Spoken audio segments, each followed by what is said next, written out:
So for I need to set up a little chat. Alright, welcome back to the channel. Let's see, one sec here. I'm setting up the chat.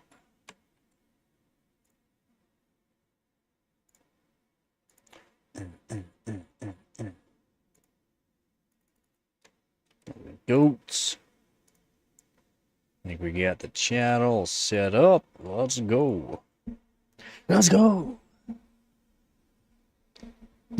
So today we're going to be talking about a little bit about the AMD 9060 XT. It's not even the XT, I mean the 9060. Yeah. Disappointing that they did this, but you know, I guess they gotta make their money.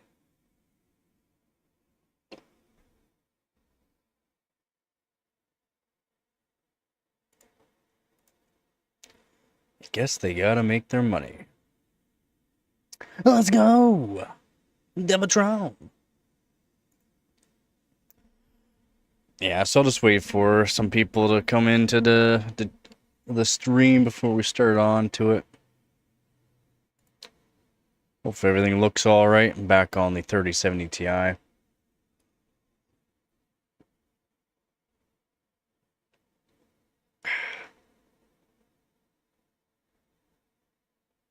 How's it going there, Devatron?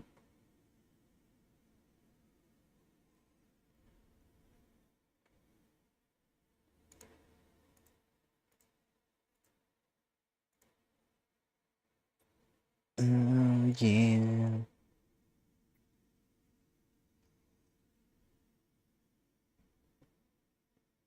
Very nice. Very nice.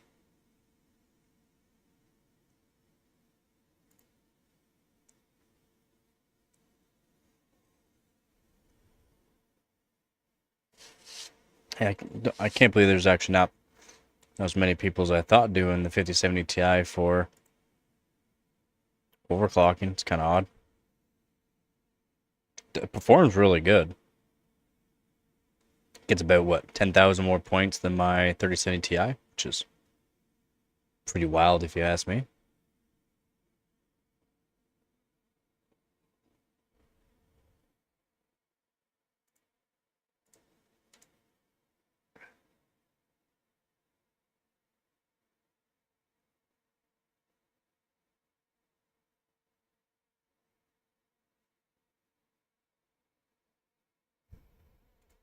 Wait, what?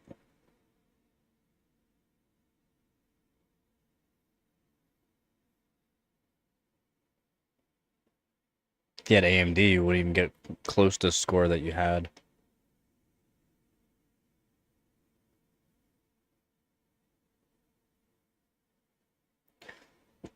Well, I'm talking more like because you're also competing against like 14900K. Your score is pretty good. It is a good setup. Yeah, it's a really good setup. Yeah, you're competing against 1400K and getting pretty close. I mean, technically you're outbeating the CPU score with your overclock. And then if you're able to get around 3.5 gigahertz on your 5070 Ti, you would have taken first place in hardware bot. Nah, there isn't a whole lot. Not everyone has a 14700K. Not a whole lot of people have a 5070 Ti. Or, well, maybe they do, but they are not doing any 3D Mark benchmarking. Right? So you gotta look at that. If you go look at like Steam charts and stuff like that, then you'd be able to see. You'll definitely be able to see a bit more. How's it going? 7000 XT? Yeah, nice. 8700K is still good. 6 core, 12 thread. I had one before. I used mine at 5 gigahertz overclock all core, and it was a pretty good CPU in my opinion.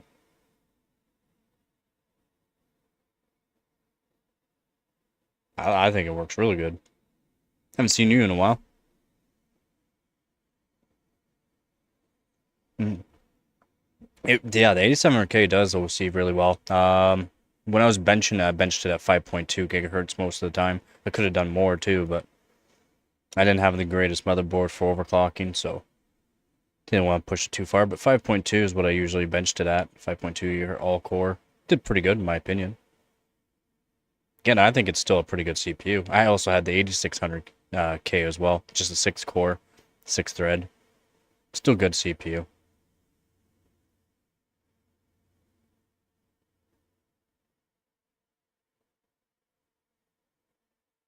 Yeah, what? I don't know. What you talking about? Getting your last car.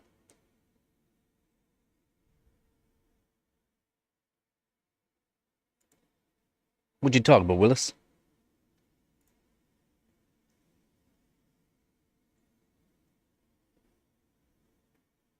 Mm. Yep. Did you undervolt it or nah? So we're gonna talk a bit about the 9060. You can see right there, 9060.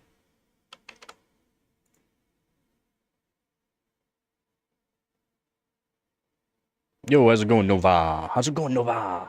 Yeah, I haven't seen you in a bit there, Daniel.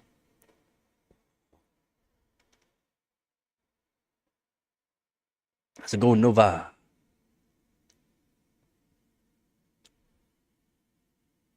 Yeah, yeah, a little two fan. I know. That's what I was thinking too, Nova. That's what I was. Okay, we're try not to spoil it for me here, there, Nova. Don't spoil it for me. Might be some people who don't know what's going on with the 9060, but it's kind of sad that AMD did this. I mean, for how much everyone else was complaining about 8 gigabyte cards earlier in the year, why are they releasing it as an 8 gigabyte card? They could have done a 12 gigabyte card or even make it a 10 gigabyte. Make it a 10. Just make it a 10. A 12 gigabyte card would have been just fine though. And it would still be a good price to performance card. And they're still using GDDR6. Like, I don't know, man. Do they not understand that people don't want these 8 gigabyte cards anymore? Yeah, the 3060 had 12 gig. Well, a certain model did. A certain model, not all 3060s. The 12 gigabyte model though, and I recommend that card. I recommended that card last year and early this year to people that wanted to spend very little money on a old, well, not old card, but a card that performs pretty good. You have to assemble it. What do you mean put it in the PC? I hope not assemble it. I hope you don't have to assemble it, man.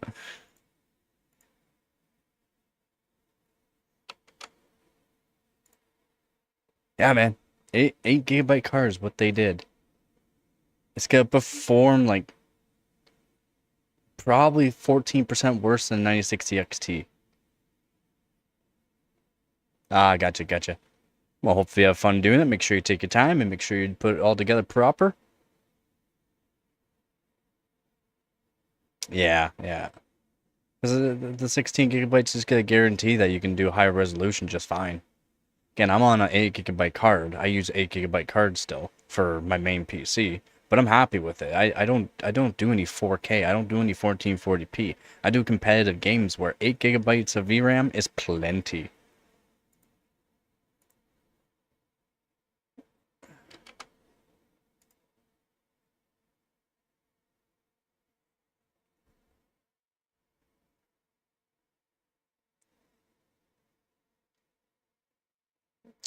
All right, so let's we can get on this if you want to get on this, but so right now we're on Tom's Hardware.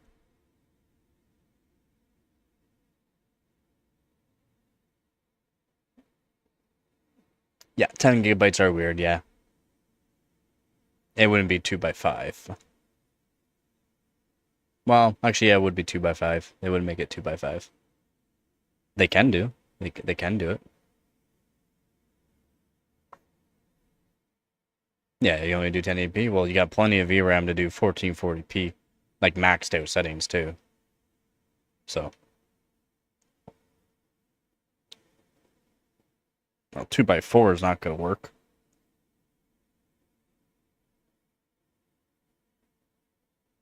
2 by 4 is not going to work.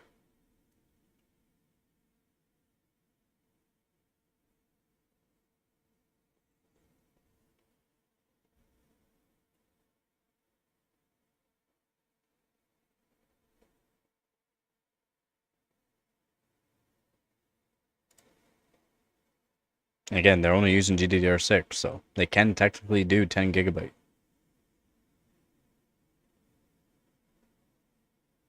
Because, yeah, 2x4 is going to be 8, right? 2 gigabyte modules. Alright, so we're going to look at this 9060 from AMD.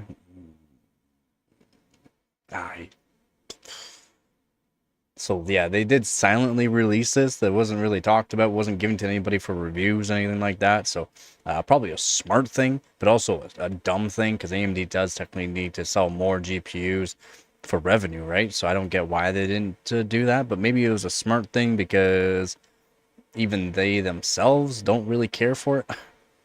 It's kind of like what NVIDIA did with the 5060, right? So, in a press release obtained by Tom's Hardware today, AMD announced Radeon RX 960, a new entry-level GPU that is said to be optimized for 1080p gaming. Again, 1080p only. Notably, the new graphics card will not be available for purchase through retail channels, but will be available with PCs offered by select system integrators. Ugh. So dumb. So dumb. So AMD hasn't shared a full specification of the 9060 yet, but it will be based on the same RDNA 4 architecture shared by the 9070 XT, 9060 XT. The GPU has 28 RDNA 4 compute units, down from 32 on the RX 9060 XT. Assuming clocks similar to those of the 9060 XT, the 9060 could deliver up to 22.43 teraflops of shader power, down about 12.5%. Probably a bit more than that, to be honest. Probably closer to 14%, I would say.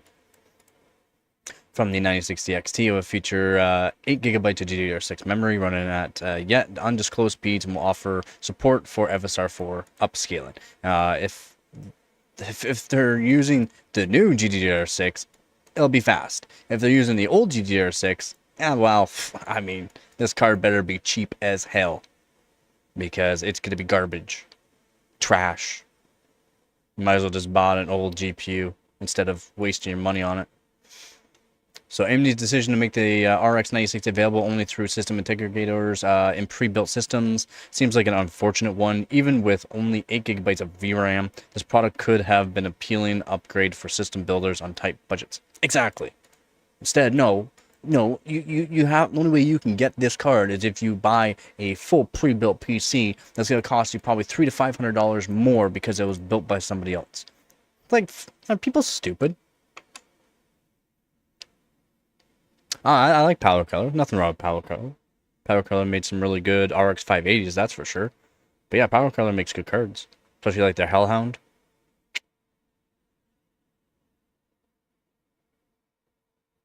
12 gigabyte VRAM would have killed the market. Maybe they would give something like 9060 GRE.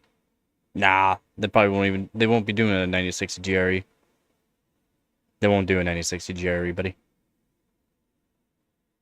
Won't happen. They got their 97 GRE, which from last generation with the 7900 GRE makes sense.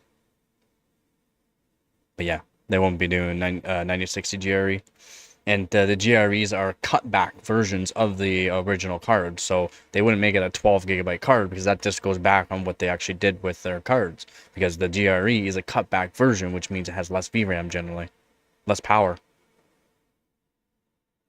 Maybe it is a good reason people can't buy it, but I mean, these people, if any of these system builders buy this card and put them in PCs, and then the PCs are going to be marked up, I mean, I feel bad for them because they're not going to be selling. They're not, unfortunately. Yeah, the 9060 GRE would be weird. And again, they wouldn't do it. There would be a cutback version, so it'd technically be a 6 gigabyte card if they did do it in 9060 GRE. It'd just be a 6 gigabyte card.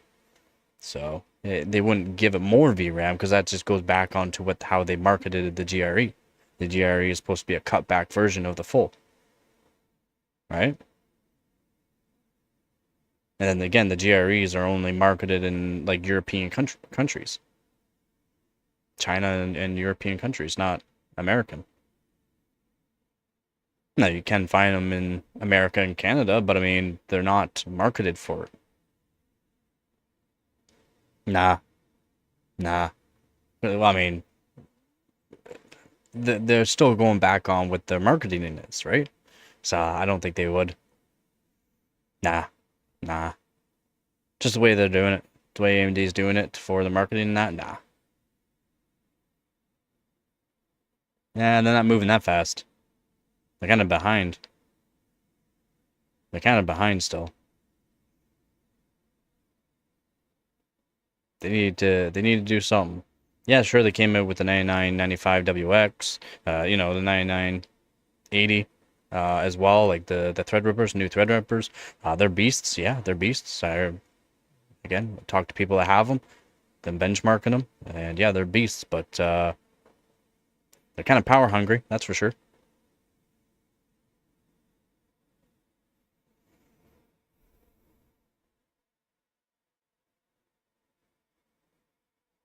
Nah, the PCBs are new layouts. They're still new layouts, but I mean, yeah, they're still using old hardware for sure. I agree with you on that, Squeeze.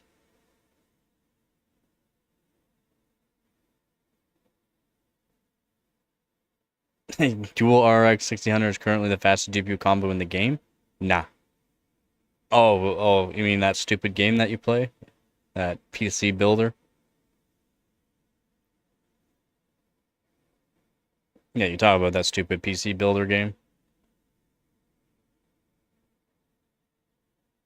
Yeah. It makes sense. Yeah, it's just that stupid PC builder game. Yo, it's Joe. How's it going, Joe?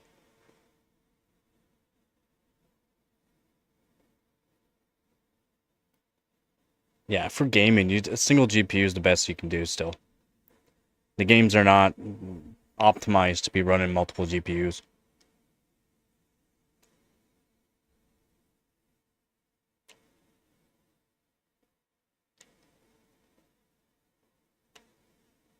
Yeah, but they need to update a lot of stuff apparently in that game. I've seen some people talk about that game, and yeah, they need to update a whole bunch of stuff.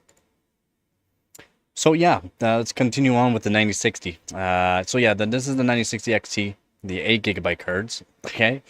We're not talking about the performance is going to be 14% less than the 9060 16 GB. By the way, we're going to say from the 9060 8 GB, which is not a very good card. Okay, all right. So just saying, this is going to be a crappy card. Don't buy it. I feel bad for any system builders that are putting the 9060 in because they won't sell.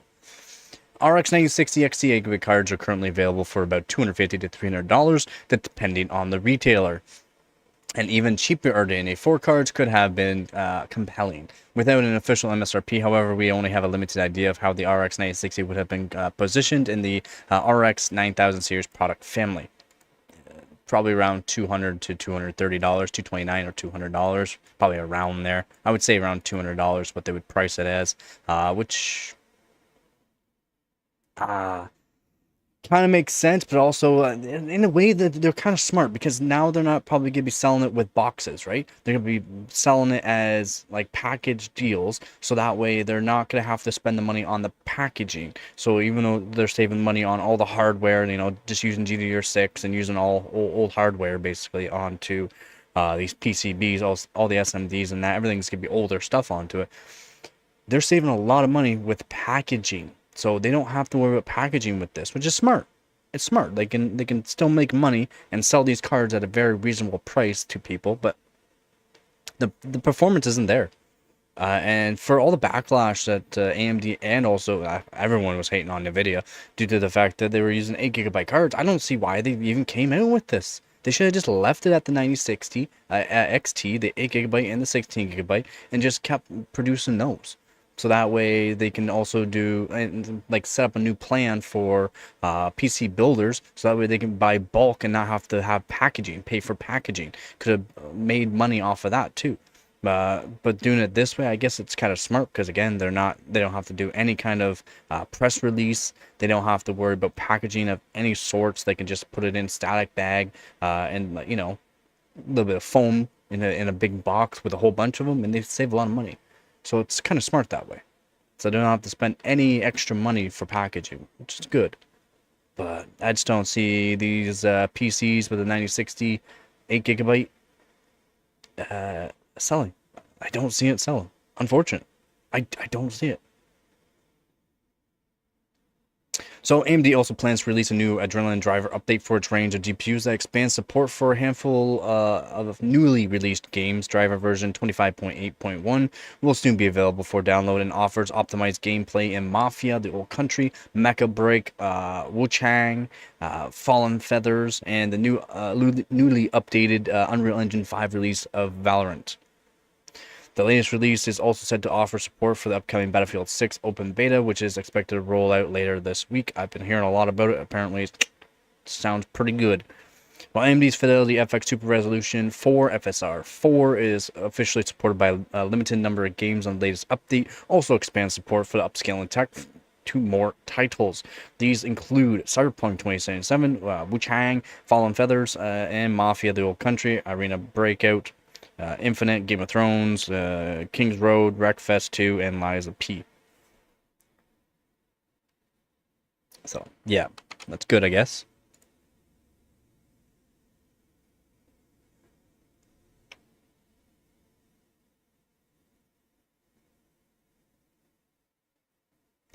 Yeah, I'm not insulting him. I'm just saying the games he plays are really stupid. I don't care for the games he plays. I'm not trying to put him down at all. I'm just saying he plays stupid games. Sorry if that hurts your feelings or whatnot, but you shouldn't get butthurt about that. If you like it, you like it. If you're learning from it, you're learning from it.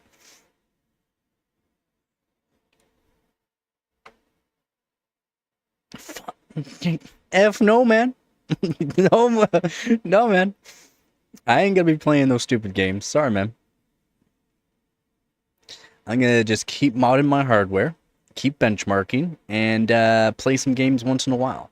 That since there's competitions going on right now, I just care about doing my hardware, my overclocking my hardware. That's all I care about. And I gotta figure out what's wrong with my GT 610. Yeah. Oh wait. But I can delete CPUs in real life. Sorry, man. I don't care about your game. I don't.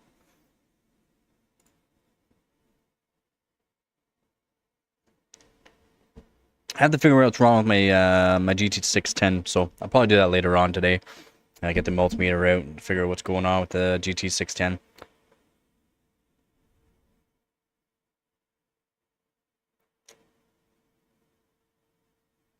Well, it doesn't have infinite PC parts. Apparently, there's a lot of PC parts that's not in it. It's still being updated for new stuff and old stuff. Doesn't have it all. Doesn't have it all. So, the limited availability for FSR 4 stands in stark contrast to NVIDIA's latest DLSS 4 upscaling, which is currently supported in over 125 games and applications. While AMD is clearly working on expanding FSR 4 support, the technology is restricted to the company's latest Radeon RX 9000 series graphics cards, which further limits its reach. I mean, it's fine. It's fine. Everyone else can still use FSR 3, right? It's not that bad. Still, it's good to see the technology come to more titles. Yeah, I mean, yeah. Takes times to implement new stuff. I mean, everyone just wants everything right away. I mean, slow that down, guys.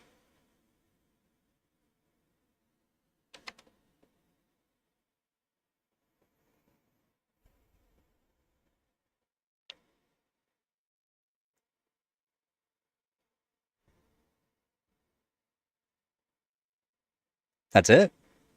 Dude, you can do like 1700 watts on one CPU.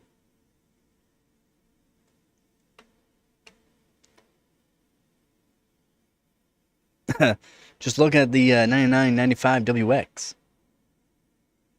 It's 350 watt TDP stock.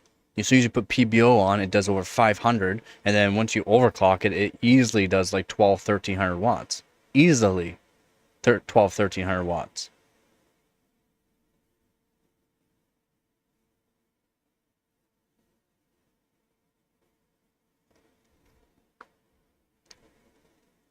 Yeah, so that game is completely false. You cannot get up to 12 gigahertz at all. Not even unstable. So that game is just yep, for people that want to feel good about nothing basically, because that's all false. But I mean, I'm glad you got the 14900K up to 12 gigahertz. Not possible, but I mean, I'm glad you did it in the game. Puts us overclockers to shame.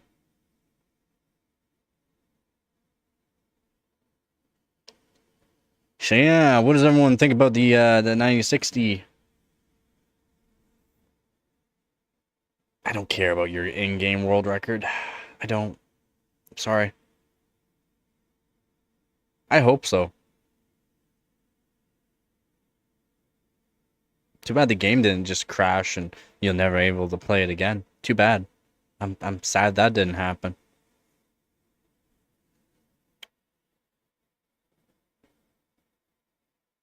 Oh yeah, you'd definitely be around there for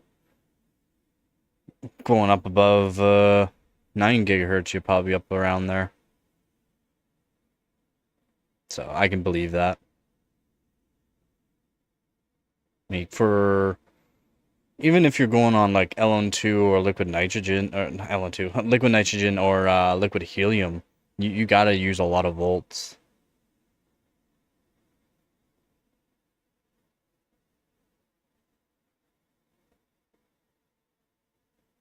You don't use 1.8 volts for your real benchmarks. I mean, for in-game, you mean you're benchmarking in-game? Because you don't use 1.8 volts. Sorry, man. You're not using LN2. If you did that on air, your CPU or whatever you're doing 1.8 volts on would kill it. It would just kill it. You do not have the cooling, sufficient cooling. So, I'm sorry, Squeeze. Sorry, you don't use 1.8 volts.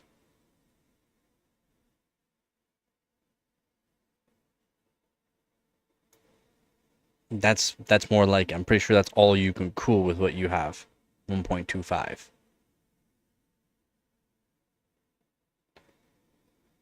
But yeah, probably. I mean, 1.8 is still a lot of volts. You have to be careful with that, even in game, whatever.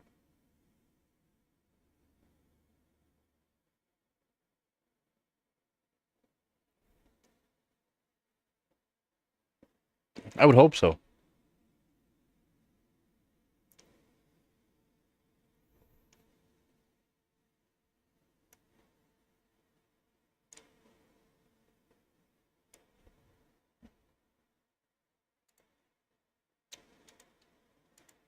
I mean, 1.8 volts doesn't even matter. The game should know that 1.8 volts, if you don't have on LN2 or liquid helium, you're killing the CPU. So the game is completely false. This is why I don't like the game, and that's why I will never play it, because it's a piece of crap. And doesn't know about any PC hardware, it just has PC hardware in it. Let's see. What else we got for news? Enthusiast spends 6 years building world's most impractical. 6 years of his life.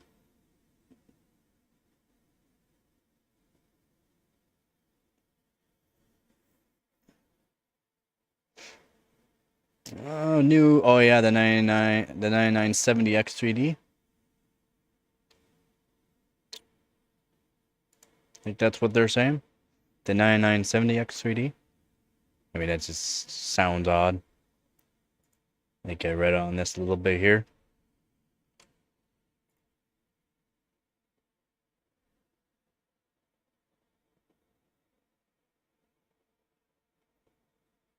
The first game was more realistic? Yeah, probably. I mean, they need to keep people coming into their games, so they gotta fake a lot of stuff, right? It's part of gaming, which is just stupid in my opinion. I don't. Sorry, I'll never play that game. I'll never play a PC simulator. It's not a new character. That's not new at all. That's old. That's from like first season. It's not new. I don't know where you're saying this is new. It wasn't new. Yeah, that's old. It's old. It's been around for a long time. She was the original Emma Frost. At least that skin was. Yeah, she was the original Emma Frost. See one sec here.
How can it fit in a 5090?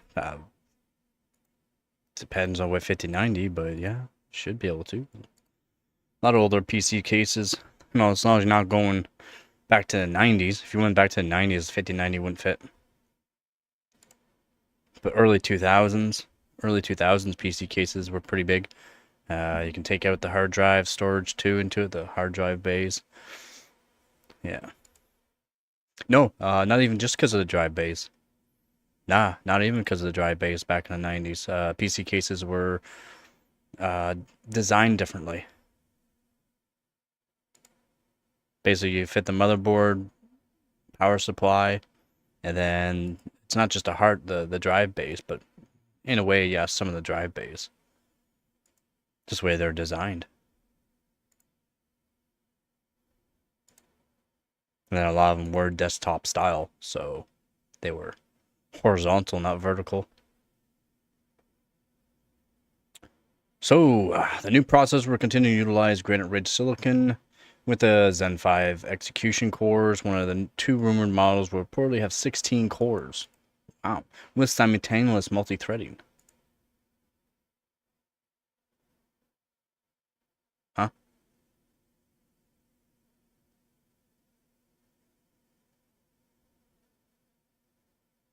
Why would they change it from multi-threading to not multi-threading? They just want to just add that in, I guess. I guess they just wanted to add that in. A configuration similar to the Ryzen 9 9950X 3D and the regular 9950X. However, the most surprising feature resides in the L3 cache. According to the leaker, the 16-core X3D part will reportedly employ a dual CCD core complex die configuration. While AMD has previously released Ryzen chips with dual CCDs, the chip maker has never slapped TDV cache on both CCDs.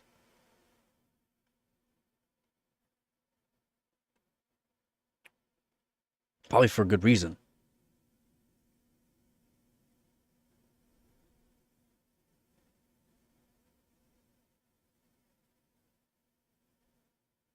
$192 megabyte. I mean, that's pretty good.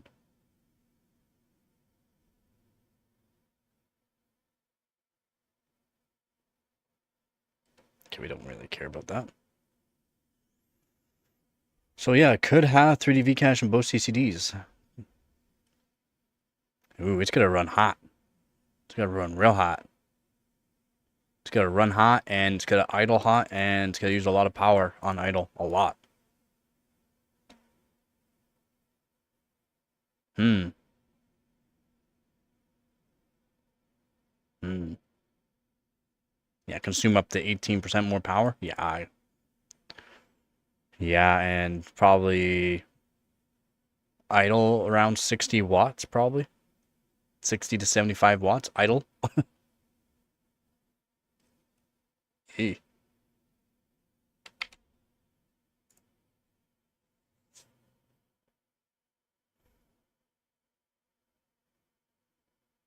RAM usage.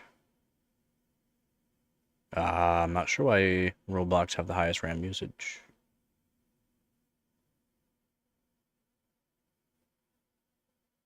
Oh, they're gonna be cooking, man. They will be cooking.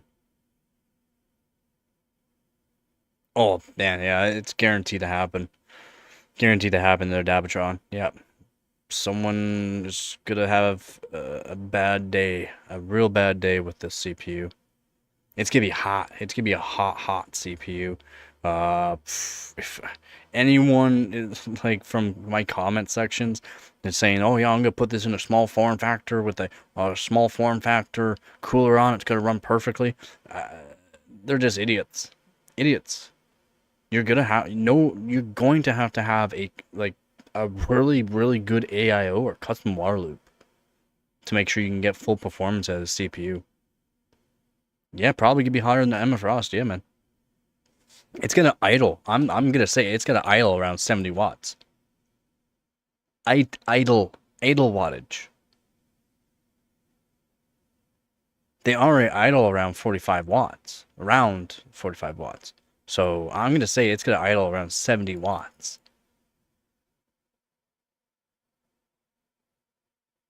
Lots of L3 cache. Still, if Intel comes out with theirs, it's gonna have more. But I mean, that's a lot. That's a lot of L3 cache. That's a lot L3 cache.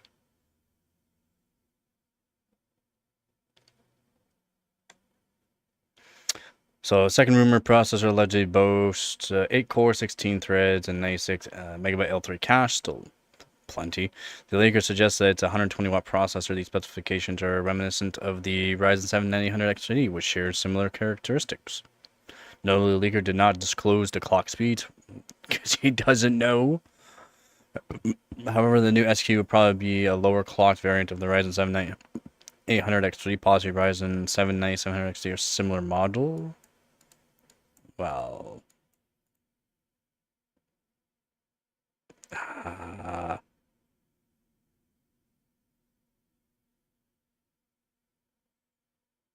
are they gonna be doing? Probably they could do like a 9800X3D or like a 9850X3D, right?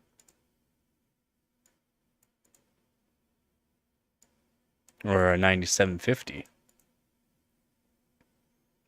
Get close to the performance of an 9800X3D. Just slightly less boost clock. Maybe.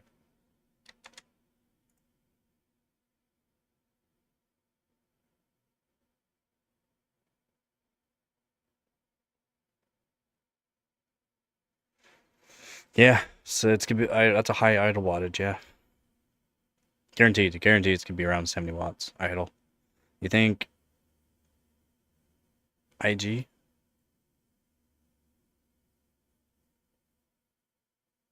Squeeze more frames? No, kind of like the 9950X3D. It doesn't give you more frames. It's just for content creators. Why I recommended the 9950X3D if you wanted to spend the money on AM5 platform and whatnot to get the 9950X3D because it has more cores and has the 3D Vcache. You can game and do content creation on it, so that way you can stream and game on the same PC. That's why I recommended it. It's not going to give you more frames. You'll have less frames than a 9800X3D, but you're able to do more on it. It's not going to give you more frames. Nah. And that's what I said before it even came out. The 9950X3D came out. Told people what it's going to be used for. That's what it got marketed as a gaming dash content creation CPU. And that's what people are using them for. It's why I recommended it, like as the leak. When I did the leak on it, I recommended that CPU for that, and that's what it actually came out to be, a gaming dash content creation CPU. And it's true. It's because it has a 16 cores, 32 threads. It has enough cores so that way you can stream and game on the same PC. Are you going to get the same kind of frames as just a 9800X3D PC, just gaming, not content creation? No, but you're still going to get some decent frames and do content creation on a single PC, which is great in my opinion. But yeah, no, you won't see more frames. You won't see more frames. The best CPU right now for gaming is the 9800X3D for the maximum amount of frames. The 9900X3D, no, it's not going to give you more frames. It's less frames technically than the 9800X3D, but it does have 12 cores. That's the thing. So I don't know. I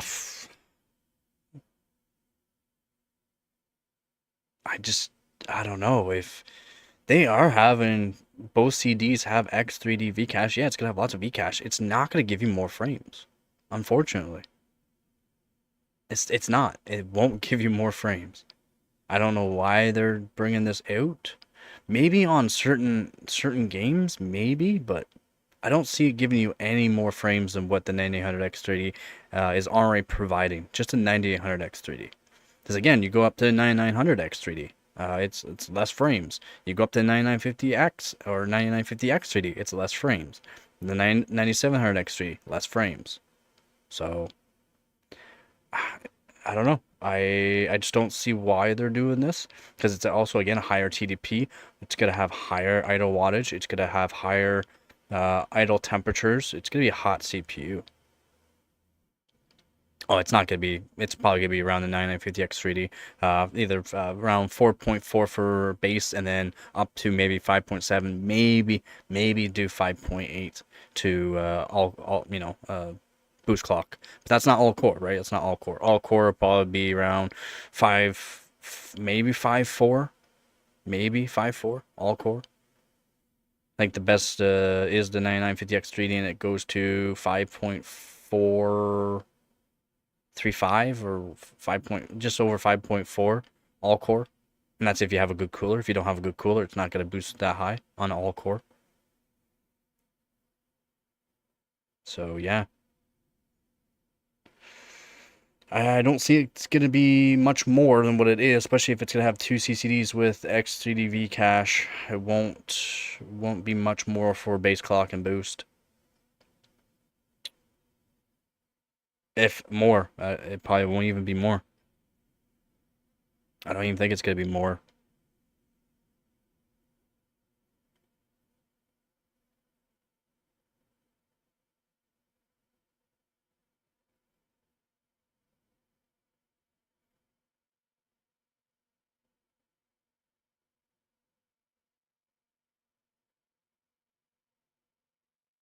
Are you high, Squeeze?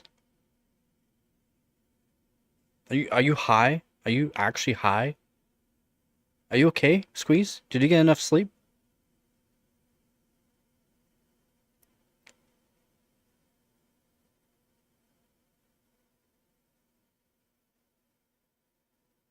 The 5080? Do you mean 5060?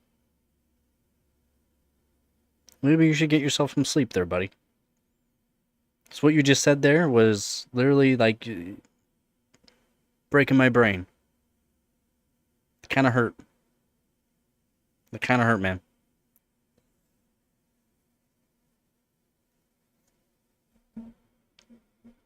Yeah, reread your statement there. You meant the 5060?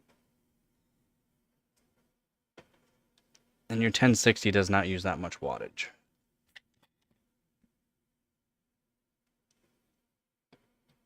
No, it doesn't.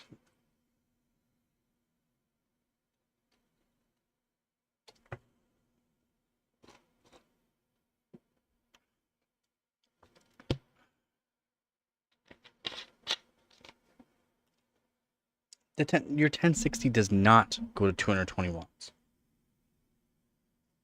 I don't know who you're talking to, but you're talking to someone that deals with this kind of stuff all the time. No, it does not.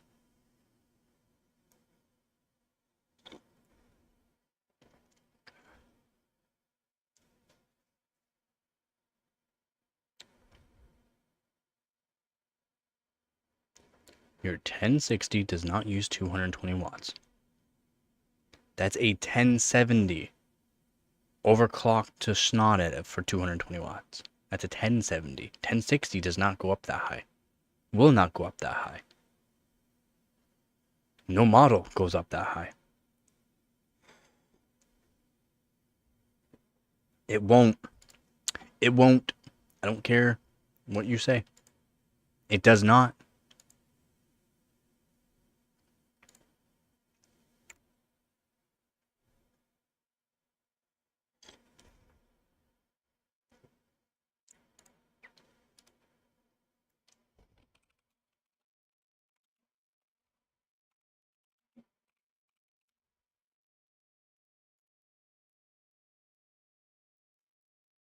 Ugh.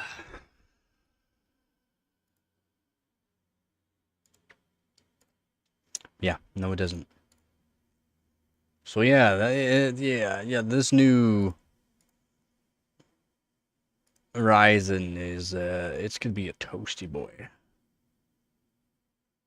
Is it gonna give you more frames? No, no, it will not. It's only gonna be for a select few people are gonna be wanting to have this CPU anyways. So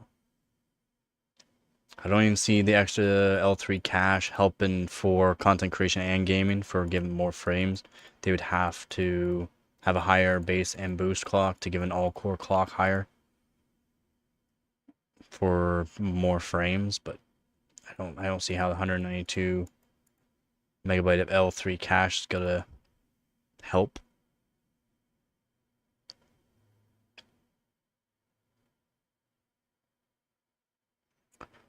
Let's see what else they're saying. Ryzen processors with a single CCD generally offer better game performance compared to those with two CCDs. Yep. This applies to Ryzen X3D variant as well, since 3D V-cache is only present on one of them. The disadvantage of dual CCDs is the introduction of latency. Yep. Because through the pipeline, well, because everything's glued together, tiled. Yeah, it makes sense. Oh, excuse me.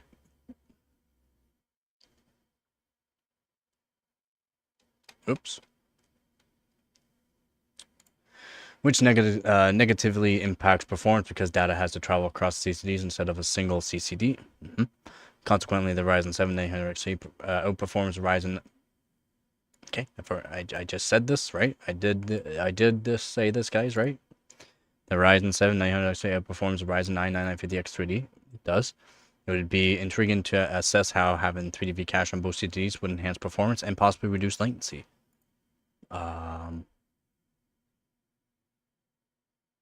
It could help 1% lows. It could probably help the 1% lows.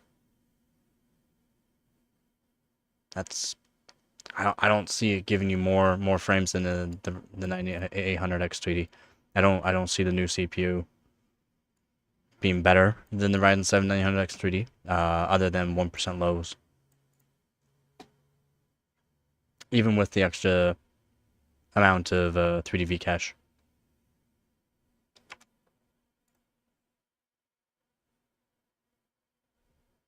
Oh yeah, the 1060 is way lower. Yeah, the TDP of a 1060 is 120 watts. Can go up to 150. Can go up to 150. Can you give me a feedback for my first gaming PC? My budget is 2,500 Canadian. That is not a bad PC build. I want to play mostly Valorant, Fortnite, CS2, Marvel Rise, Wukong. My build is 9700 XT.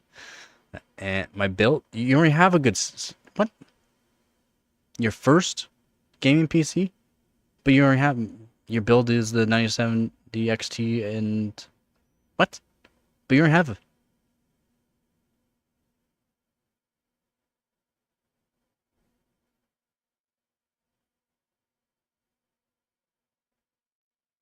Huh?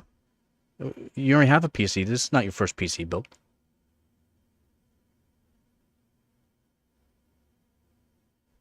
If it was a good PC, yeah, man. Yeah, man. I mean, I wouldn't go with a 7800X 3D, but I mean, for the price, yeah, not bad.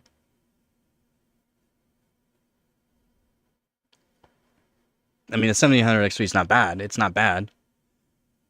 It's not much better than 5000X 3D. If you went to 9000X 3D, I mean, would have been a little bit better. But I get for the price. You could have done way better though for the games that you play. Instead of going with the 9070 XT and 7000X 3D, you could have went to an Intel side and saved probably like almost $1,000, at least $650 going Intel and getting the same frames because you aren't playing crazy games. But I mean, it's good. It's good. I mean, I wouldn't say for the 9070 XT it's perfect, but yeah, it's good. It's pretty good. Definitely good. Yeah. Yeah, with the good old Raptor like CPU. Oh man, it would have been way better. Could have just went with a 13600K and got the same kind of performance. And then for GPU, man, you could have even just went to like a 5060 Ti. Saves money that way. Probably got the exact same performance.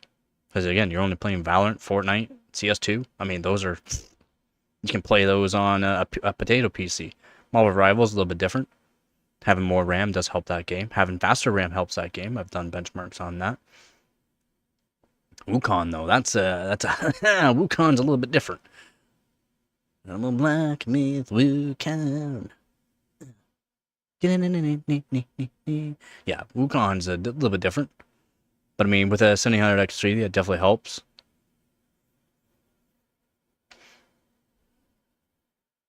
Probably why, yeah, probably why. But I mean, I recommend certain CPUs for a reason. Because you can save money and get the same kind of performance. You gotta buy everything, even the monitor and keyboard. I already have a mouse and bought the whole PC thing at the... And it came out $2,500, my first PC build. I mean, it's not bad. Can't complain. Can't complain, man. You cannot complain. I mean, I think that's pretty good. Right now I'm on the right now I'm on the 12600K. It's overclocked to 5.2 gigahertz on P core and 4.2 on the E core. But I mean, I'm just on a 12600K right now streaming and a 3070 Ti. It's my main. Not the 12600K is my main. 13900K is, but I'm working on some overclocking on the 12600K. So yeah. How much RAM do you got? How much RAM? Did you just get 32 gigs? Because if you got 32, I mean, yeah, it's kind of the recommended, but I try to tell people to go more. Either 48 or 64. 5090 to play Oblivion Remastered? Teacher makes too much money. It doesn't seem like he does enough teaching, by the way, because you're not exactly I mean, your teacher's a great teacher. I will play also more single-player games like Assassin's Creed and stuff like that. You can still play those on potato PCs, buddy. Those are the Assassin's Creed? Nah, man. Assassin's Creed, you can literally play on a potato PC. Yeah, like, if you get to play, like, the new Horizon, we want to talk, like, Dust 2, Dune, Dust 2, Dune, if you get to play, like, Dune, the new Horizon, Monster Wilds, Oblivion, that's more of the PC you got right now to play. Assassin's Creed, though, like, Assassin's Creed is literally, like...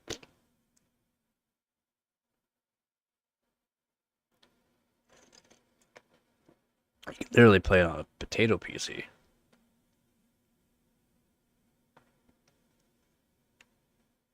What kind of monitor, though, did you get? You just doing 1080p, or you did you get a 1440p? Because you can play 1440p really good with what you got. Good morning, Z. Well, thank you very much. How goes your morning there, Z?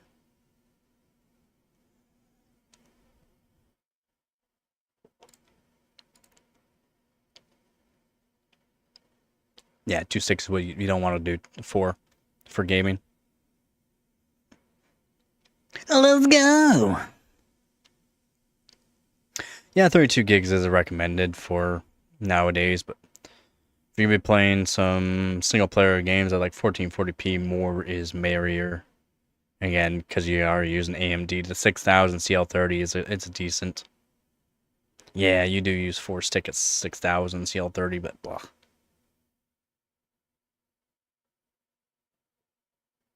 So what would I change? I mean, if you're already doing that build, like, I can't tell you to change stuff, right?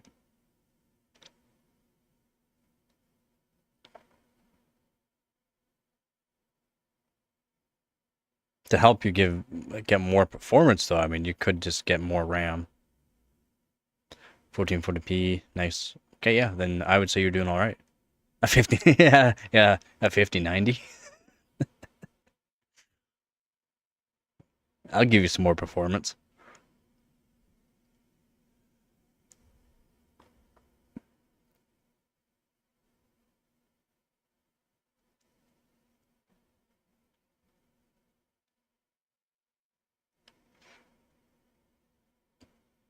But more RAM would be better, to be honest. More RAM would help you.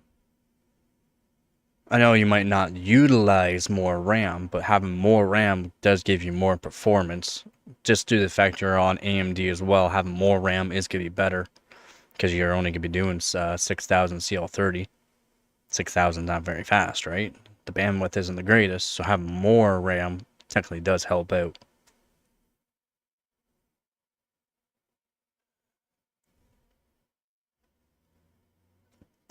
AMD Life. Again, thank you very much, Lee. Hopefully you're having yourself a good morning.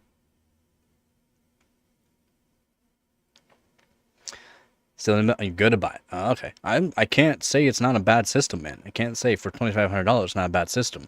But I mean, you could go Intel CPU, go back to like a 13600K or 14600K. 14600K is still a good CPU. And then you could still get the same kind of performance. Literally the same performance. Actually, 1% lows are probably going to be better than your 7800X3D. The 7800X3D, the 1% lows are not that good. Not that good. And then you can buy yourself a decent kit of RAM for 7200 CL34 kit or CL36 max, and then give you extra bandwidth, do a 48 gigabyte kit, It has good timings. It's probably going to be Hynix MDI, at least hopefully. And yeah, you can see way better. Yeah, what motherboard did you get? Yeah, what motherboard did you get? Did you get an X670, X870E? The HD 7850? That is an old, yeah, that is an oldie. Yeah, spending too much on a mobile can be wasted, especially since you're only using, only doing 6000 CL30. It's not like you need a good motherboard. It's not like you need to spend the money on it. You can get like a B560.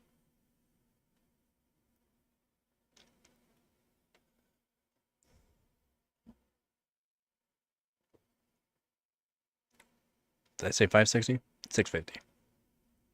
Yeah, yeah, Z's correct. Yeah, the $150 is a sweet spot for a motherboard, especially for AMD. Because again, you don't need to spend the money on the motherboard just due to the fact you're on AMD. And 7000X3D is not like a power hungry, so, and all the VRAM, all the motherboards have crazy VRAMs in it anyways, so it's not like you're could be overclocking like I do, care about having a beefy VRAM. B650, yeah, that's what I thought. Okay, yeah, so you did spend about 160, I think that board is around there.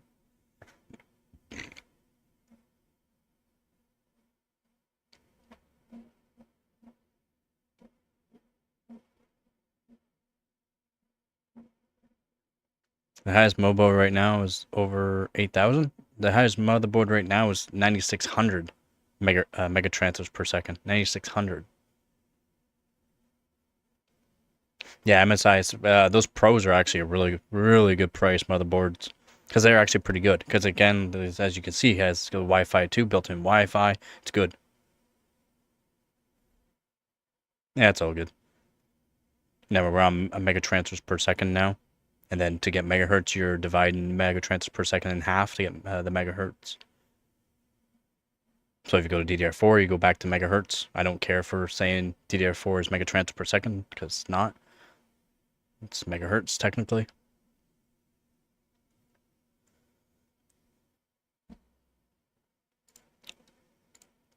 Yeah, I like those Pro boards. MSI Pro, they're really good price. Very good price.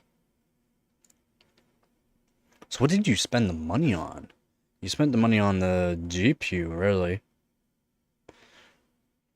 How much did you buy the 9070 XT for? You didn't get an MSRP, did you?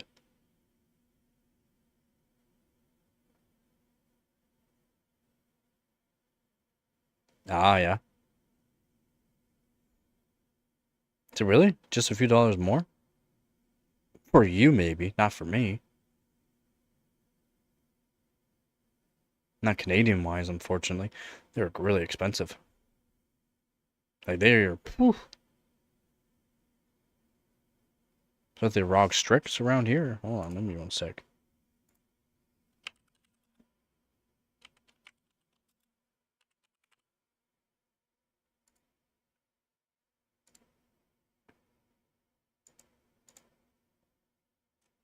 Yeah, we're talking minimum 300.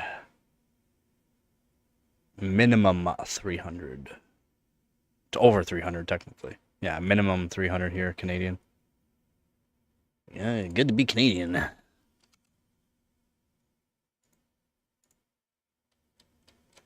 So yeah, this is gonna be a toasty CPU.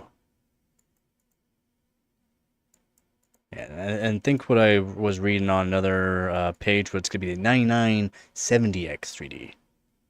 Again, it's not like it's gonna give you more frames. It's probably won't give you more frames than 9000X3D. It's unfortunate. It's unfortunate, but yeah. $989 Canadian on Amazon.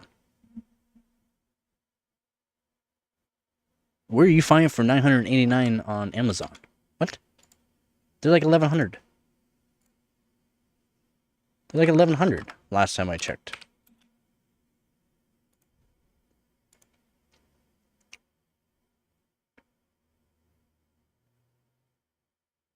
Yo, you instead of going to Amazon, man, you should have just went to Best Buy.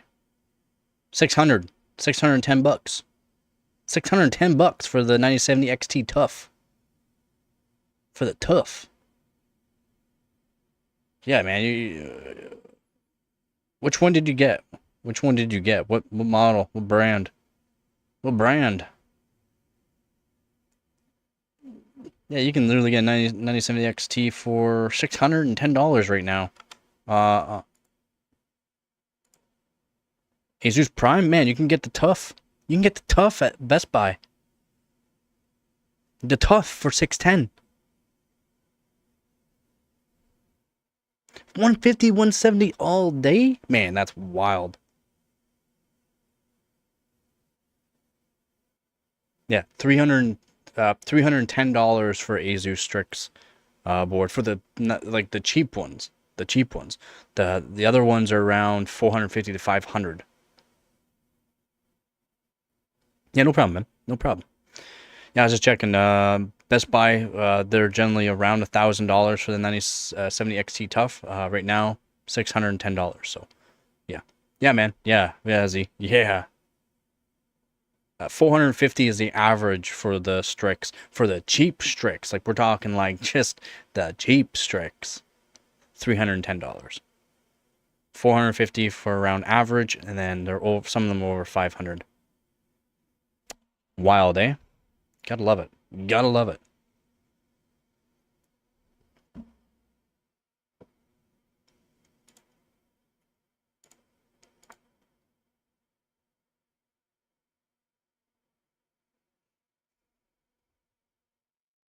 And we're gonna look at a couple other spots here. Yeah, it looks like Best Buy is gonna be your best spot for the 9070 XT. Everywhere else is around 1,000.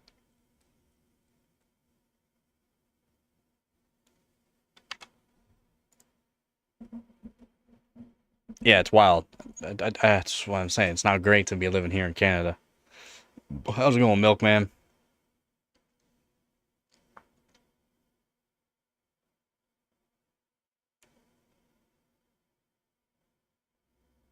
What you're talking about, Intel or AMD?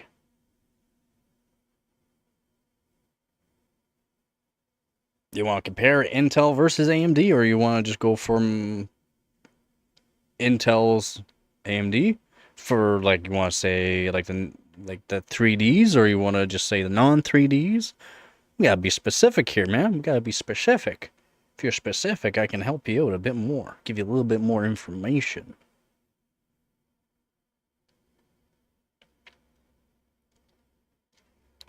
You try a different motherboard to break a world record in the game, in your stupid game. AMD's last best 3D. In my opinion, the best last 3D is the 1700X 3D.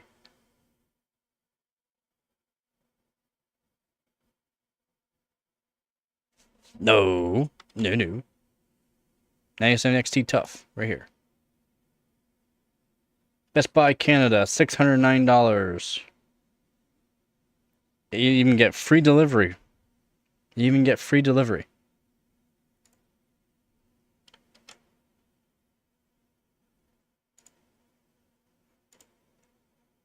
What is the like you talking about? Like how much more frames you're gonna get? There, Milkman. How much more frames? Like you can see an average of around anywhere from 50 to 100 frames per second more, going from the 7000X 3D up to the 9000X 3D. The 1% lows on the 7000X 3D are not the greatest. A little bit better of an upgrade onto the 9000X 3D for 1% lows, but the average frame rates could be anywhere from 50 to 100 frames per second. Averaging between a whole bunch of different games. Is he tough? World record on the tough? Nah, man, that's dumb. That's a stupid game you're playing. Ryzen 7 5700X is my sweet spot frame for Ryzen 7 7700X is my sweet spot frame for 5 for price to performance. Yeah, for price to performance, yeah. That's where a lot of people should be looking to, is the price to performance. And then if you're actually going to go price to performance, Intel right now is better for price to performance. Basically, Intel is all top for price to performance right now.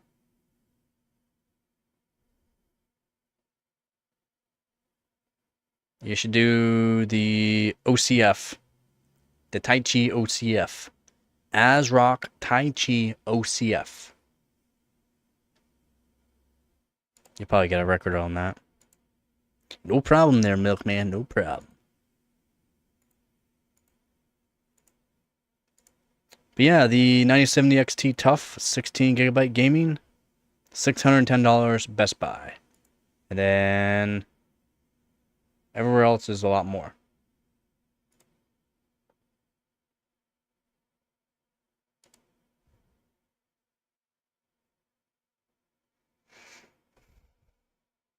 Let's see, one sec here. Just want to make sure I can show all this on this page to show you.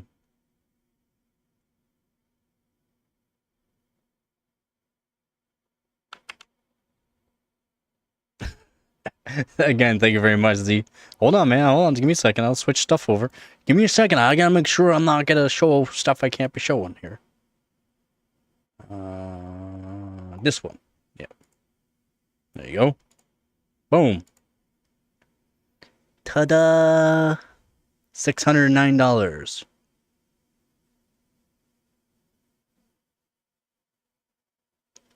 Oh, wait. What? 9060? All of a sudden, it just went to 9060. This was 9070. Never mind. False advertising. False advertising. It said it said 9070 XT before I just switched it. What happened? Let's see. Let me see what's going on here. It even oh. Yeah, so as soon as I click on it, it switches over to 9060 XT. False advertising. My apologies, man. That's false advertising.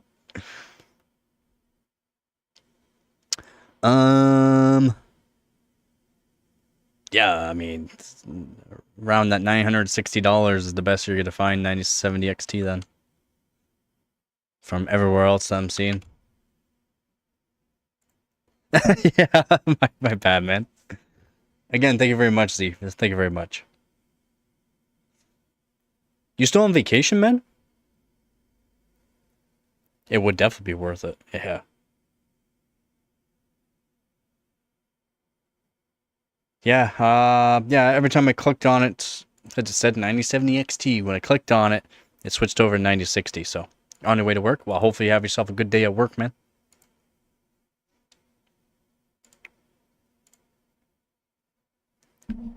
Yeah, my bad. I said 9070 XT, then click on it and goes to 9060 XT. I was like, what? I mean, you can't get it cheaper. Is it worth it? I mean, can you find a 5070 Ti for that price? Yeah, right. Then I would say 5070 Ti, but well, I mean, for $100 more for the games you're playing, though, I don't know if it's gonna be worth it.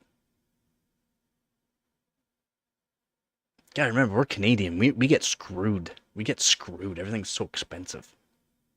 So expensive. Nah, man. I say you're doing all right for that price. Is it really worth it? I mean, you have that card for the next 5 years. Technically, it's worth it. For the games you're playing, are you really gonna be like? Do you know exactly what you're gonna be doing with this PC for the next 5 years? Are you gonna sell it next year? If you sell it next year, you technically won't be losing a whole lot of money. You can upgrade from there. But I mean, if you're gonna have this PC for the next 5 years, it is kind of worth it.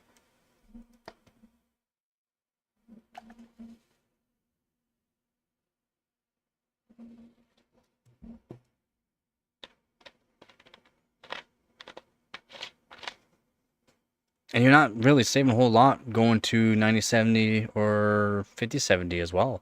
Like, you're not. If you checked out the prices, you're not really saving a whole lot. And you're going to be losing performance for sure.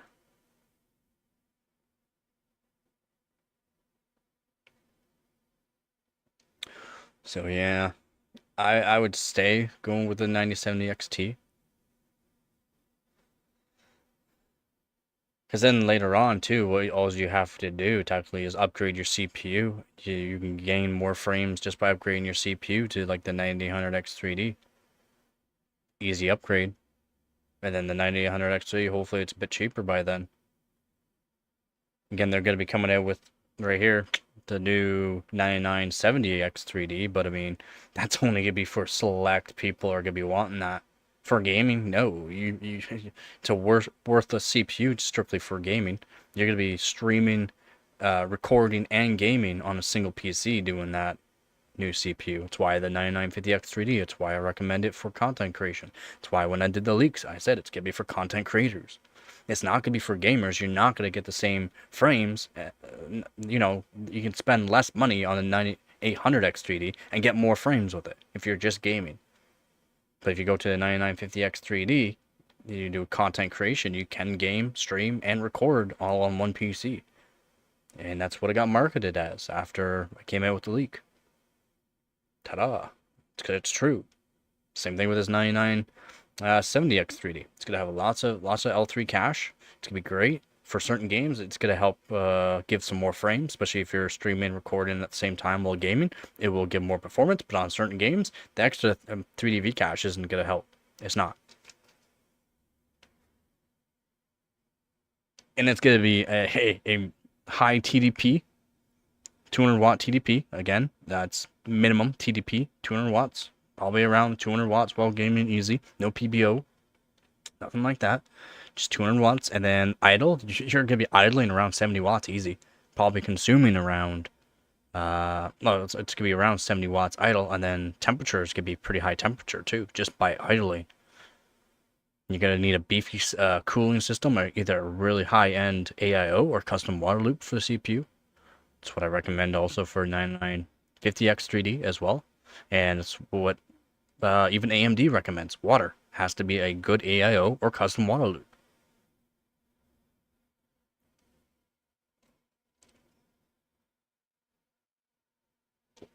Only games you know? I mean, with the 1440p monitor with this system, it'll be great. It'll be great, especially for all the games that you're gonna be playing. You won't be. I mean, the CPU you could technically, like I said later on, upgrade to 9000X3D and just get more frames that way. But you're doing fine. I think you're doing fine with the system. I think you're gonna do really good, and it's gonna last you a while. Then later on, when you see what kind of games you want to play, and they're not gonna give you the frames, all you have to do is upgrade the CPU.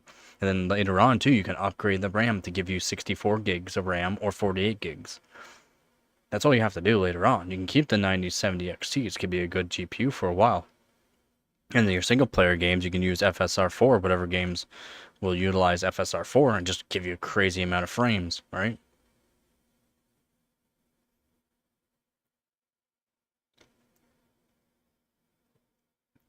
USB-C was a good thing to have for GPUs. My 2080 Super has USB-C on it. You can hook it up to like a secondary monitor that uses USB-C, USB-C to USB-C, because that way you can power the monitor and put through video through it. That's why it has USB-C.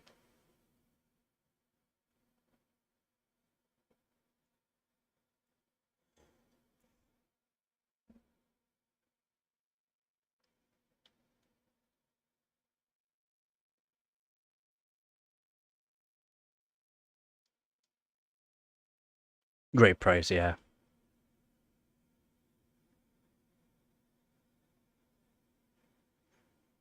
Yeah, really good prices, especially for the Steel Legend. Actually, Steel Legend doesn't, yeah, you're right, it doesn't look half bad.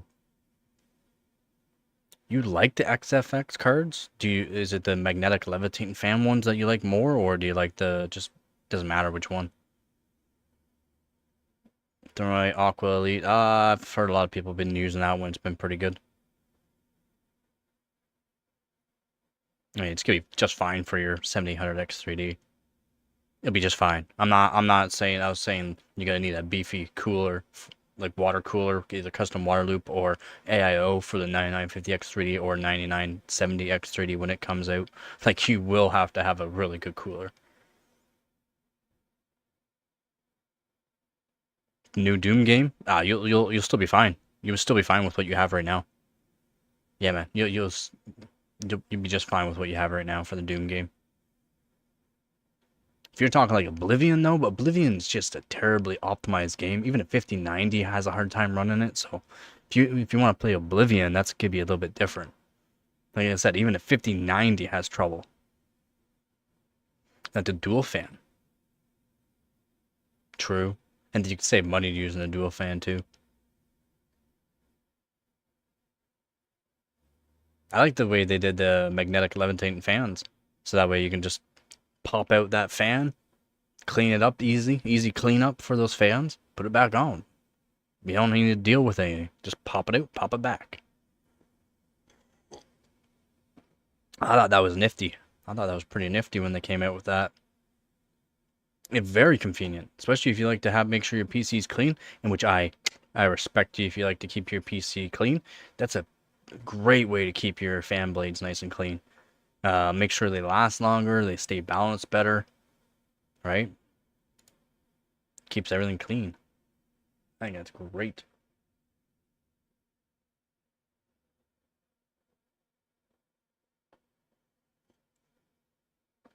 And the XFX cards, actually, the OCs on them are actually pretty good too. Is there anything else here for any decent news? We'll find out.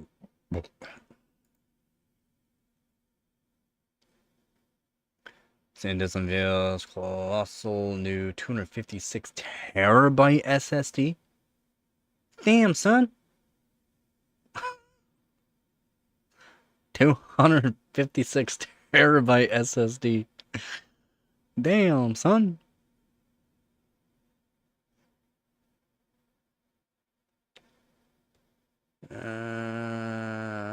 I could use one of those.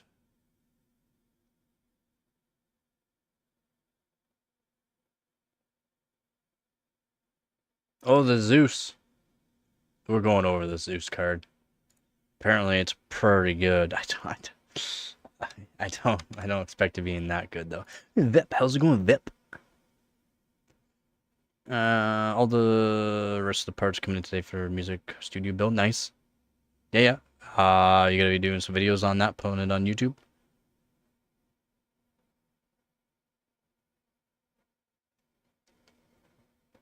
You got a new PC? I mean, you got the rest of your PC parts, or what? Expedition 33, also, did you ever play it? Nah. I have not played that game. I don't even know what that game is. I've never even heard of that game, to be honest, buddy. Sorry, I can't give you any information on that one.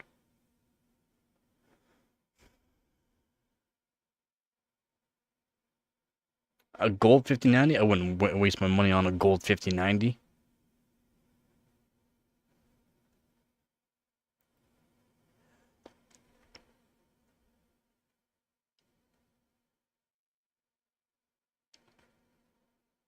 Oh, obscure. Oh. And MLSE M2 Pro? What? Vep, help me out. It's decent. Yeah. I need to know more about what, obscure.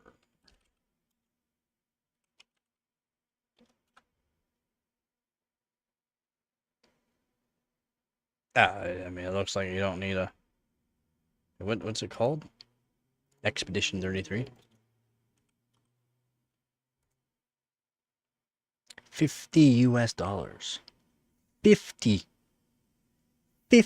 US dollars.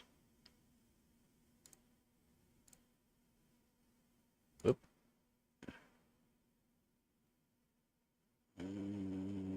Empty page. Let's see what it says here. Oh, damn, son, you need a decent system.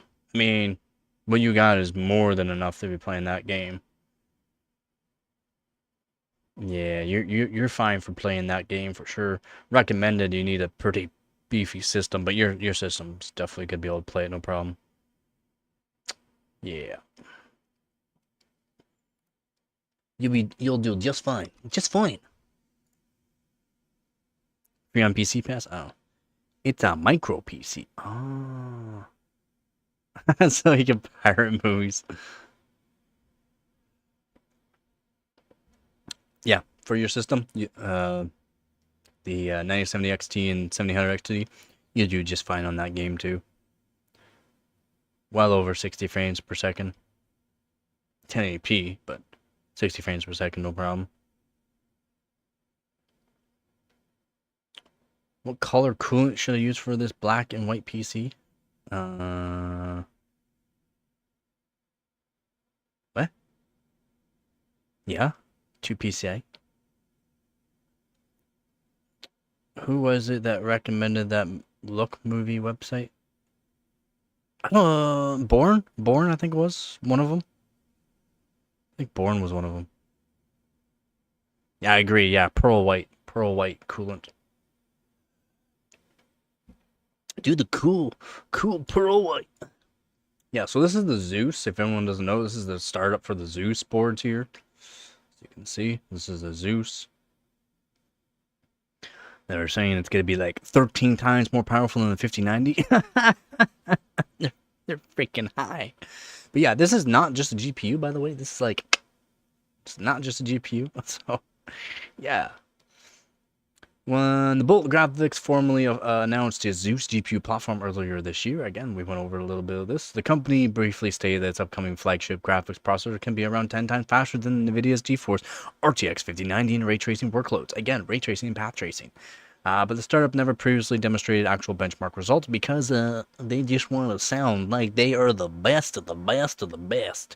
Recently, the company quietly added the graph showing the relative ray tracing performance of Zeus GPUs compared to existing graphics cards, which appear to be quite impressive. However, these numbers are things to note about these simulated tests. The graph that the Bolt graphics card shows is a ray triangle intersection budget, which is measured in ray triangles, tris per pixel per frame. So this expresses how much of the raw ray tracing work a GPU in terms of ray triangle intersection test for every pixel in a single rendered frame while maintaining 120 frames per second frame rate at 4K resolution. This number is useful as a theoretical ceiling for geometry and light and complexity, and GPU can handle in ray trace or path trace rendering, and it is in line with Bolt's marketing message. Since modern GPUs do not have enough ray tracing and path tracing performance, game developers do not use these technologies extensively. Damn, son, what? Damn.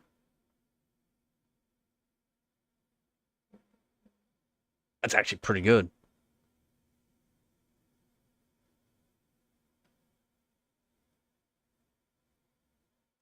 Damn, how much ray tracing cores do they have? What? I need more information. This is way more than what they're... I mean, this is... Damn, son. Based on Bolt's internal simulations using its own micro benchmark, its forthcoming quad chiplet Zeus 4C, which is not a graphics card, but it is a server. Again, so I say it's not a graphics card. Should be 13 times faster than NVIDIA's existing flagship GeForce RTX 5090, which is the best graphics card today, whereas the single chiplet Zeus 1C, which is a card that should be 3.25 times faster than NVIDIA's top-range topping offering. In fact, even the entry-level Zeus can enable over 25 samples per pixel while sustaining 120 frames per second in a 4K resolution, which is pretty wild. We need more information. They're not giving any information. And I haven't really checked up on where I got the leak, so I'll have to check up on this, see if there is any information that I can get for how many ray tracing cores or what they're actually using for the ray tracing cores for it. But that's actually pretty impressive. That's actually pretty impressive. We'll just go back to this chart so you can see this chart. I mean, that's pretty freaking impressive. 2 minutes late. 2 months late. You mean 2 months?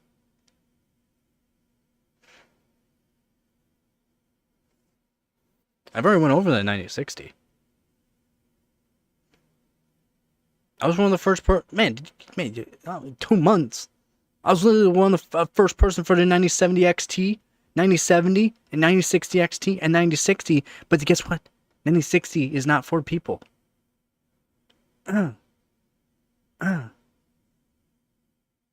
You may be pushing 40. What? Come on, man. Come on. I know I'm old, but I ain't that old. How much coolant you need? It's pricey? No, he's talking about his stupid in-game thing.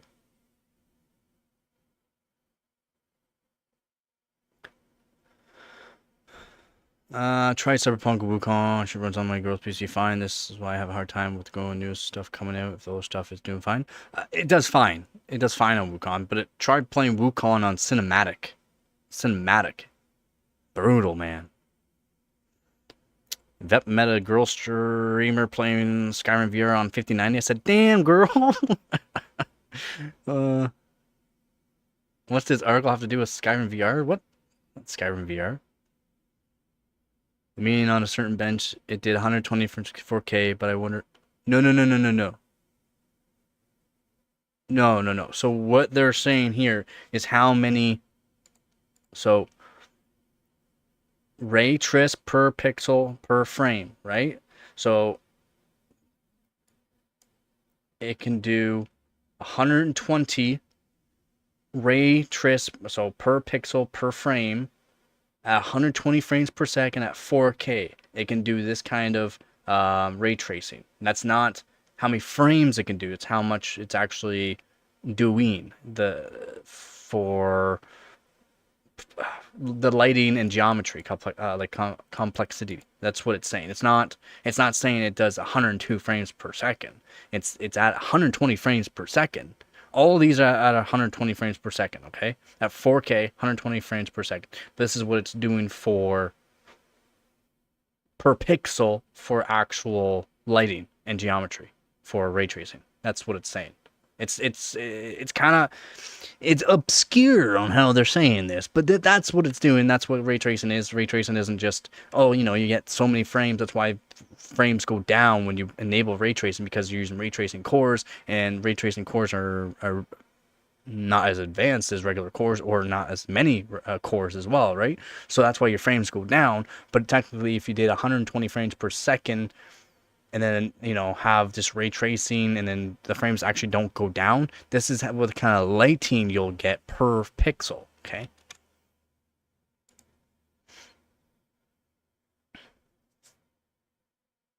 Well, thank you for the sub. But yeah, no, definitely not late for the 9060 news. It's as I'm literally like one of the first person for most of the leaks, so call him boss from now on. I mean, you don't have to call him boss, but I mean, coolant in game is pricey. Coolant is not cheap. $500 for white coolant? How much white coolant are you buying in the game? That's wild. Don't get yourself pregnant. White coolant has two faces. What? So you still need a GPU with that card. Does that? It does all of it. It's technically a server. It has CPU, RAM, and GPU in it all in one. It's an all-in-one. I'll go back and show you what I mean. Boom. It's like an all-in-one. You plug it into a server, basically. That's why you got dual PCIe. You got Ethernet. You got your HDMI, DP, and this right here would probably be another type of internet, basically, but copper. So probably your 10G or 20G. Yep. There you go. Power in. RAM.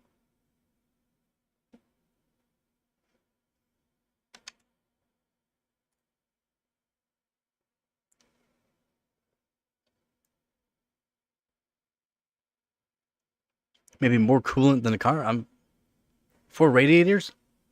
I mean, even if you had 4 radiators, I mean, it's still you don't need that much. Maybe maximum of a liter, maybe a liter and a half.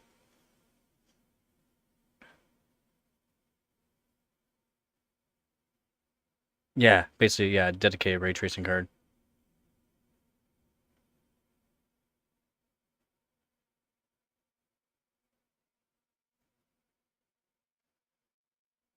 Yeah. And this is, I mean, this is nothing new. This is nothing new, right? Zeus has been around for a while. They've been trying to get the funds to do the Bolt card, and yeah, so they are actually starting to deliver. They are actually starting to deliver. It's again for server. It's not like you can just put it in your PC. Maybe they'll come out with a card that you don't have to put into a server. Again, this is a little bit different than what you would expect. 4K 120 frames per second per pixel, okay? So the kind of lighting you can get out of it.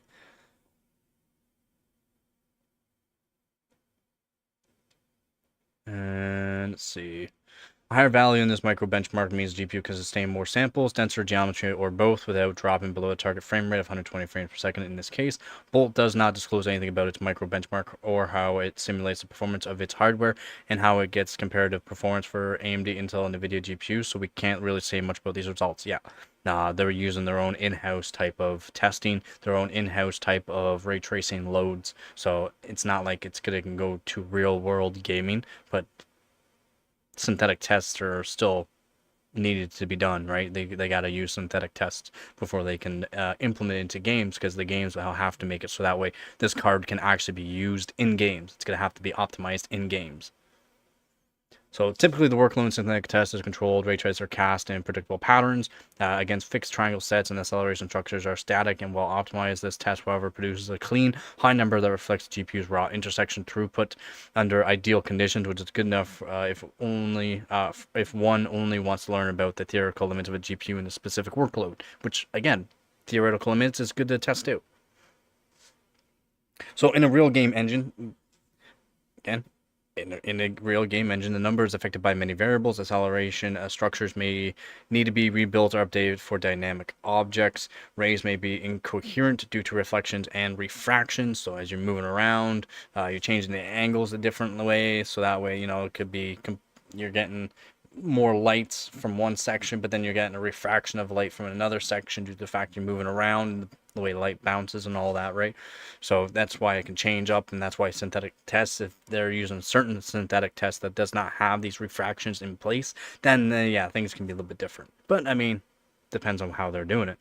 But as you can see, just in the testing, it's way better than the 5090, so I think it would handle pretty good in a game if they can get a game that can utilize it. The scene triangle density will vary by frame. Yep. The engine's traversal algorithm, shading pipeline, and memory layouts also influence how many triangles each ray must test, which changes the effective rate. As a result, the practical ray tracing rate in games is lower than synthetic benchmarks and can fluctuate heavily depending on scene content and rendering settings. I mean, in a way, yes. For actual performance of real games, it depends on many multiple factors like shader and memory performance. The shading performance of both Zeus 1C is 10 FP32 flops, while Zeus 2C doubles it to 20 FP32 T flops. So, okay.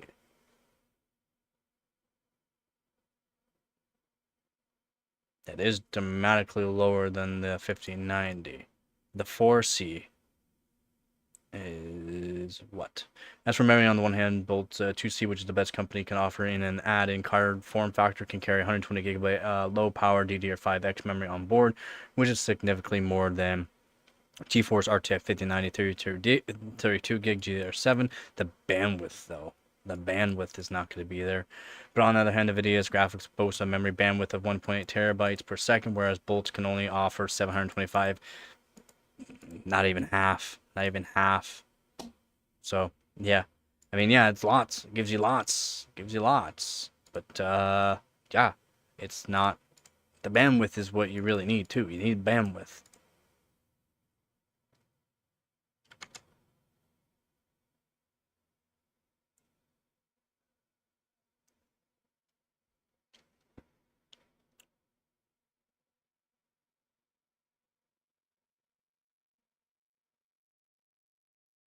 Fab. The RTX 6090 will be out by then. No. The RTX 6090 won't be out until 2027, I would say. I don't think it'll be coming out next year. Put the full build and comment in your latest video so you guys can reply your comments about my build. Oh, okay, alright. Shouldn't you be playing outside with sticks and rocks? At least touch some grass. Come here, grass.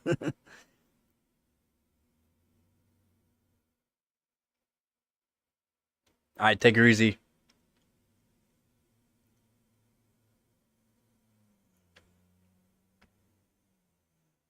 The RX 9060 is not that promising? No. No, I've already gone over months ago. The 9060. Now it's coming to position for people that want to build PCs, for actual customers that want to buy it. You can't. You have to buy a full pre-built PC.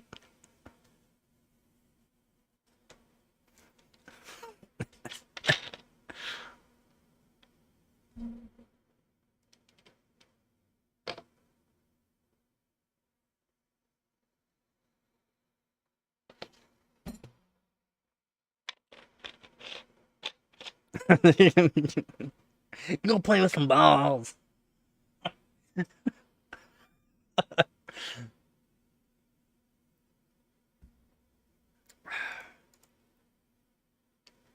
So, keeping in mind that Bolt Graphics itself uses simulations to test the capabilities and performance of its GPUs, it's impossible to estimate the performance of the Zeus 1C, 2C, or Zeus 4C in real-world applications. Then again, these graphic solutions are projected to be available as samples for developers in 2026 and mass-produced in 2027. By that time, AMD and NVIDIA will certainly have released their next-generation GPUs, so it will make more sense to compare Zeus 1C and 2C, the performance of 2027 GeForce and Radeon graphics card, not the best GPUs of 2025. Yeah. I mean, they're still doing good. They're still doing good. I bet, I mean, these numbers show that they're doing good. I mean, are they useful numbers? Not really. Go around, we got one round of all sizes, even some oblong ones. You mean like a football? A rugby ball?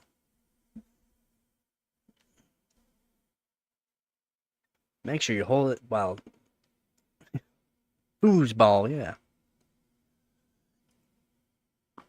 It's that build you're going to do a build challenge with a friend of mine. He claims he can build a better performance PC.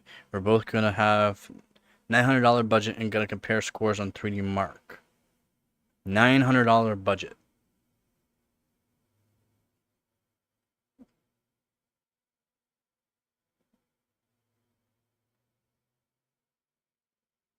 I want to know, man, I really want to know what you guys are going to do. And I know for sure I can build one better. Guaranteed.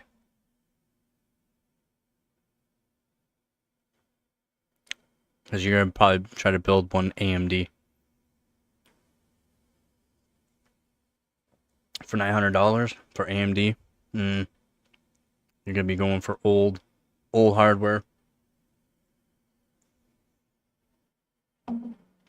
I know, man. I already figured, man. Dude, an RX 580 would be a good... Yep, used parts, yep. RX 580 would be a good GPU to throw in with a decent CPU. Because you can get RX 580 is dirt cheap, and then you can just spend all the money on the CPU, motherboard, and RAM.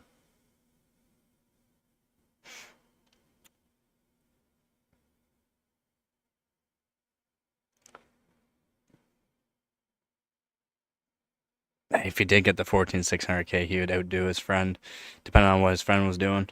I mean, I don't know if you can find a 5800X 3D for a decent price. You should be able to fit it in that budget if you got even... Because you could do... Yeah. Oh, same build. Yeah, because your girl's build's pretty good. But for 900, can you do it for 900? Give me one sec here.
Ooh.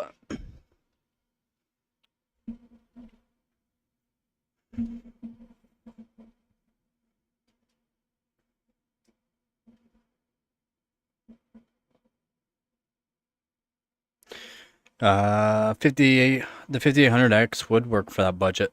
You can pick them up for used. You can pick them up for 150 bucks. So it would work for that budget.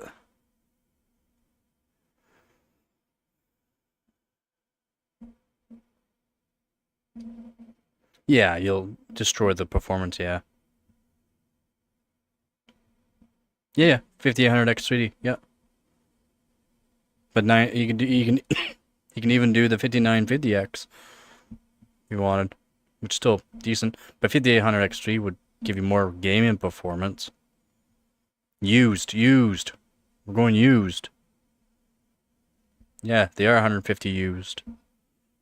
You can pick them up brand new, a 5800X 3D brand new for 188, I think. That's what they're going for.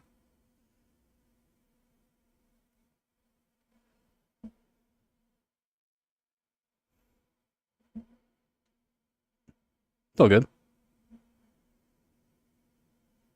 Nah, they're not more than that.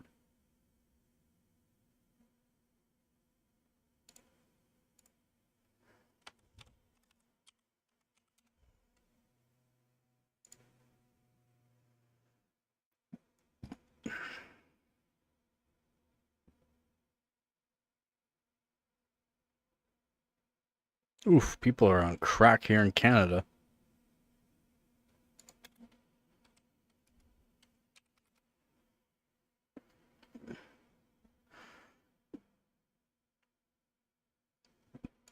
People are on crack here in Canada.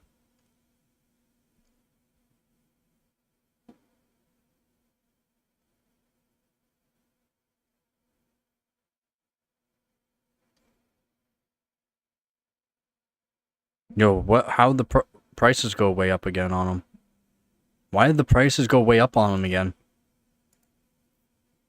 Alright, take her easy, Z. Again, thank you very much. Hope you have yourself a good day. Yeah, the prices went up again on them.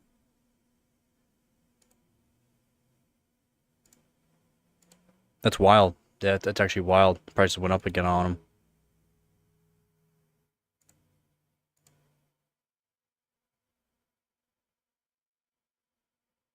Yeah, the 5800 XT was going for like 188 at one point.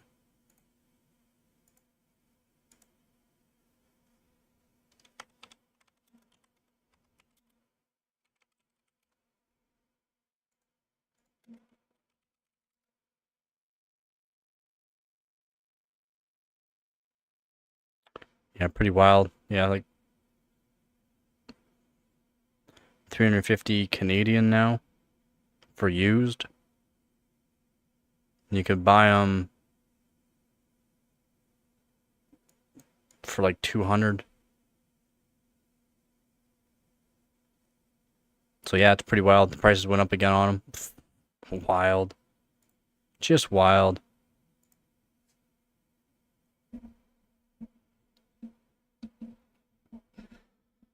He will. He'll probably do a video on his channel. He'll probably do a short on his channel. If you want to go check out his channel and check out his shorts, he has a bunch of PC builds.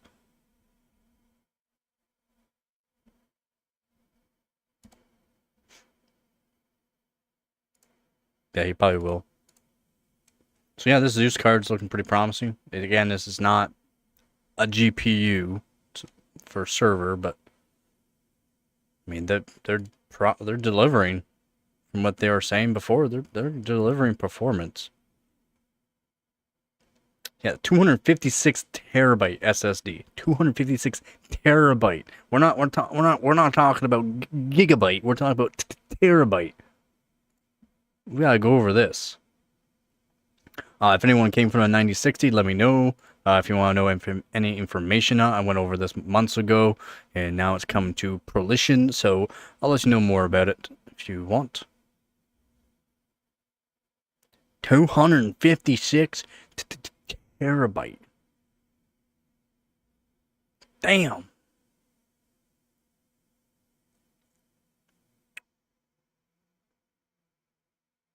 So SanDisk Ultra QLC 256 terabyte NVMe SSD comes in a U.2 form factor and uses the company's custom new multi-core controller, custom firmware, as well as 2 terabits BICS8 3D QLC NAND memory. Ooh, new memory. It's using its new memory. In addition to the 256 terabyte model, the company also announced its SN670 SSD that relies on the same Ultra QLC platform. Nice. So I bet it's pretty quick on its read and writes for 4K and for small. So that's good. Definitely could be good for 4K transferings. One of the key features for Ultra QLC delivers its direct write QLC technology, which lets the controller write data directly to QLC memory, not to a pseudo SLC buffer, thus enabling power loss safe writes on the first pass. Nice. The design simplifies the writing process, reducing latency. However, the performance impact of such an approach is something that remains to be seen. Much more on this later. Yeah, they'll let us know later on. Dynamic frequency scaling, which personally boosts performance by 10% at any given power level. Though the company does not disclose how the technology works, of course not. It is likely that DFS optimizes controller frequencies and interface speed depending on the workload. Though, yeah, they're speculating. Of course, they're speculating, but I mean, they got a little bit of understanding like that how that's actually going to work.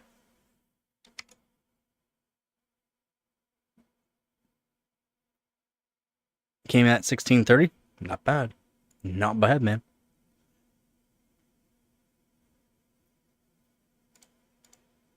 Yeah. Also, SanDisk Ultra QLC 256 terabyte SD features a data retention profile that can reduce retention related recycling by up to 33%. What? So, how many rewrites can...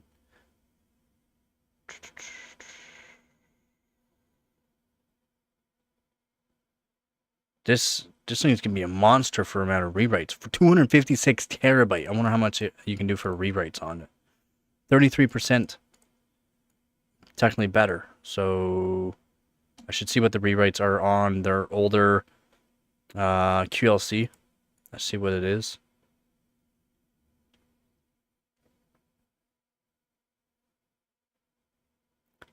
So speaking of performance, lack of blah blah blah caching certainly has an effect on performance. Yeah. Normally 3D QLC NAND is 3 to 5 times slower and is higher latency compared to yeah, not for everyone. Yeah, of course, not gonna be for everyone, but 256 terabytes in an SSD.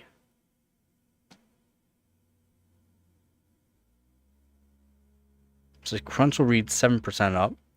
Sequential writes 27% up. Random write speed 55%, and random read speed up to 68%.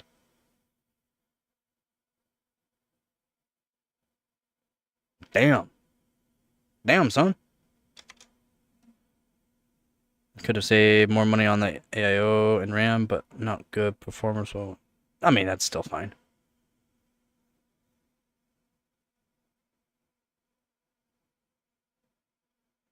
Yeah, you will be. So do you already have the VR headset? What VR headset are you using? Let's see if there's anything else good in here.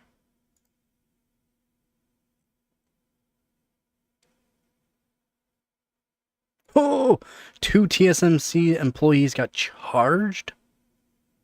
12 years in jail. TSMC employees arrested could face up to 12 years in jail, $3 million fine over alleged attempted leak, 2-nanometer chip details. First case under Taiwan's amended National Security Act cites serious suspicions of violating national security laws. 12 years. 12. Wow. Quest 3. Okay, that's right, yeah. Yeah.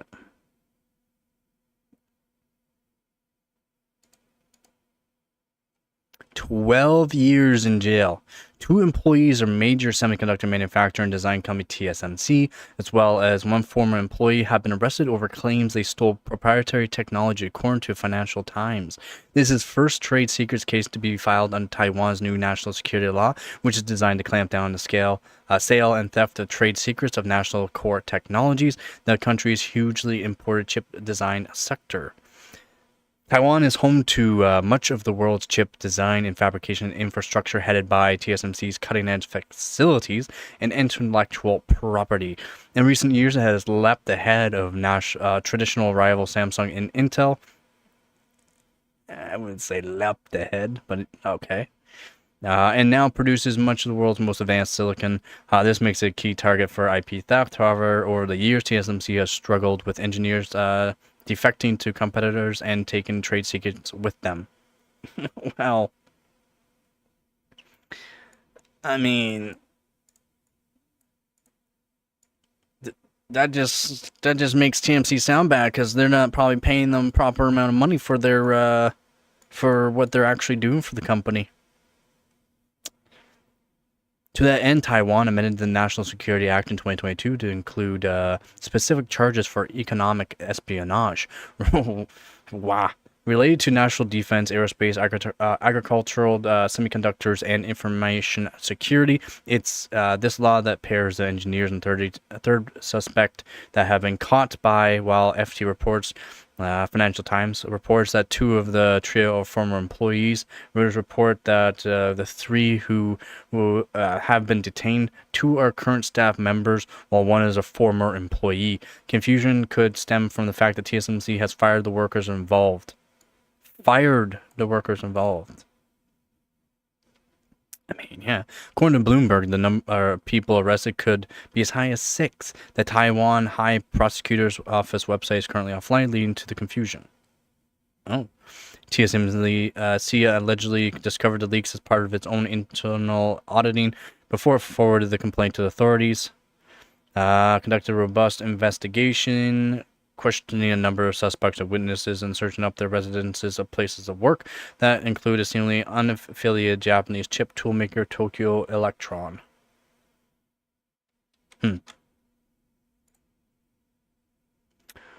PC that I use right now, my system is only a 12600K. I usually use a 13900K, but in my system is a 12600K overclocked to 5.2 gigahertz on the P cores, 4.2 on the E cores, custom water loop, Z690 ORS master, Got a custom monoblock, cools the motherboard and CPU at the same time. 2 terabytes of 980 Pro 2 terabyte. That's what I got for NVMe. And right now what's in it is a 3070 Ti.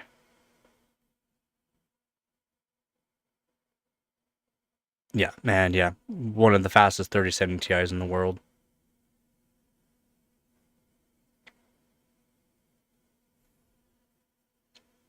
Yeah, my system's never set up with the exact same hardware all the time. I'm always using a different hardware. Yeah, so I could be using a 1080, GTX 1080. Could be using a 1080 Ti. Could be using a GTX 770. Could be using a whole bunch of different GPUs. CPUs though, generally it's 13900K, but I got 12600K in it right now because I've been working on it. Silicone. Oh, yeah, I just noticed you said silicone. Yeah. It's got the best silicone. Yeah, it's got the best silicon. It's got one of the best silicons for a 3070 Ti. Yep. This year I'm gonna try to get every single record for the 3070 Ti. I gotta beat some people that got some pretty good cards themselves. Also have to beat out some water cooled systems, but I'm pretty sure I can get every single record for benching on it. Yeah, something does not seem right. Yeah, so we'll continue on with this. TSMC 12 years in jail.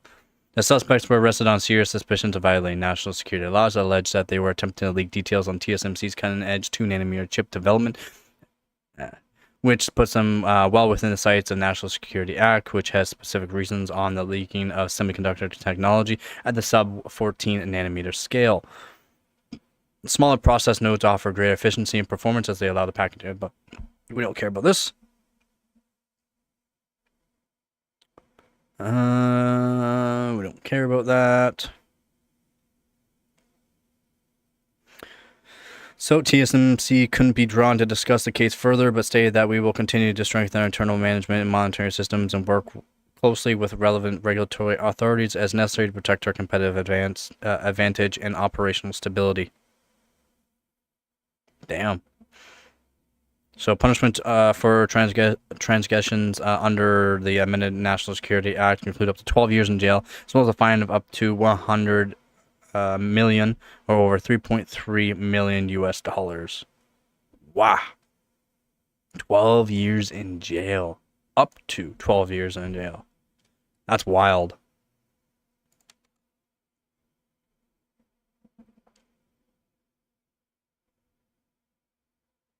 Cold start, yeah. When it heats up, it runs great.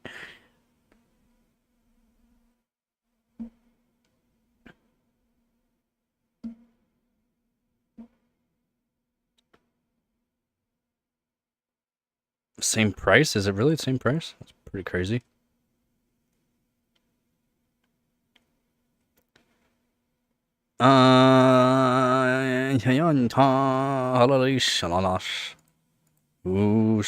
Boy. Let's see.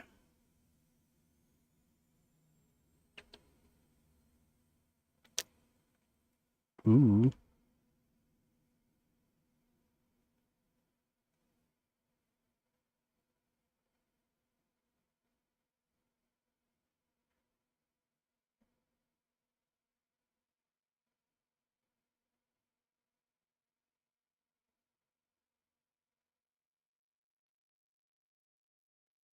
What? NVIDIA H20 GPUs reportedly caught up in the U.S. Commerce Department's worst export license backlog in 30 years. Billions of dollars worth of GPUs and other products in limbo due to staffing cuts, communication issues. Why do we have a picture with Jensen and Trump? Something wrong with your nails, sir. In the latest blow to... Do you want up? Hi. In the latest blow to NVIDIA's attempt to sell its H20 GPUs to Chinese firms, the U.S. Commerce Department stands accused of delaying the approval of key export licenses that are required before shipments can start. According to officials contracted by Reuters, this is the worst backlog of license applications in over 3 decades, leaving billions of dollars worth of GPUs and other products in limbo. Wow. Hi. Hello.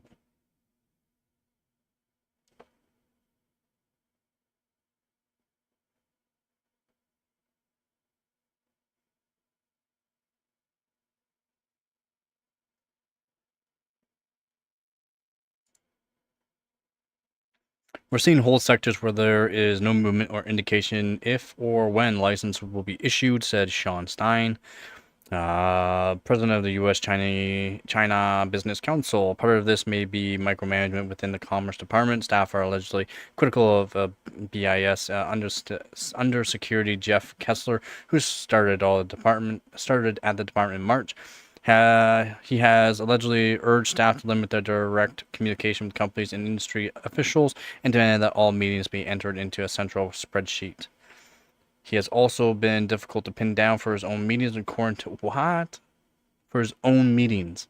This is compounded by continued vacancies of important positions within the Commerce Department, including the Chinese-based export control offices. This comes after the push for retirement of experienced officials, part of the Dodge program and the Trump administration's attitude towards government spending and staffing. This leaves the remaining staff unable to complete certain tasks or to give more concrete timelines on when outstanding issues will be rectified. Oh, wow. This comes alongside the Commerce Department outlining major regulatory changes too, and announced in May that it would reside export controls put in place by the previous Biden administration, which targeted subsidiaries of companies already banned from exporting to China, but that hasn't happened yet, leaving potential affected companies stuck and unsure of how to proceed. All of this adds up to a major issue with even just finding out any kind of timeline for license approval in 2023.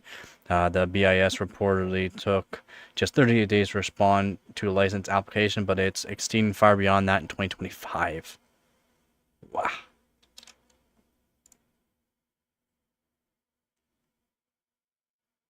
Oh, it really subsidized your race gas? That's pretty crazy.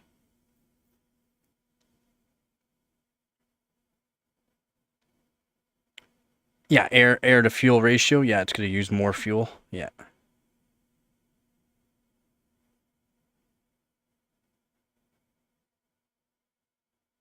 Yeah, extra fuel, cool the cylinder, head tub. Yep.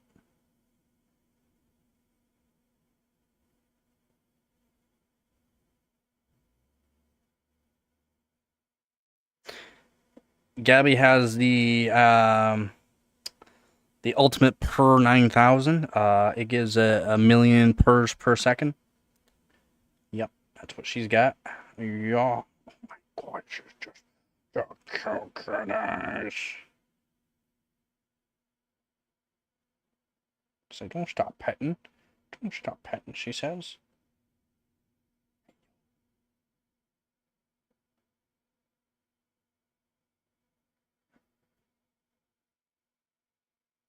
You're running out of RAM. Brutal. Sounds like the game's not very optimized. This isn't just a short-term issue either. It's one of the risks that's bleeding into the medium and long-term Chinese companies who only wait so long for orders before looking elsewhere. Stein claims that there are already starting to do deals with other suppliers in China and other countries. The U.S. risks losing 3 deals permanently if the companies find more reliable partners elsewhere. Oh, damn, son. Damn, son. Get rid of the... Thanks. No problem. That could extend to other territories around the world, too. Reuters quotes that the president of Florida-based trade consultancy has haven't seen delays in license approvals for radar and sonar systems into Latin American countries, as well as sporadic export application denials for shipping expensive manufacturing equipment. Yep. For affected companies, there's little they can seemingly do to speed things along with and encourage the approval of the export license. If NVIDIA, the most valuable company in the world, can't get its license approved on time, What hope does anyone else have? Oh, apparently Microsoft hit $4 trillion market cap too. Pretty wild. The situation raises further uncertainty for traders and trade officials alike, especially since China is now concerned that the GPUs have built-in trackers to thwart resale or unauthorized exports.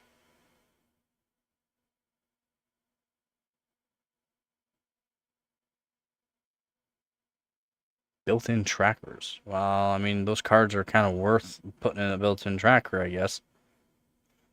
They're expensive. All of this is not only risk long-term U.S. business interests, but ongoing trade talks too. The Trump administration really lifted its restrictions on shipping GPUs and other technology to China as a fig leaf in tariff discussions. If it turns out that the license aren't approved and shipments can't be made, that may upset Chinese counterparts and see the value of such trades diminish as China looks elsewhere for its source of high-end AI technology and hardware. I mean, why are they not making their own? I know they're way behind, but why are they not?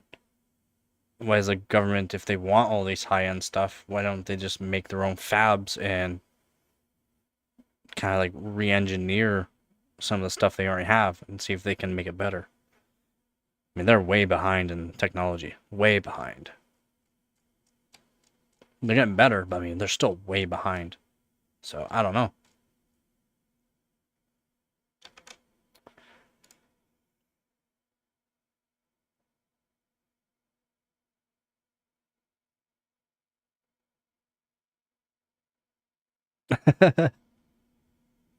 $40 or less. Come on, man. I'm not. God damn. I know I'm not young anymore, but I'm not that old. Yes, I know a bit of history there, buddy. A little bit of history.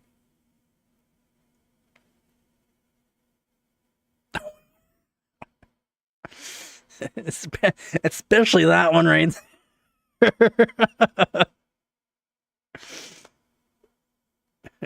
She's a gilf, that's for sure.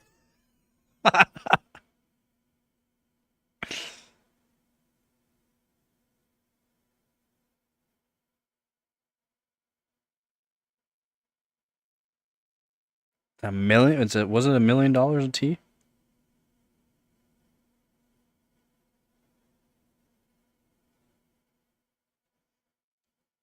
They do that somewhere else. They put tea in the rivers. Where is that? I don't think it's Britain that they do. Is it Britain that they do that? They dump tea in.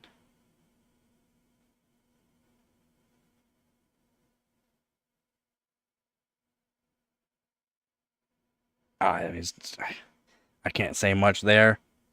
I look at things a little differently as some people for that, but yeah.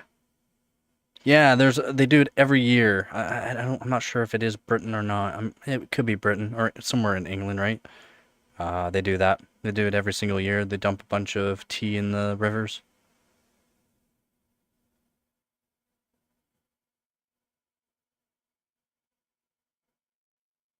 Yeah, I know. It sucks to have a brain and like not really agree with what they're doing.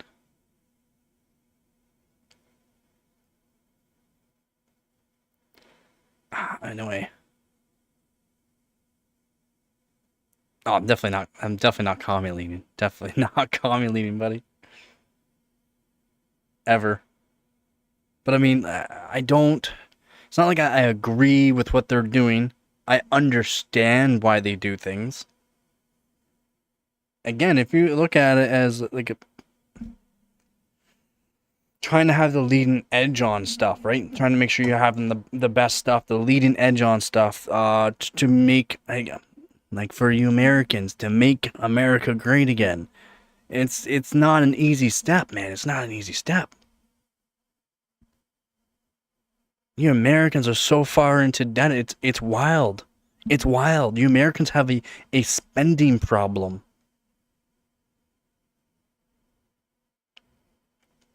Make Skynet great again.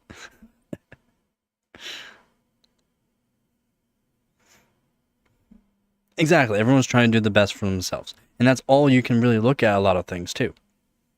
I mean, our government's not the greatest here. I mean, freaking idiots here.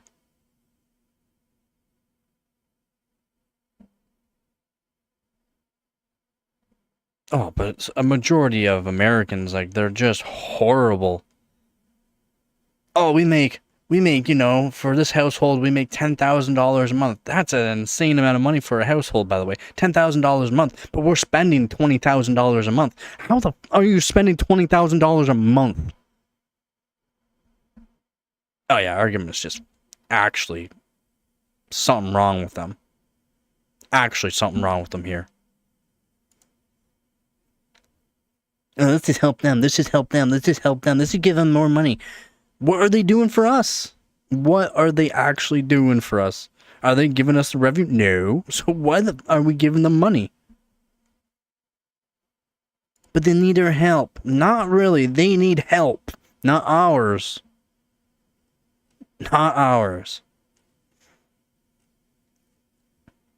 Yeah, it's pretty wild, though. Pretty wild. When you see these two together, shit about to go down.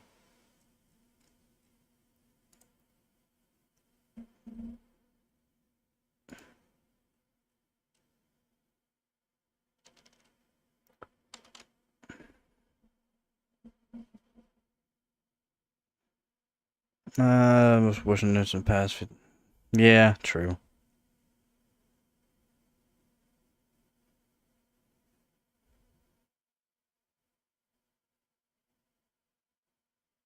No, Squeeze, no.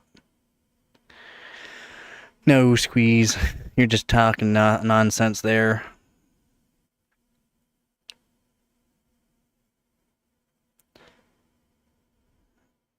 Do face verification to use Discord? Huh? We are a cook here. Too many people in that. Why all the crap's happening? Yeah.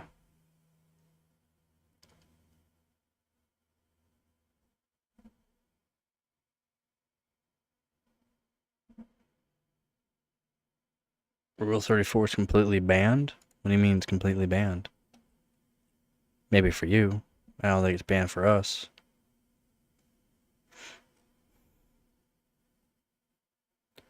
What else we got going on here? Kind of want to talk about this later on.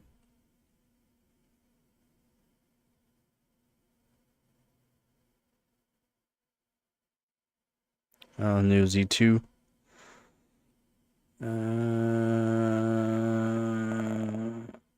None had actually left Core i9 in the dust. Huh? 30% faster. Damn, son. Holy, what?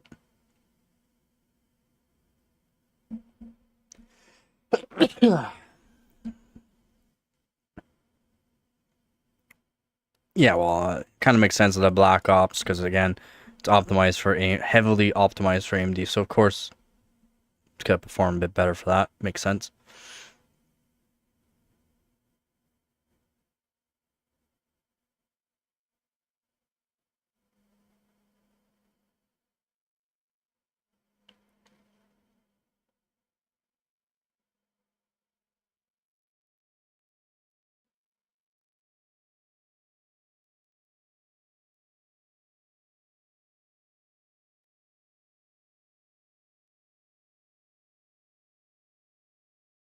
Yeah, but what did they use on the 14600K? They're not giving enough information on the 14900K.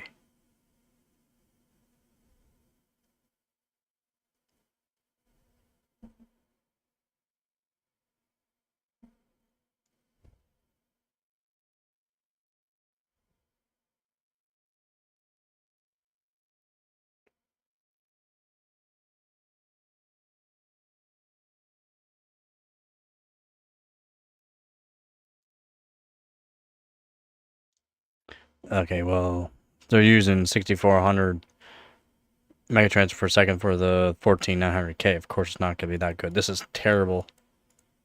Terrible for 14900K.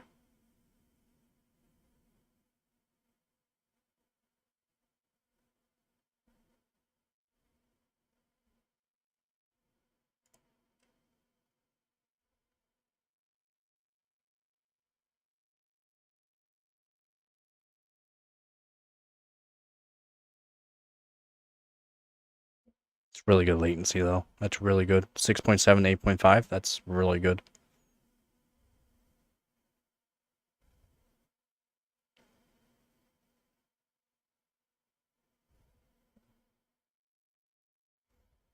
And it looks good. Looks good.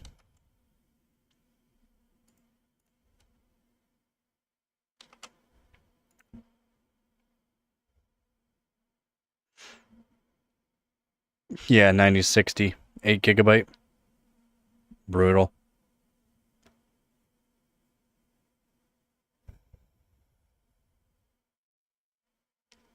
Yeah, I went over the 9060 months ago, but more came out for it, so.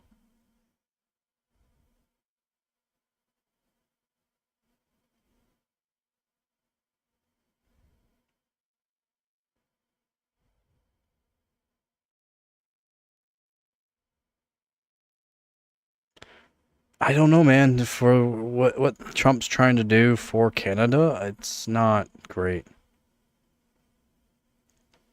It's not great. And our government's not too keen on any kind of threats.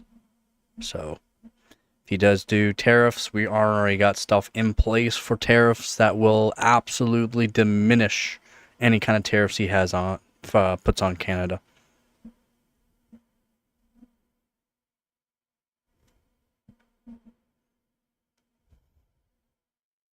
Download the beta, nice.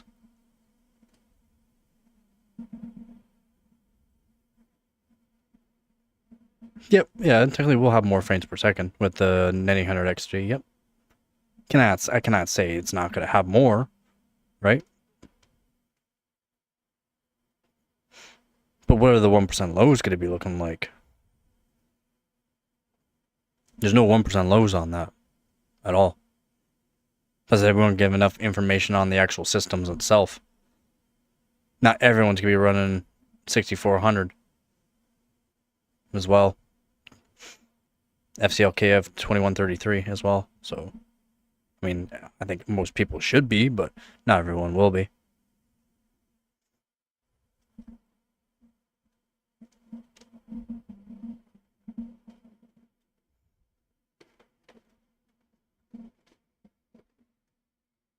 What are you doing? Come on. Don't be a turd.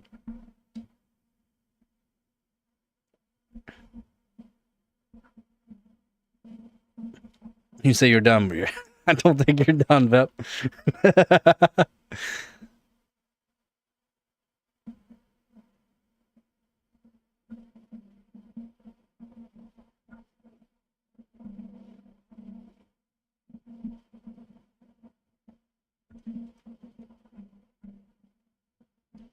What do you mean for Antarctica?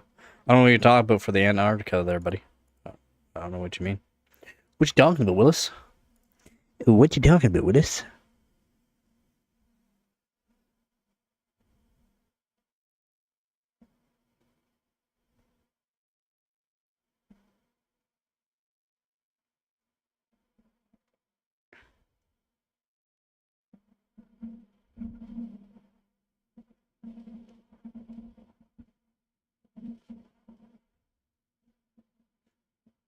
Um,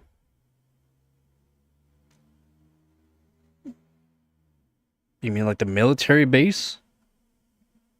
Whatever they funded over there? Was it even a military base? I don't even think it was a military base.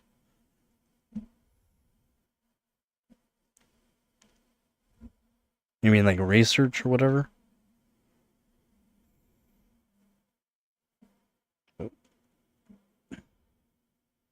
Oh, the alien research. That's good, good funding. I think everyone should fund that.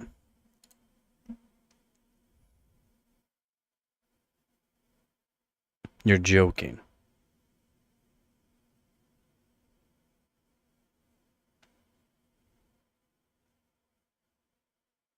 There's a two genders, and it's a boy or girl?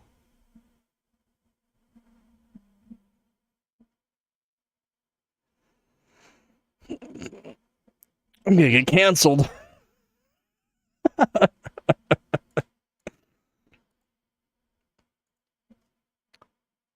Yeah. It is wild. That is wild. That's wild. Are people actually like messed in the brain? Like, gotta be. Got to be fun to be wild.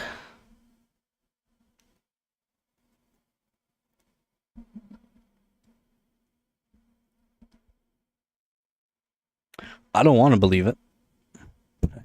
It's hard not to believe it when it's around there.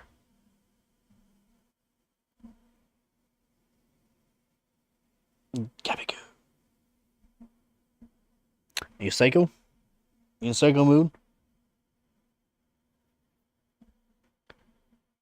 15 years? Has it really been that long? Jesus. Yeah, it's pretty wild though. It's pretty wild. Pretty wild.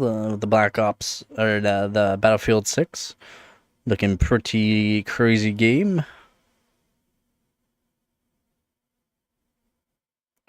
Looking pretty wild.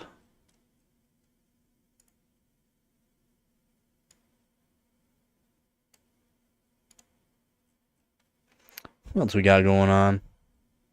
Oh yeah, I think I seen this actually. By what's his name?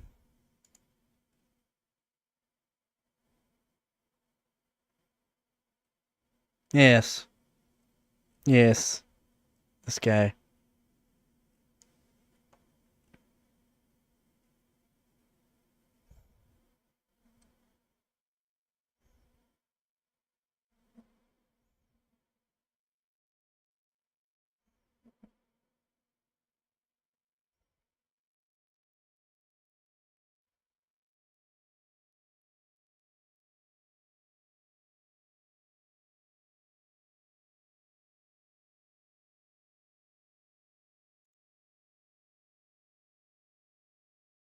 Oh, looks like it got warm.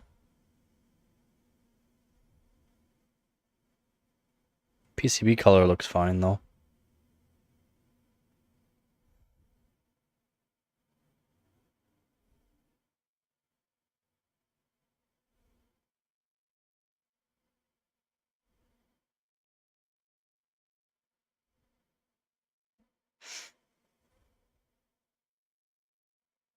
Customer so fixable.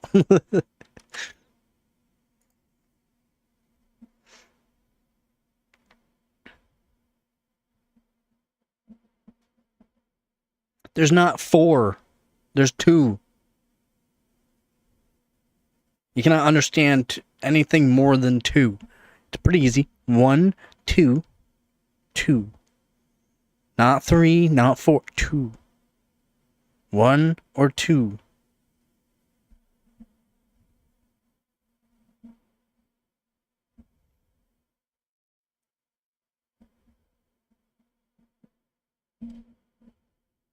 You should definitely do. You should definitely build it. Yeah, I think you should. You should take your time building it and have a good time building it and take lots of pictures and put it on the Discord.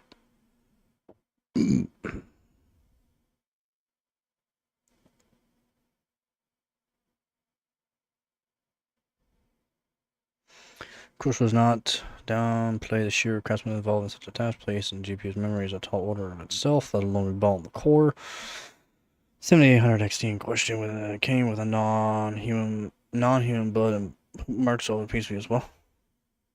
But is that brutal?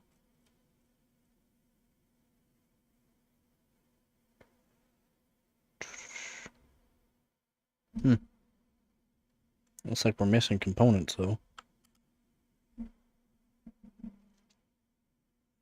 So I'm spending money for people that actually have mental issue. They do the yeah.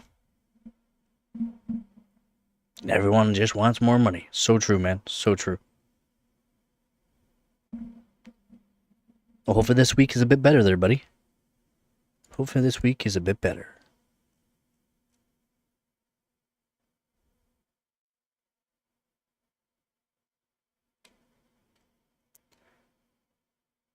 Yeah, this guy's great. I do believe this is Northwest Repair. Yeah, Northwest Repair.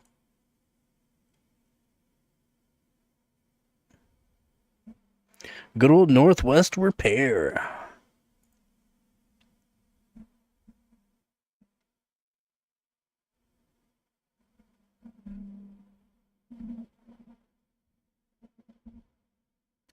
Yep, definitely don't allow it to happen again, whatever happened, but you don't have to speak about it. Just hopefully you have a better week, and from here on out, nothing but better, better, better. Yeah, definitely people are going to be fighting for nothing. But you said this, but you said that. Oh, my feelings, ugh.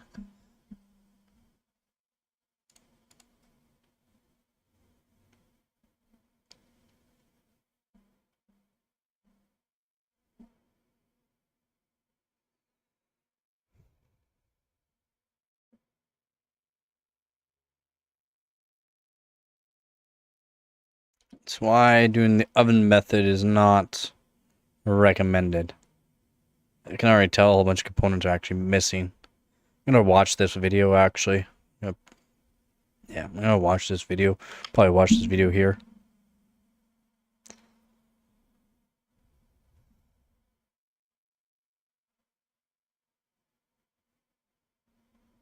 The broken power connector? That's easy. It's an easy fix.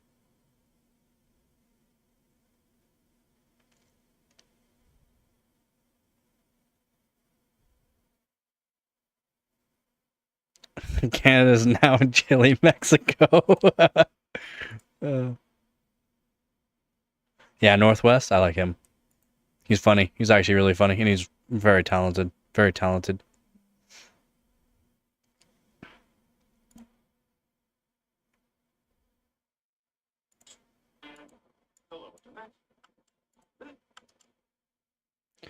Now, do we even have sound on this? Nope. Alright, just disappear. There we go. Now we have sound. This is blood. And this is poop. Don't worry, it's not human blood or human poop. But it is nasty nonetheless. It is nasty nonetheless. He got it on Facebook, brought it home, plugged it in, and no go. So, here we have it. United Britain. I mean, I think you could have done a little better on that one. Kind of like this genius here. I want to start baking Yep, video drill into PCB. can probably do this. Yeah. All right. I mean, it's So the video card. once you know. So once you know about how the PCBs are laid out, you can follow traces and figure out what connects to what sections of the PCB has these just big thick, or not thick, a whole bunch of copper instead of like just going traces. It goes to it all one spot. It's not hard to drill into a PCB or scratch away layers of PCB, because you have to do that for modern GPUs anyways. So it's not that bad. There's nothing inherently wrong. But he didn't. I don't think he drilled into the PCB. He drilled into the silicon. He drilled into the silicon. I think that's what he did, right? Is the reason, which Yeah, this guy's amazing. more problems than Northwest Repair is awesome. I don't seem to have any problems with the resistance readings, and the core looks okay. Yeah, that's true. I guess maybe I don't get it that much. It's not cracked. And the entire board is covered with grime, so I'll clean it real quick and continue with the Yep. diagnostics. Yeah. And then I've had to do that with my. I had to do that with my fixing up. The GTX 770. I had to redo traces on it. I mean, I don't have the special epoxy for it. The UV epoxy. I don't have that, so I would like to be able to get some of that and eventually redo it. But yeah, it's once you learn how everything works and what goes to what, it's not that difficult to do it the way that he's doing it, to make it just look so nice, crisp, clean. You just gotta have a good setup, basically, a good setup and knowledge of what kind of fluxes to use. Again, having different kind of fluxes helps a lot of things. I have like 10 different kind of fluxes I use, different kind of solder that I uses for a whole bunch of different applications, and you'll start to learn what actually works best for each application. But having like a heating pad, like a board heater, basically a dual stage board heater, a good soldering iron. I got a good soldering iron and hot air. The hot air could be better, of course, but soldering iron is definitely a beefy one compared to some. But having a good equipment and knowledge of what you're actually doing and layout of PCB, it's not too bad. The way this guy does it, though, it's amazing. That right here. I've watched this guy for years. The likelihood of successful repair down to 0.1%. In other words, it'll be a miracle if this thing works in the end. Yeah, exactly. Not the usual. Let's power this thing on and see what it does. Yeah, I hear ya. The fat jokes and gun jokes are so tired. Yeah. Thermal camera is showing some I definitely hear you on that. explosion inside the core every time I flip the switch.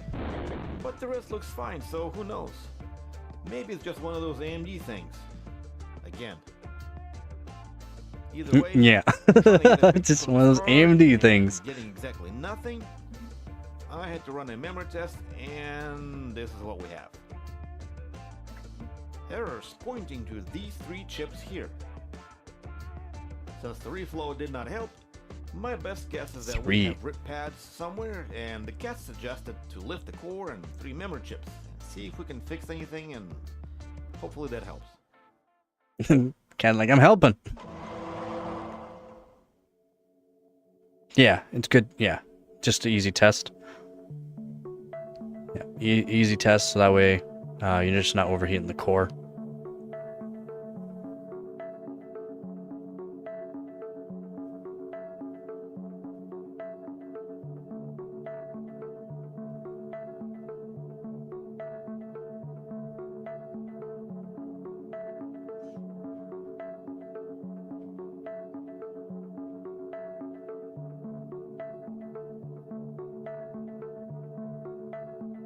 Yeah. Well, yeah. Okay, so what he's doing, so someone came in with a 7800 XT. What the person did was they did the oven. They cooked it in the oven to hopefully reflow the memory chips, and they ended up killing the actual 7800 XT. It technically somewhat worked beforehand, but when they did the oven mod, they cooked it in the oven, they definitely did not do it right, and they probably messed up a whole bunch of things or re-cracked some more of the BGA underneath the memory pads, and it completely made 3 chips die, and so he has to redo it. So what he's doing is reballing the actual GPU core and redoing the 3 memory chips. Yeah, 7800 XT.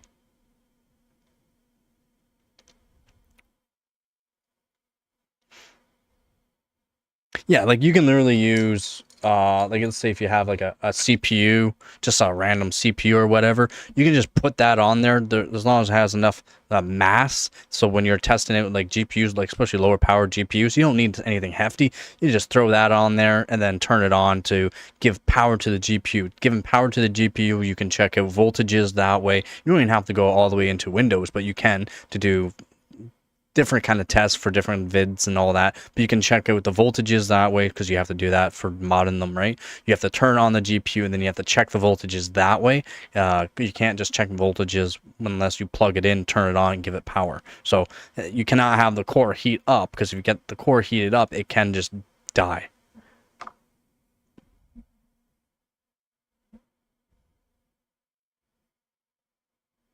That after a couple months, brutal.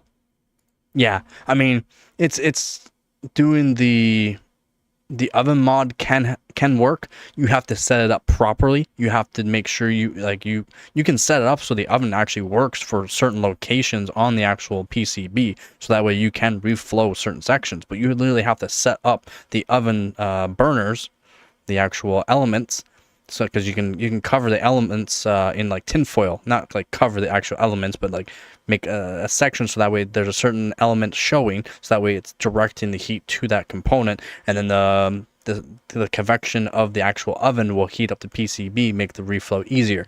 A lot of people don't do all this. Then you have to set up the GPU a certain way. There is a way to do it. Not recommended, and no one should be doing it on a 7800X 3D. You should be using proper stuff.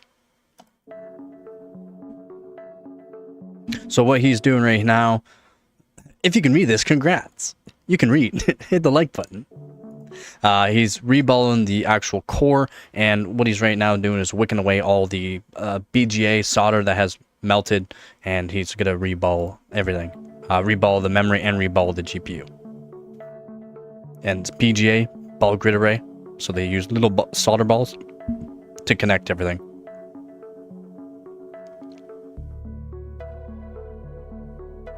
I'll be doing this on an SSD. I want to add more chips to an SSD, and I'll show how I'll do it.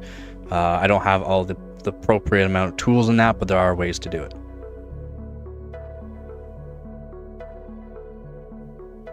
Nice and clean. Pads look good onto it still. Like he has an actual reballing core reballer, so it actually helps that way. But you can actually get, for like soldering hot air, you can actually get like big cupped ends, so that way it can do it somewhat proper, a little bit more proper. Then there's the stencils. He's using stencils, so he has a vise that holds it, and then he's using a stencil, so that way he can align all the BGA balls properly onto the actual GPU. And you can buy all of this actually on Amazon, to be honest. Looks good. He's checked it with his finger just to check it, so that way there's no, like, just in case he missed something. Like, visually, it's hard to look visually on it, especially if you have the light just directly down. It's hard to see if there's anything that has been missed. So any solder that has been missed, the balls that go onto it will just fall off that section when the ball should fit down into a small groove. Yeah, machine does, yeah. Yeah, generally machine does it. It's basically the same process though. And then this is the stencil. Balls all aligned. It's gonna heat it up, get the balls set up onto the pads. And you'll see eventually everything will go all shiny. Once everything goes, all the balls go shiny, they're all laid out proper. Then he can set it down in place, line up the arrows onto the PCB to make sure it's set properly for that, and it all basically all fits, it goes into place, and then you just reheat everything up nice and even to guarantee that the solder balls are actually soldered to the actual pads on the board. Same thing with the memory chips as well, but doing cores is completely different. The way you got to make sure you're doing it proper. That's why you got to get an angle, look on the side to make sure everything is sat down properly, looks good. The repair is done. Just making sure that the temperatures go above the melting point of the actual solder itself kind of guarantees that it's going to be done proper too. That's why having thermal probes, multiple thermal probes around helps. Or maybe they just needed to reflow it at a higher temperature. Dang! I didn't even notice that before. Oh my god! Look at that. I got a little too warm. The solder actually like melted the BGA to other balls, and that's why they're dead. Or maybe they just needed to reflow it at a higher temperature to melt the copper traces back. It didn't work. Might still be good, but powered the board and everything looks that's brutal. Good. So let's try to boot the card and see if it posts. How's it going, Dave? And we got nothing. Okay, let's run the memory test again and see. AMD is dropping 9060 XT 8 GB replace it with this? No. It says we have a No. So the 9060, you can't even buy the 9060 as a consumer. You have to buy a whole PC build. It's only going to be going to PC builders that are going to be putting 9060s into PCs. And yeah, you can't actually buy the 9060.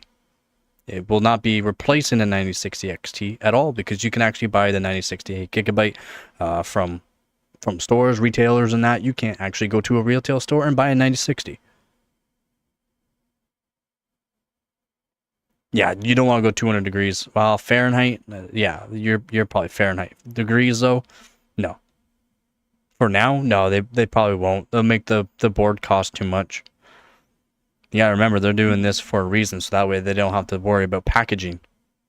They don't have to worry about packaging, marketing it, and all that. They're just gonna sell it to PC builders in bulk supplies. They don't have to worry about packaging. Good cost saving. They actually can make money off of this GPU. I feel bad for the retailers the companies that are actually going to buy these GPUs to build PCs out of. PCs are not going to be selling. Not for a 9068 gigabyte. But performance won't be there. The uplift of cost is not going to be right. Even for a cheaper PC build, it's, in my opinion, it's like a waste. It's all using old GDDR6. The performance isn't there. It's not going to be there. So whoever's buying these, I feel bad for them. B problem. B problem. Y'all best be careful or I'm gonna sting you with my stinger. Maybe I didn't solder it all the way, or the chip I used was bad.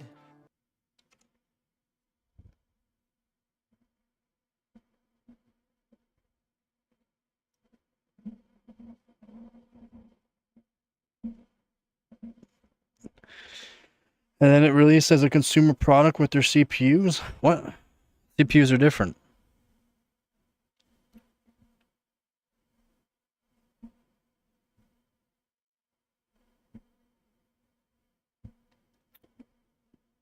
You're saying don't buy into it, but pretty sure they're not going to be good to be selling it to retailers for consumers.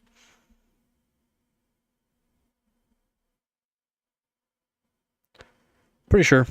I'm not even going to think about it because it's a piece of shit GPU. I have no idea, so I'll just try another chip and see if that works. Everyone already complained about 8 gigabyte cards and they came in with another 8 gigabyte card. I don't think they should have done There we that. have it. It works. Hey! Who's the real GPU gangster now, Alex? Nice. We are done.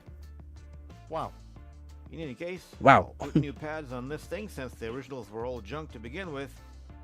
Put it all together, and there we have it. XFX survived possibly the worst reflow attempt I've seen so far. But in the end, what matters is that it works, and everybody happy. You owe me a like. Goodbye. Very nice. Got it working.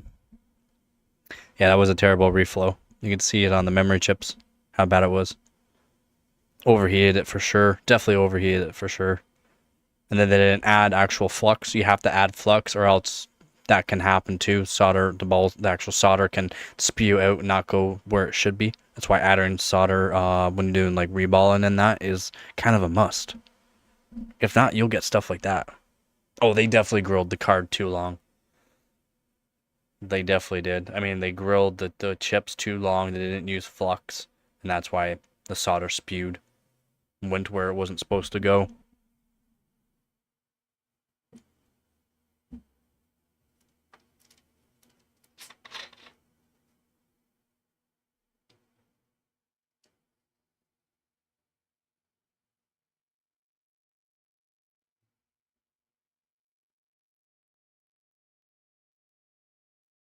Oh yeah.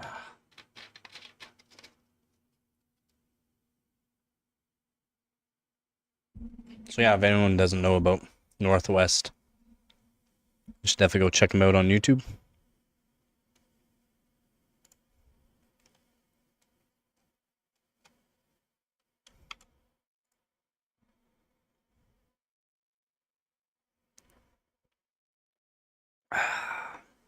You like grilled cards though, Dabatron? You like grilled cards. Looks good though. You did good. It was 3 bottom chips though, man. Brutal.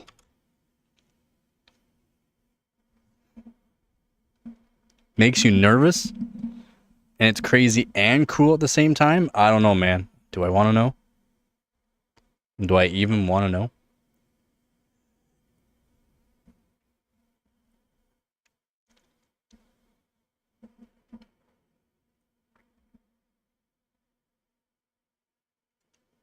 I believe I can fly.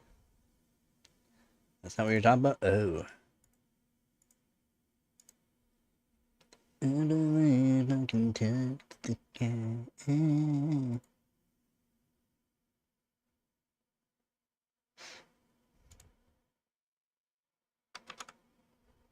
Well, what is it?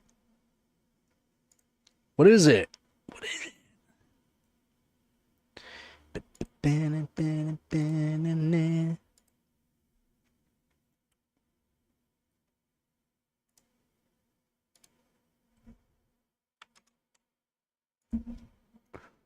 What is it?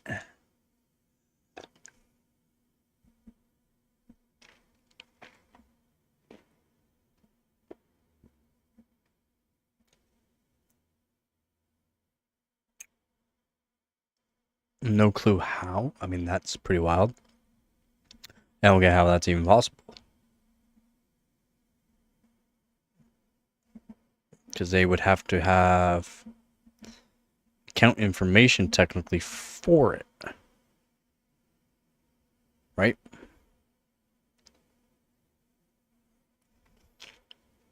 Then you need somebody to sign off on that. You generally need to have the person that's... It's kind of odd. Yes.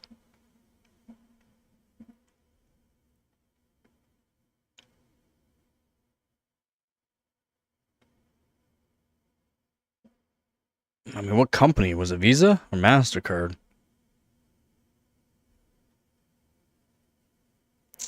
Yeah. Yeah. I don't know. I could not tell you. That's just kind of odd. Bitte? Bitte?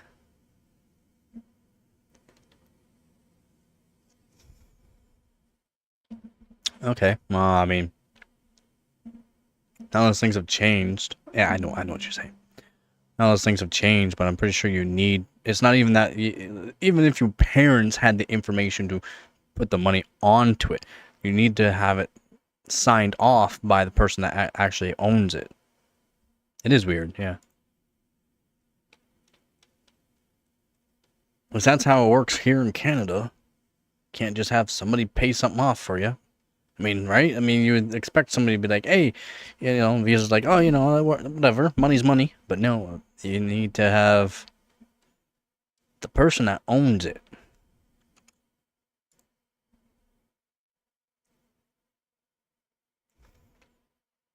So again, check out Northwest Fix if you haven't seen him on YouTube. He's pretty great. Fixed up 7800 XT here that somebody botched with a put it in the oven.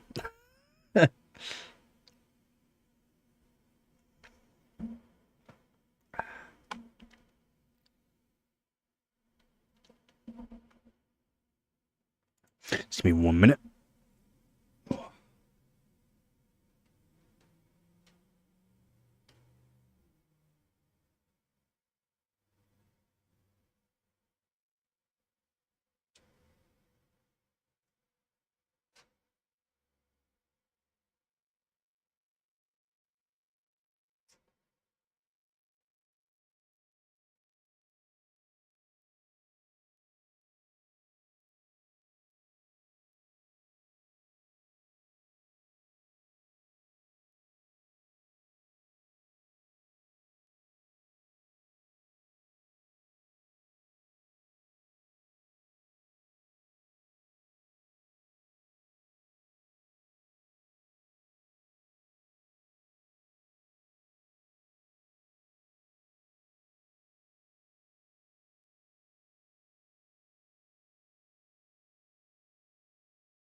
I mean, that's good though, right? I mean, you can't complain about it, really. It's kind of still odd that that happened. Still odd that it happened. What happened to it?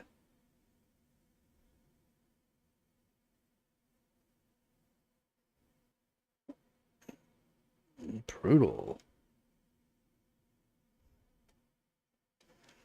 Yeah, northwest repair. Good job. Anything new? Nope.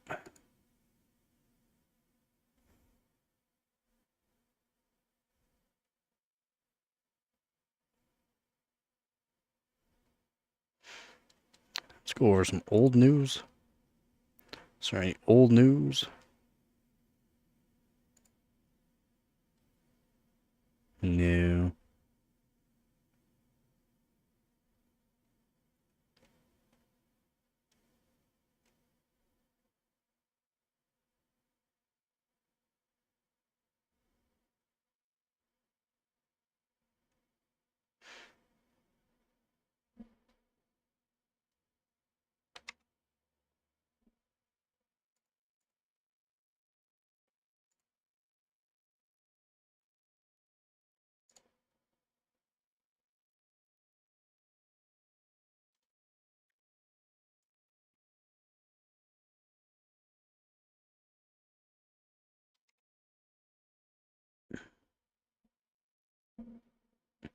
It's not like they can take it back. You can't take back a payment.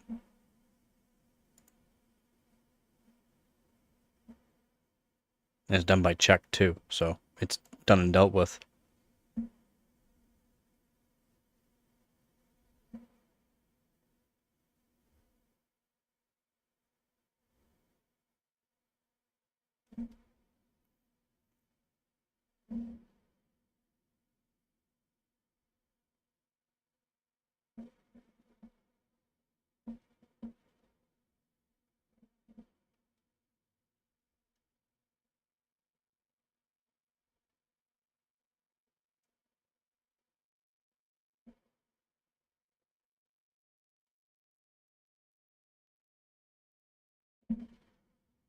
%40. 40%.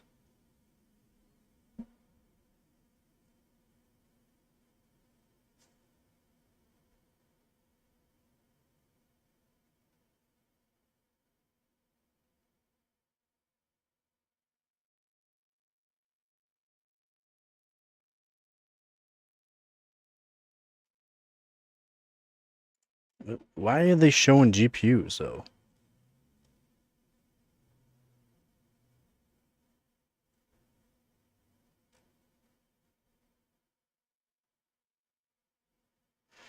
See, where's the 4060?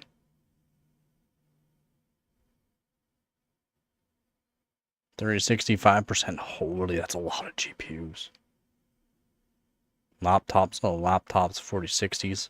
It's a lot. Like that's this is like hundreds of thousands. 5%. Like we're talking like 300,000 of them.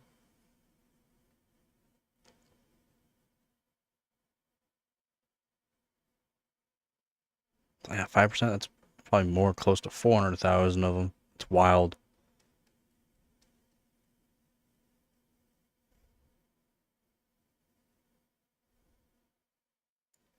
Wait, what? I thought we were talking about CPUs. Why are they giving GPUs? Are they stupid? These are GPUs, not CPUs.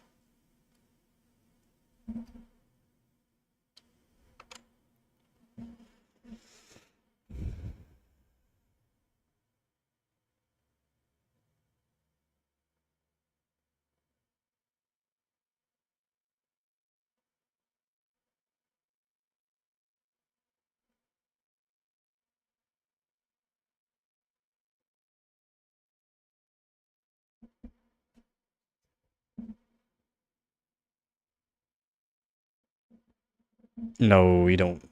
That's fake. That's fake news there, Dabatron. It's fake news.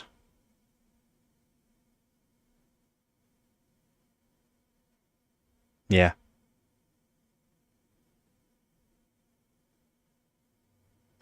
If anything, he'd be made to pay that back in installments.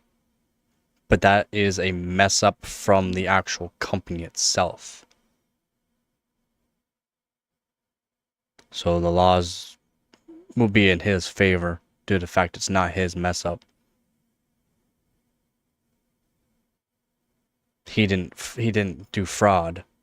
There's no fraud involved in that. That's a company mess up. No, for $400 you can't get 5 years in jail. It's impossible. It's impossible to get jail for 5 years. Maybe 3 months. Not even 3 months. Not even a month. About a month maybe. Not even a month for $400. 5 years in jail, you'd have to steal $200,000, around $200,000 for 5 years in jail.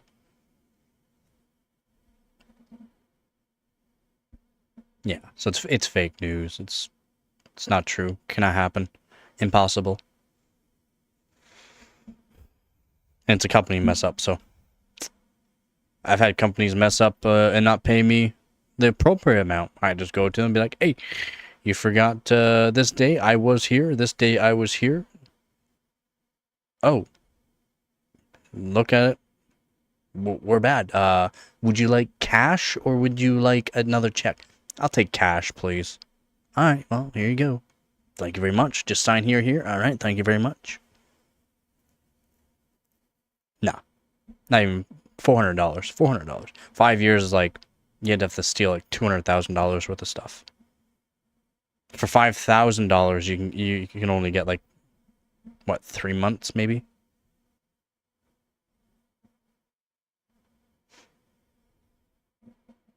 Something like that. Yeah, it'd be an insane amount of money for 5 years. That's what I'm saying. It's good to know laws.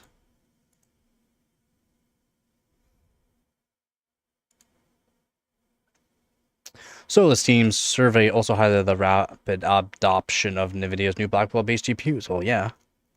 Mid-range RTX 5070 is currently the most popular GPU in 5000. 1.32%. That's still a lot. Holy. NVIDIA's share of all discrete GPUs in Steam remains extremely high at 73.94%. Woo. That's... We're talking like 100 million GPUs as all Steam. Like that's like 73% is like 100 million 100 million GPUs.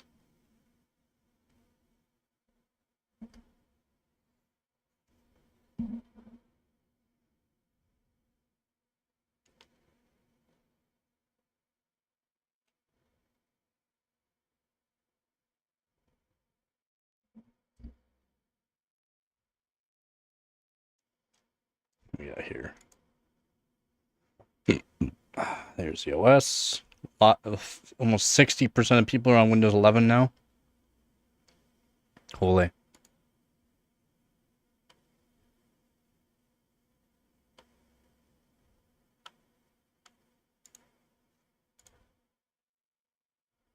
Yep, so Intel, 62.3% of Intel, and 37.62%.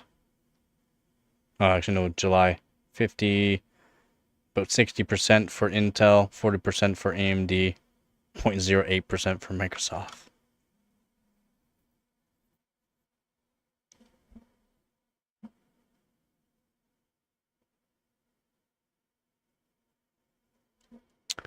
Pretty wild.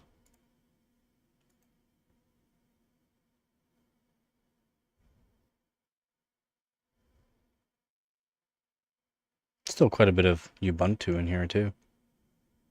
0.13%, but I mean, still thousands. For system RAM, 16 gigabytes remain the most common configuration, which is pretty wild. Using approximately 42% of all PCs, where 32 gigabyte setups are now at 35.15. I mean, it's good to go to 32 gigabytes, even if you're on DDR4. Just get yourself a kit of 2x16. Be happy. Give you a little bit more performance.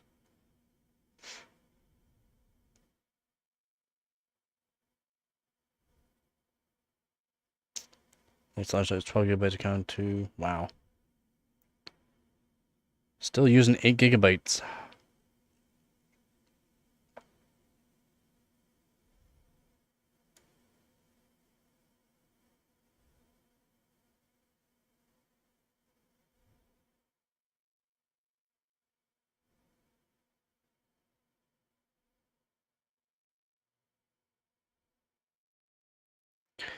Well, there's not much more news. There's not much more news. Unfortunate. Still, 256 terabyte SSD. Whoa. Wild. Wild. It's wild. Yeah.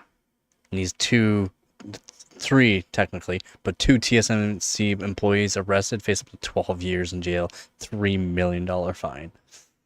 Wild. Espionage.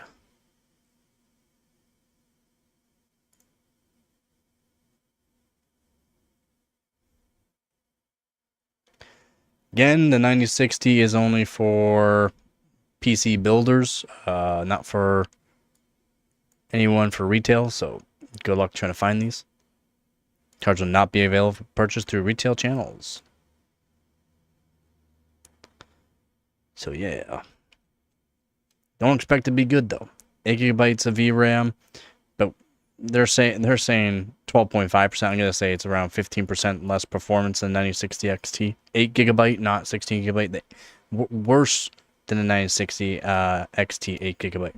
So just saying, not good. Don't waste your money. Don't waste your money. Spend it on something that's actually going to last you. Something that you can use. Not just 1080p, because you're going to probably upgrade later on in life.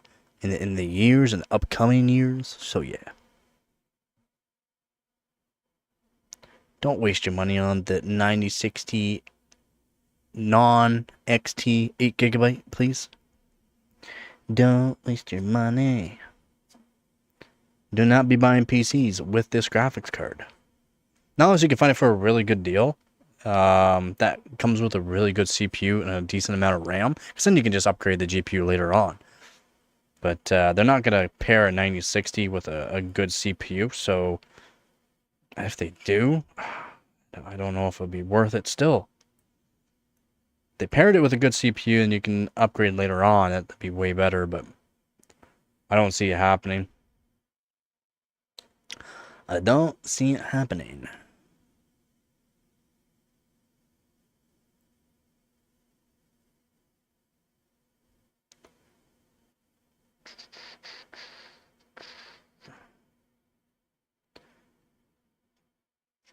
Kind of want to delid the CPU. Kind of want to delid the CPU that we heated to over 300 degrees Celsius and then put 2.1 volts into. I want to delid it and see what the solder looks like. It probably looks just fine. Kind of do want to delid it though. Maybe I'll do that now.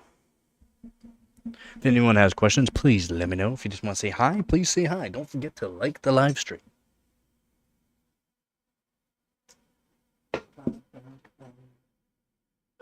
We got the vise. It's so heavy. Ugh. Alright. Let's get this shit up.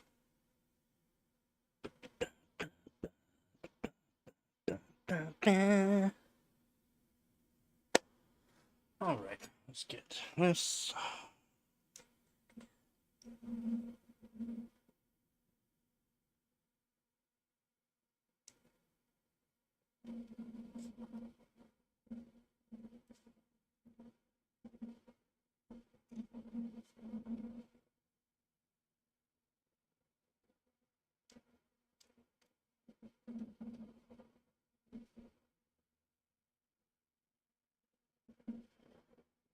Ooh.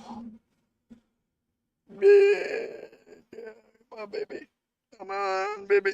Come on, baby. Popped it.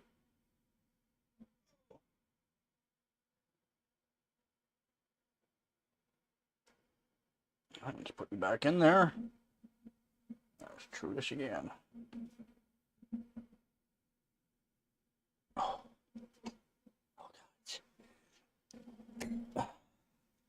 God damn. Dang. Oh, baby. What do you even do?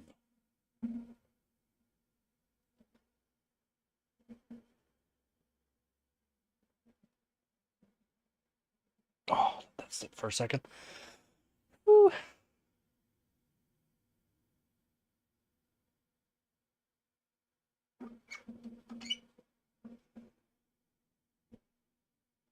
Oh, I need to figure out where my breaker bar is. Makes it a little bit easier.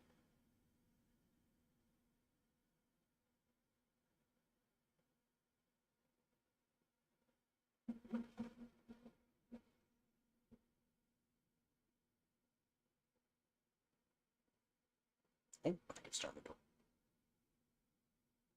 There we go. I think we got it. Did we get it? No, we did not. Oh, yeah, we did. Oh, the solder flowed. Oh my god, the solder flowed. How did it... I don't know how it worked. We got solder on... Oh my god, I don't know how it worked. Remember when we did the...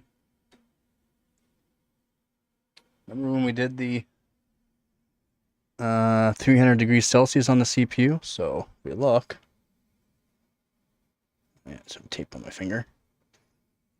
There's the, look. That's solder. That's the indium solder. So I don't know how this thing was working still. And then we'll look at the CPU. Yeah, not good. We got solder on components. We got components that reflowed here, as you can see. Moved. We got solder down here. Solder on components down here. So I don't know how it worked.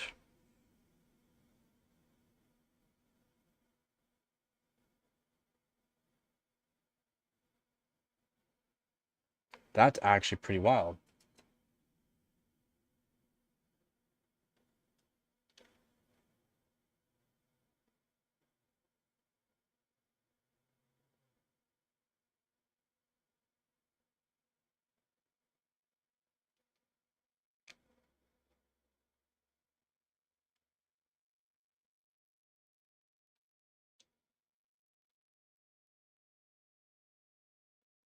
Where is the one?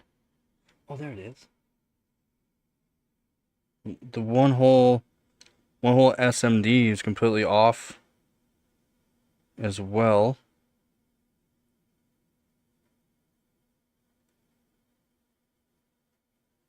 That's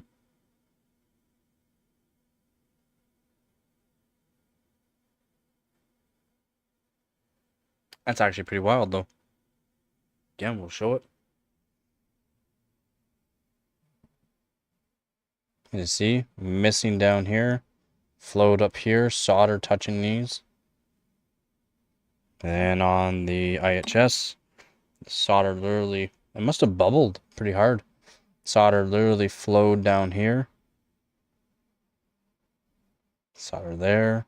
Solder flowed over here.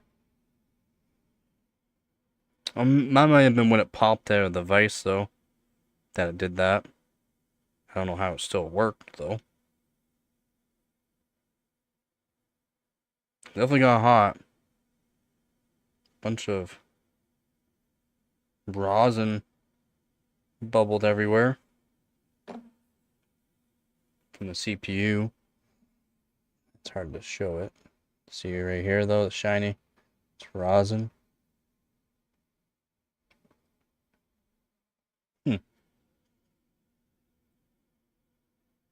Pretty wild.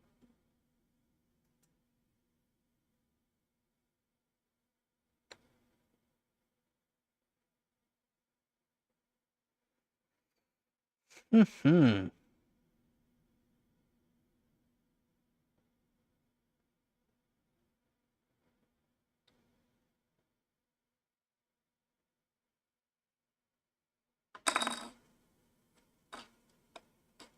Oh, nice. Yeah, I just delidded the CPU that we heated up and then put 2.1 volts through. Just delid to look at what the solder did. So never that I did have it up to over 300 degrees Celsius and then it popped out of the vise. So I was wondering what the solder did. Yeah, some of the components fell off of it. Some of the SMDs fell off of it. Solder everywhere. And big ones, yeah. Solder went over to this corner here. Solder flowed up here. But solder right here too. So, yeah, it was. And we got fix yourself. Fix yourself. There we go. We'll get the bubbled up CPU. I mean, I can't believe it still worked. I can't believe it still worked. Literally, one of the SMDs fell off of it, and the SMDs are covered in solder, and it still worked. Still worked. These CPUs are like unkillable. Unkillable CPU.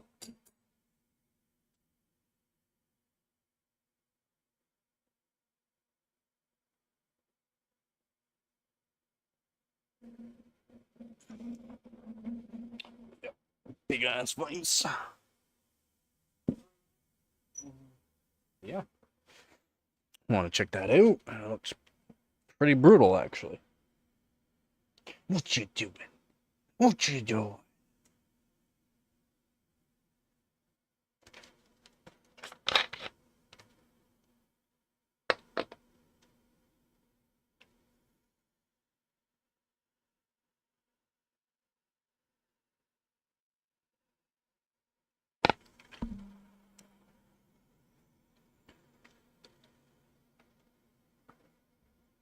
Oh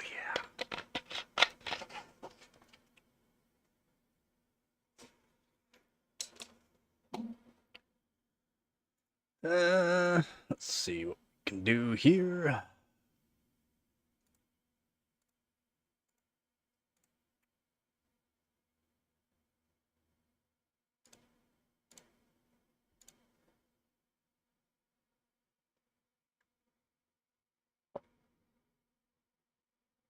Oh, apparently other YouTubers are doing the 9970 X3D now. 9970. I'm not sure what's gonna be called. Apparently other people are doing it now. I already talked to it live on stream. Let's go. Let's go.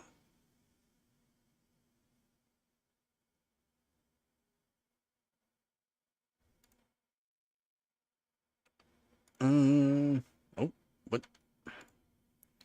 And look into more is connecting the case stuff. Not too difficult to do. Pretty straightforward. That I/O. It's the well, you plug all your USBs in. USBs and Ethernet and whatever else. That's the I/O for the motherboard.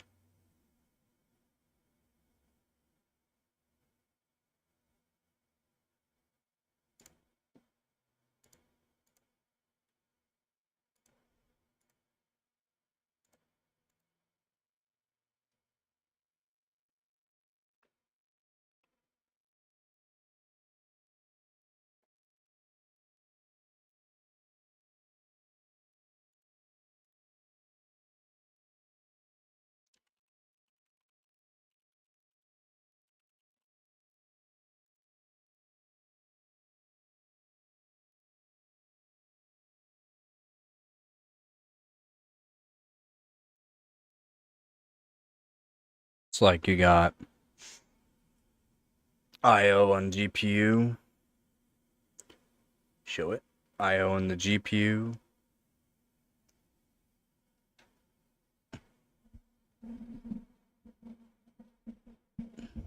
Oh, what does I/O stand for? Input, output? Sorry, I guess I didn't read your question very well. Yeah, I/O is input, output. Just checking over the competition, see if we are...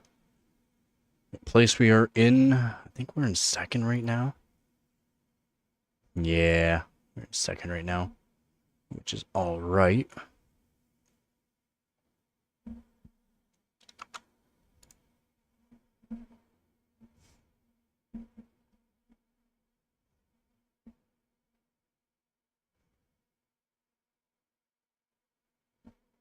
Yeah, you can do that. You can do that if you want, just to guarantee you're gonna put the Windows on just one SSD. You can do that. I mean, does it really matter which one? No. But when you go to install Windows, you'll have to figure out which SSD it is, and to make sure you don't put on what... I mean, it doesn't matter which one you put it on, right?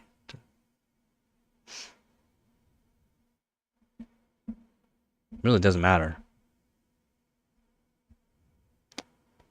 Does not matter. So, I mean, it's up to you if you want to just put one in at first.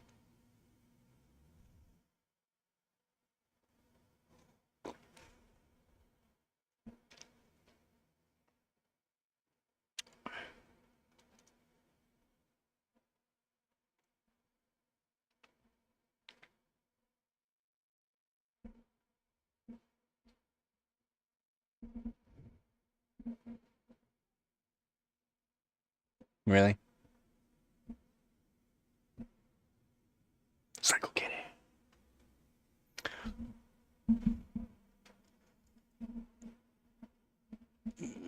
Well, yeah, I mean, it is kind of the best way to do it. Just a guarantee you're gonna put the Windows on the one SSD.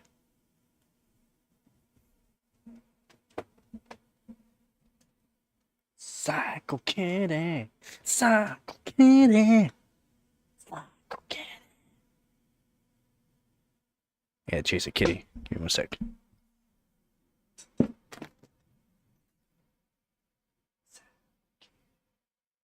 Psycho Kitty, Psycho Kitty.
Oh, my bad, I had to chase a Psycho Kitty.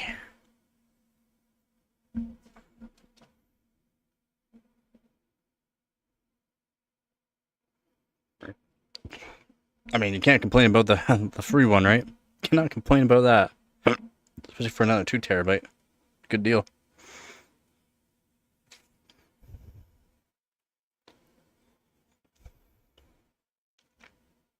I mean,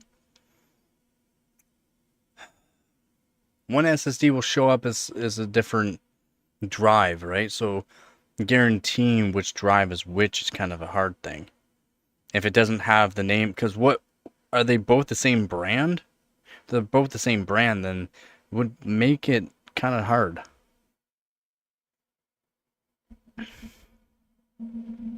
Are they both the same brand? Because it should say the brand of the SSD. Same size, different brand? Well, they should switch. They should let you know what brand one is while you're into the Windows install part. So technically you should be able to sort it out that way.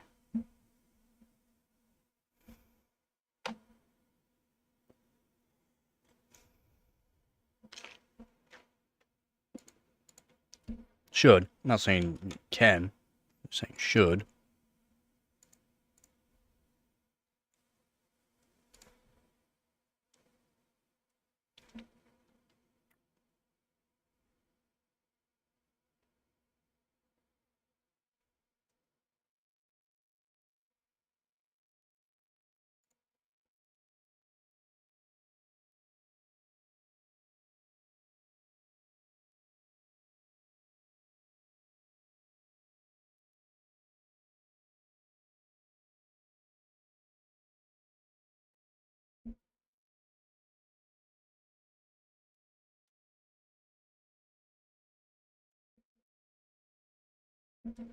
You should be able to identify. Should.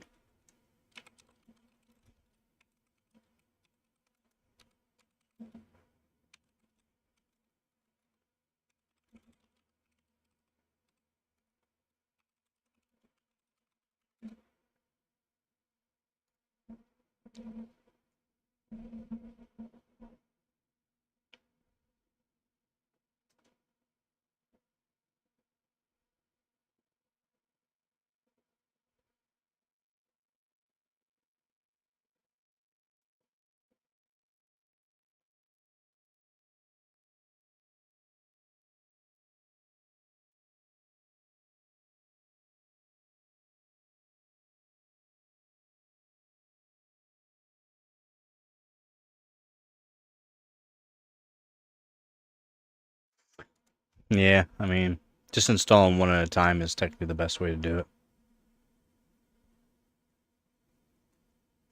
Yo, Dr. Antoine. Dang, son.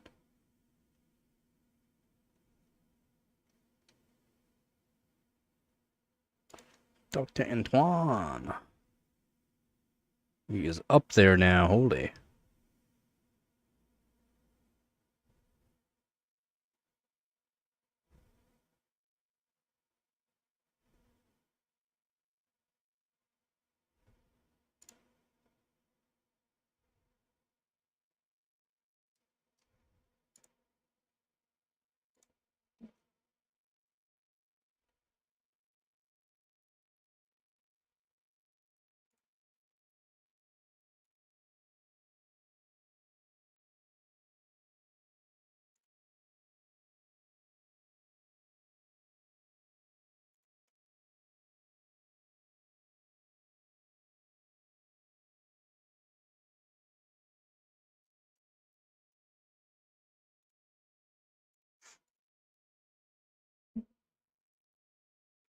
Yeah, I mean, it's hard to... Windows is dumb that way, right?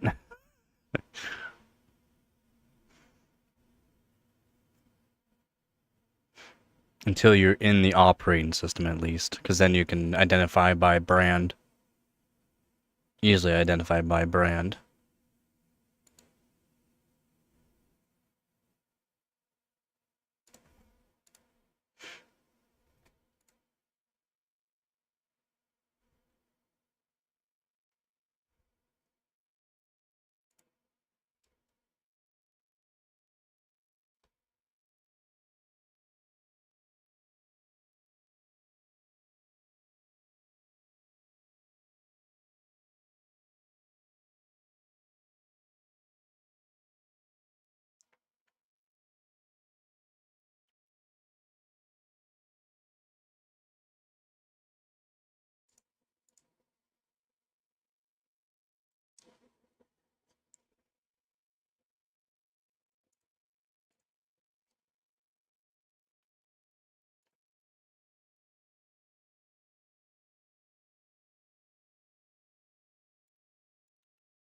Oh, welcome back.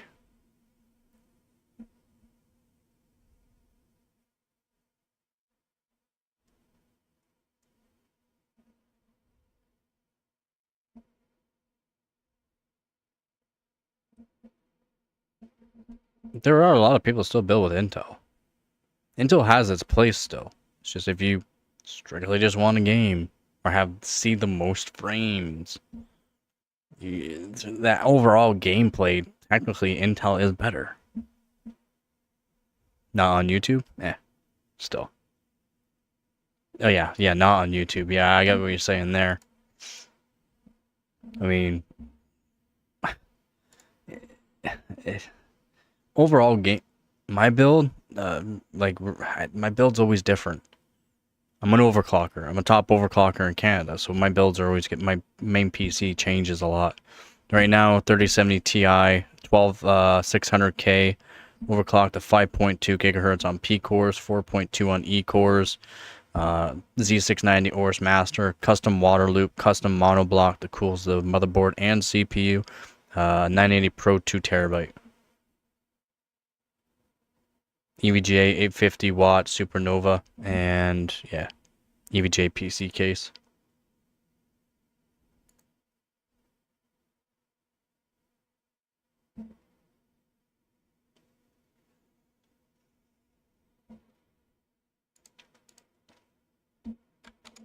My PC always changes.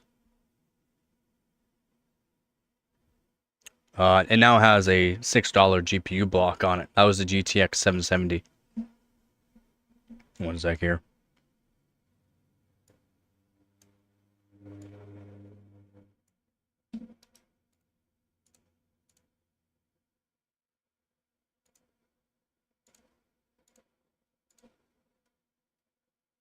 Hello.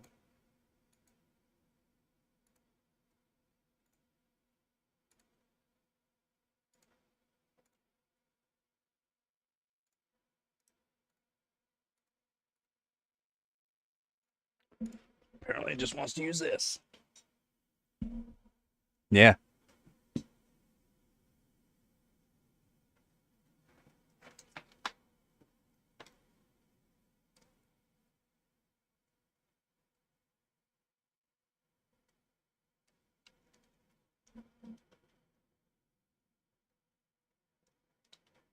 Yep.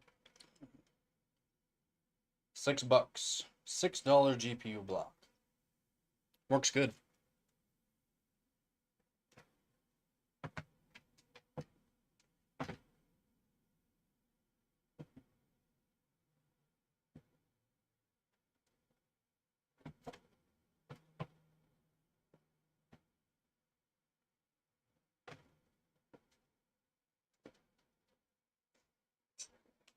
Yeah. I had the AIO on it. Worked pretty good too. That works way better. That's not really recommended for people to be doing a GPU block like that. You definitely have to figure out a way to cool the VRMs and the memory. But hot. How's it going, hot? I haven't seen you in a while, buddy. How's it going, man? The 999, the 999. You sound like a German. 9. How's it going, buddy? How you doing? How you been? You doing all right? You surviving? You good? This is Pepsi.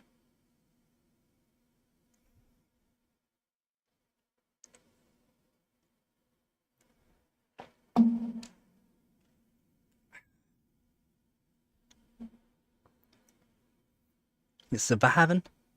Don't go breaking me heart. Look, it's fun.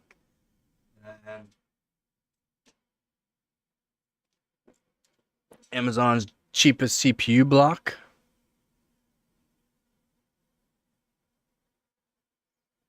It's now not that cheap. After I did the review on this Amazon's cheapest CPU block, it's now $10 more. It's now $10 more. No, it was not sponsored by him, so I don't know why the price went up.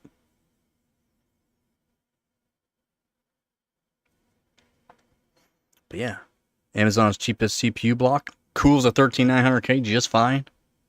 I did sand down the. It's not perfectly lapped, It's not perfectly lap. I'll lap it later on. Lap it so it's a bit flatter, but it's pretty flat. Yes, you do need to put that stupid water loop together. I would blame Vep too. I would blame him too.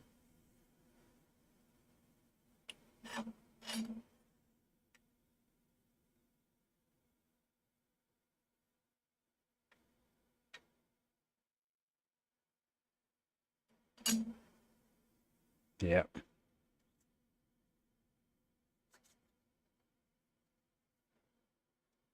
Nah, he's sad. Yeah, I mean, it's got some water spots on it, so it doesn't look that good.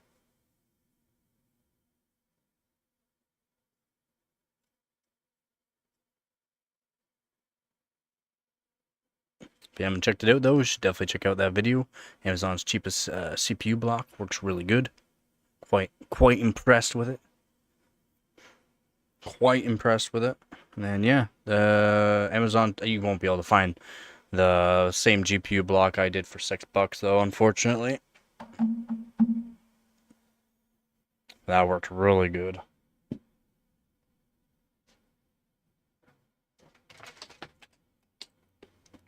Again, $6. And it works good.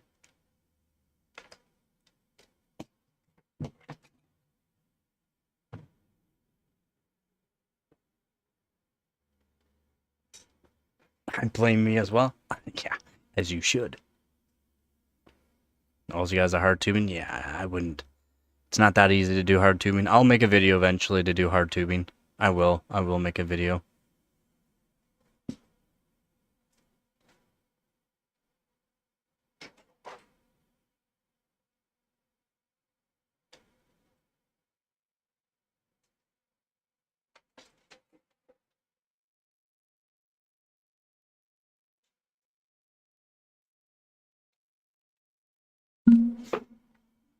Tubing.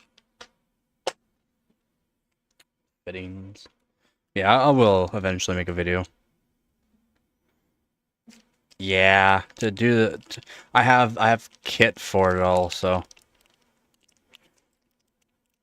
Let's poke it. I think that poke was enough. Go. Oh, so clear.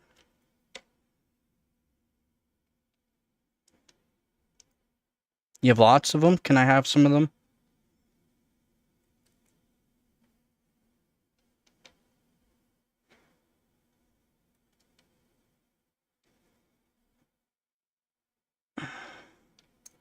Bam. Look, I'm halfway there.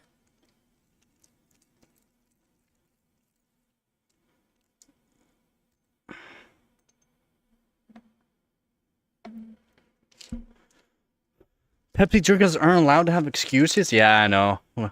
We're top of the line. We don't really get to have excuses. Oh, come on. Come on. There we go. Get back in there. Yeah. Eventually I will do a video on hardline tubing. I just, for me, it's no reason for me to do hardline tubing. There really is no reason for me to do it. So it'd literally just be a waste of tubing. It'd be a waste of money if I did a hardline tubing because I will never use it.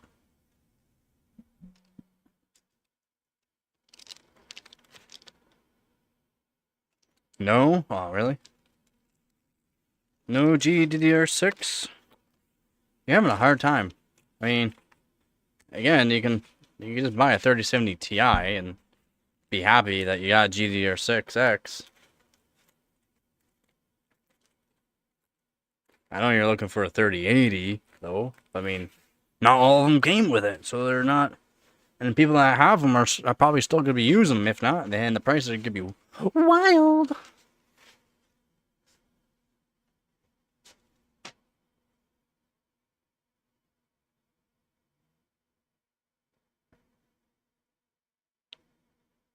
Give you a hard time? Brutal. Brutal. All over your PCB.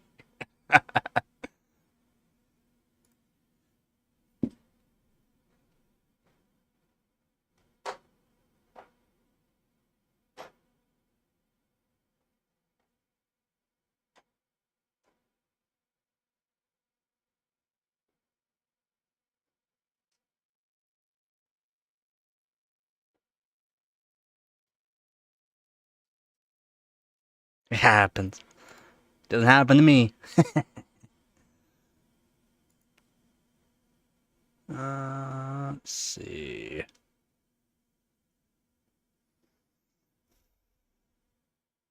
Where did I get another top 5? Another top 5 score somewhere.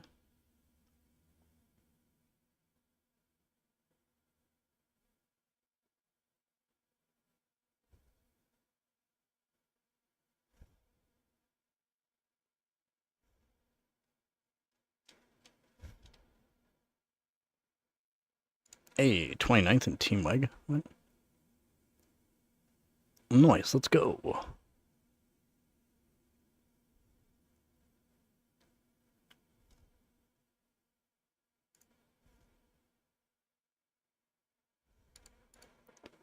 Nice.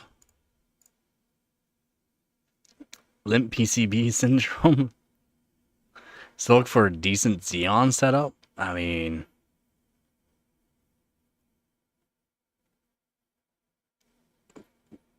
how old of a Xeon?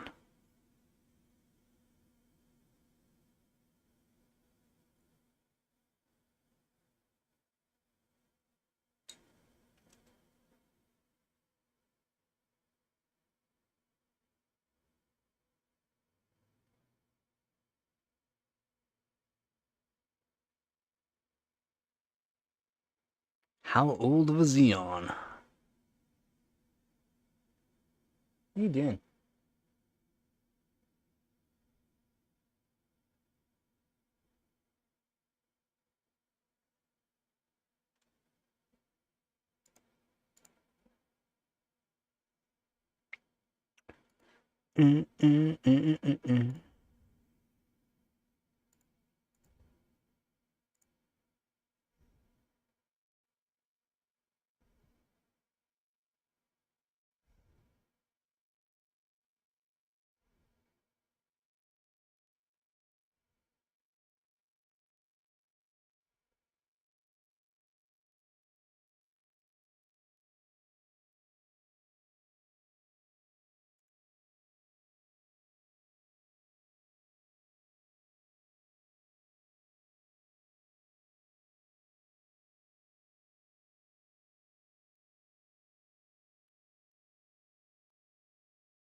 You want up? Yeah.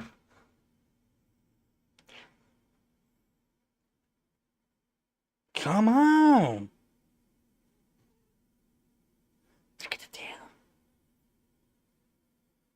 12th gen area. I mean, you'd be spending the money for a Xeon. That's for sure.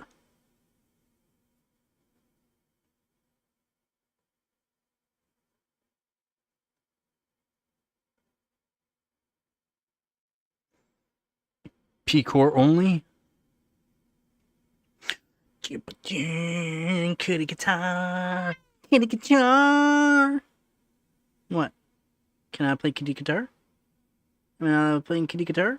Kitty guitar.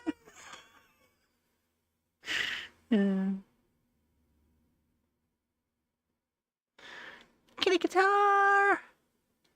PP cores? Yeah, P cores are the best way to go. Because you could technically use it for gaming too if you wanted.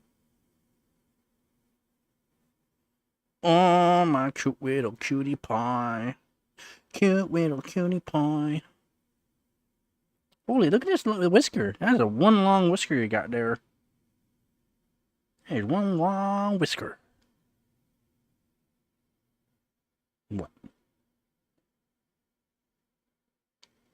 Well, I mean, you never know. You never know.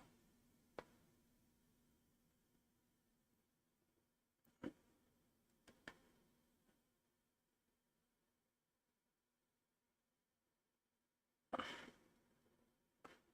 mean, you need a decent cooler for it, too. Something that can deal with 400 watts around there. Around 400 watts.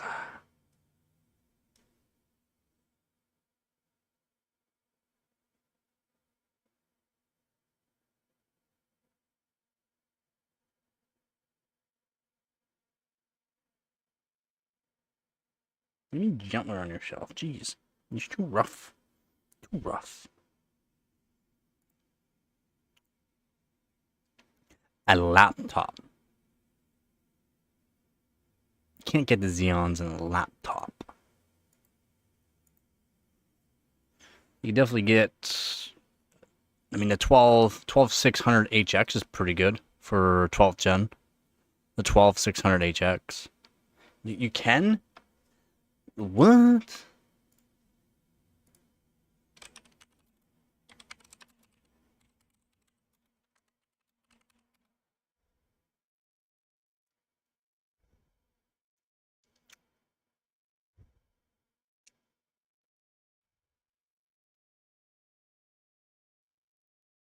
Oh, you can. God damn. You can even pick it up on Amazon for... I mean, do you really want those ones? I mean, those are not... I mean, you're going to be spending on the freaking money for them. They're not cheap. Holy. They're not cheap. God damn, man. Those are not cheap.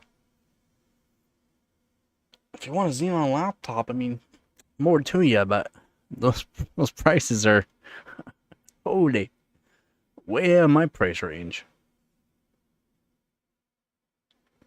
Those are so far out of my price range, it's wild.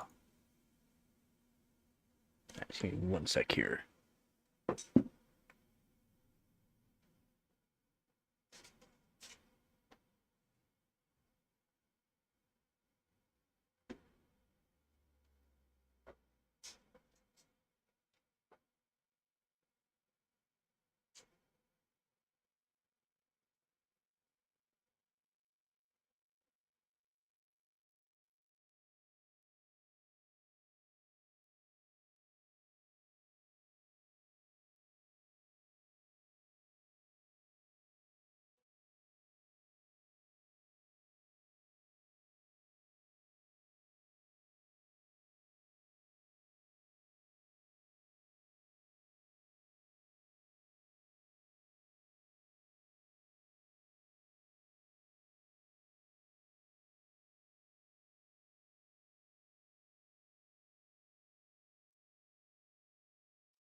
Don't attack my foot. What my foot do to you? What my foot do to you?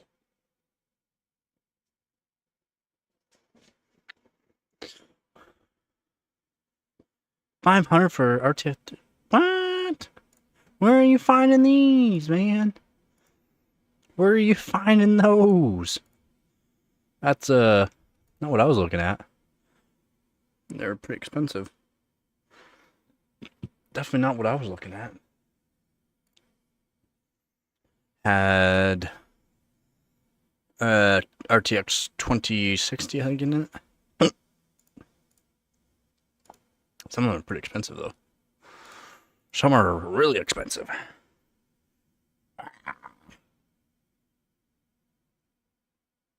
Go get you. Get you. Go get you. Go get you.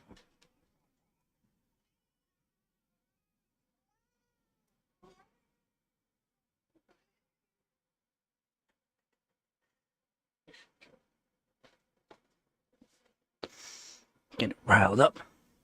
Get riled up. Riled up.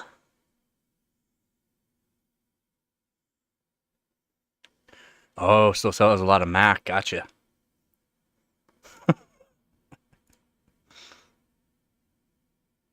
Crates of them. Wow. So, like, do they even work? Do they even work? Go get you. Go get you. Go get you. Go get you. Better run. Better run.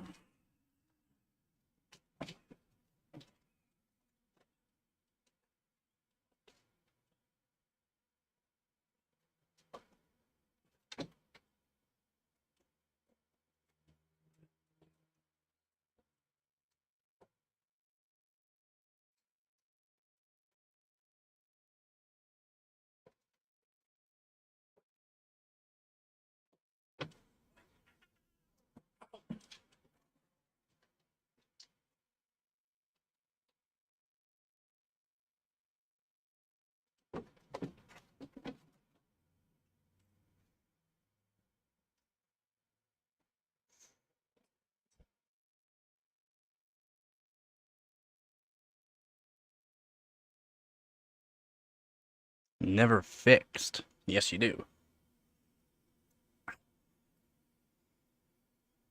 What up?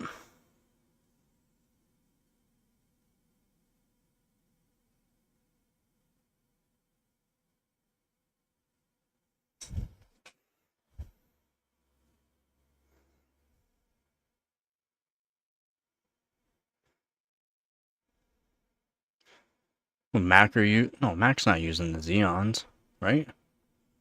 I wouldn't expect Mac to be using the Xeons.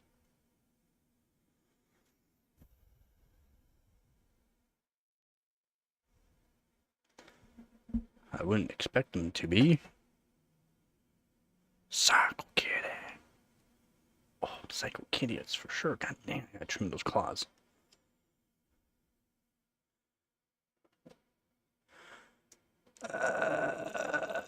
I don't know.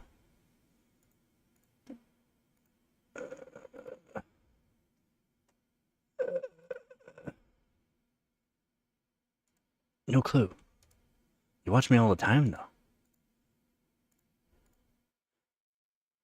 I don't know.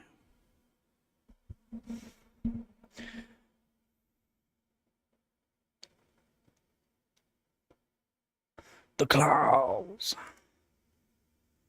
She definitely got the claws.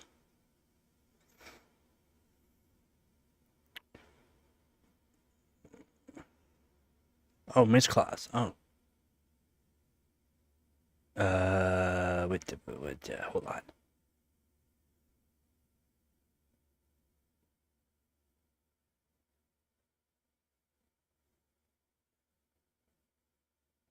Ban invasion double executed. Yeah, I mean, you're not good. Guy's girl?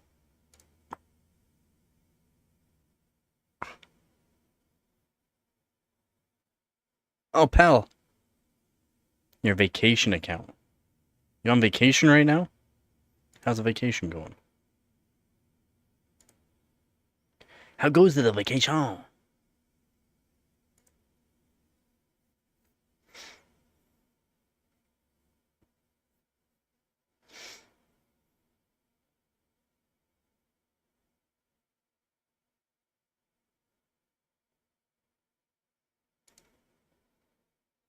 How goes the vacation?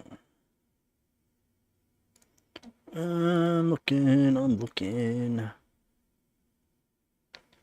Bam, what we got?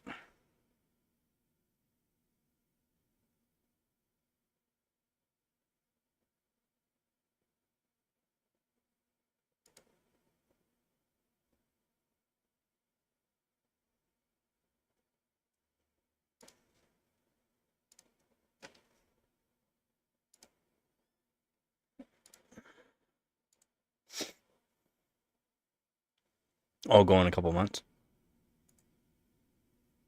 Nice. Hopefully you have a good vacation whenever you do go.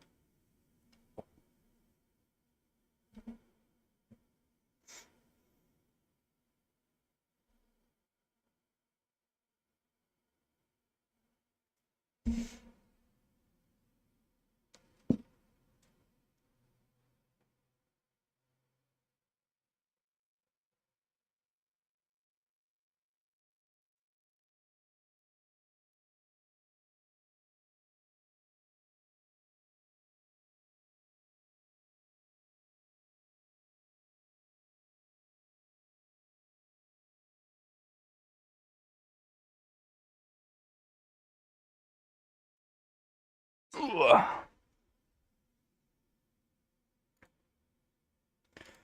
See the place you're going?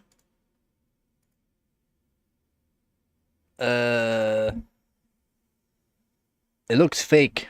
It looks fake. Wherever you're going, it looks fake. You want a refund on last month? I hear you there. So do I.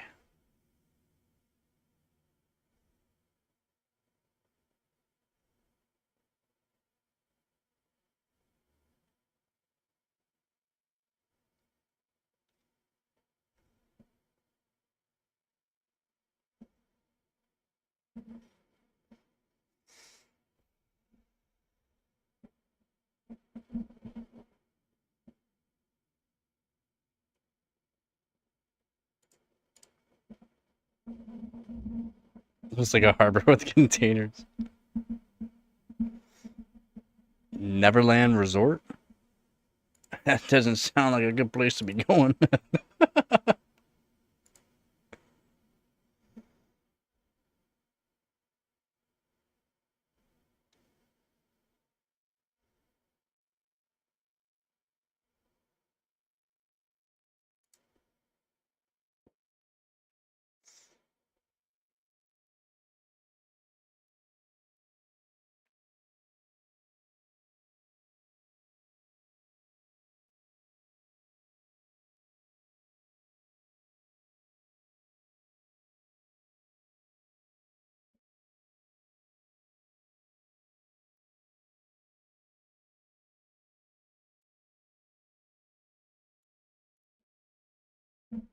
Do not pass go. It's 5-star, he says. Well, I mean, if that's where you're going, hopefully you have a fun time. That's all I can say. That's all I can say. Kind of want to see if the water block will fit on the 1080. I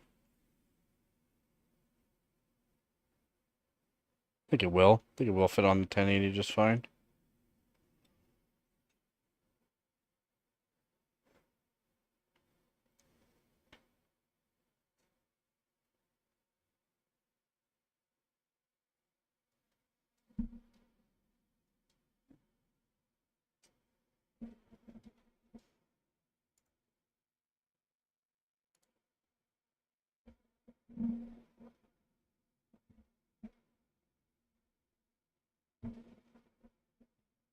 See, I would want to go to a place that no offense to anyone that has kids. No kids.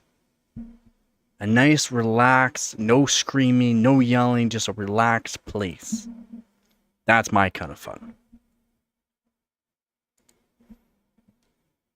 Relax, just eating tons of good food.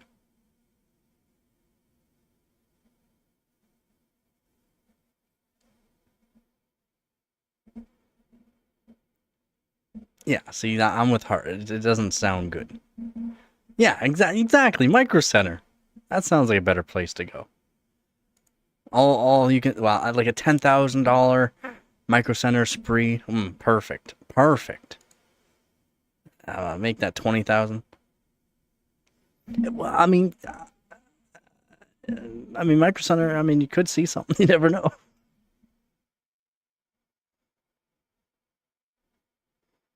Again, that's you, man. That's you. I mean, I still wouldn't want to go to a resort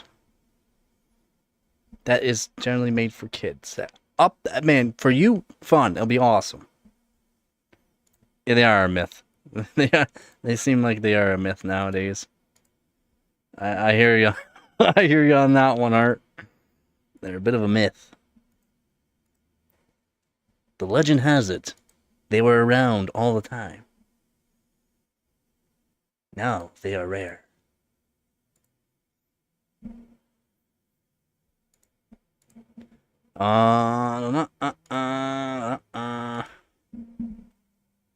Wait, I want to see.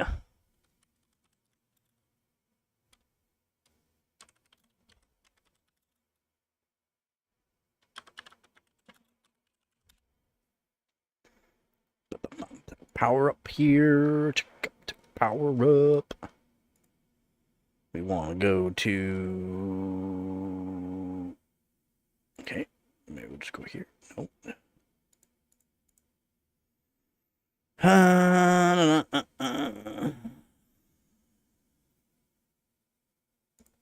we go. BIOS collection, but I don't want this BIOS collection. I want a different BIOS collection.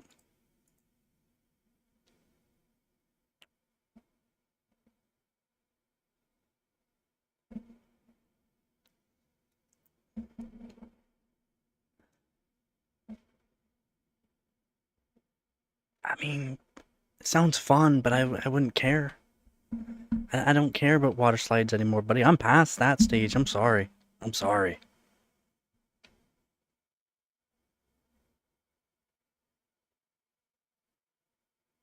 I would love, yeah, exactly. I just want to eat good food.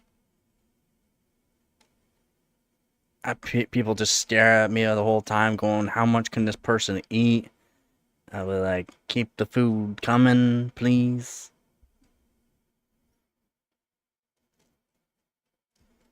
I'm looking for a custom BIOS here, because I'm not sure where my custom BIOS for the 1080 is. Downloads.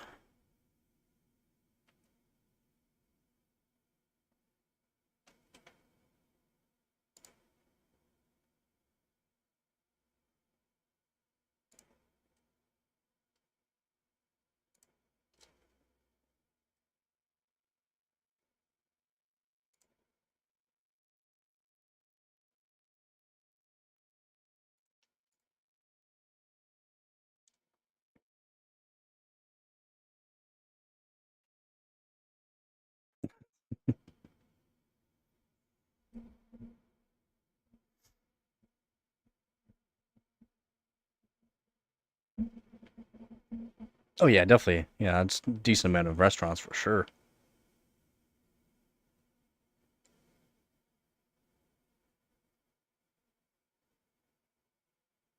I mean, sleeping's great, but you can't really do a whole lot sleeping. I'd rather be you can't eat while you sleep, unfortunately.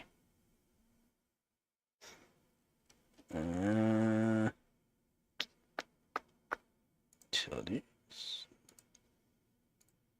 Else.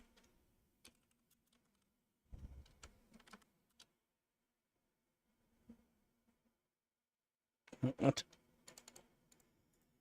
Right. This is annoying me.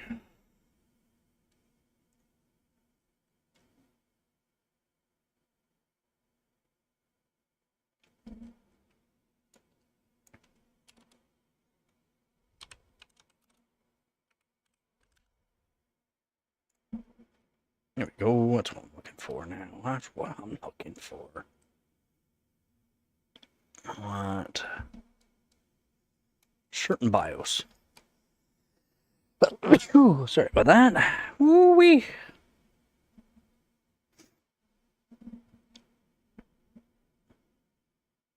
How much is the 9069? There's no price because it's going to be only in pre-built PCs. Take it easy, Skibby. Yeah, it's only in pre-built. You can't buy it as a consumer. You have to buy a pre-built PC for it.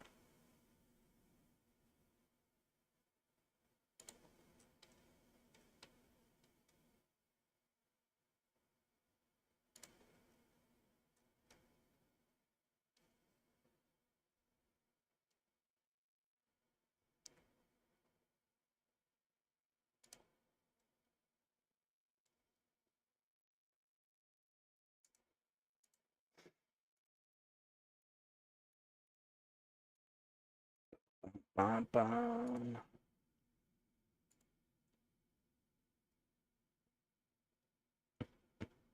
No clue. Couldn't tell you, man. I could not tell you.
The GPU systems.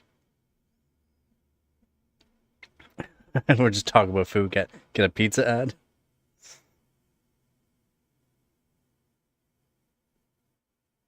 $1050 Ti was $350. What? Oh, for like a full PC with a 1050 Ti? Then that wouldn't be terrible.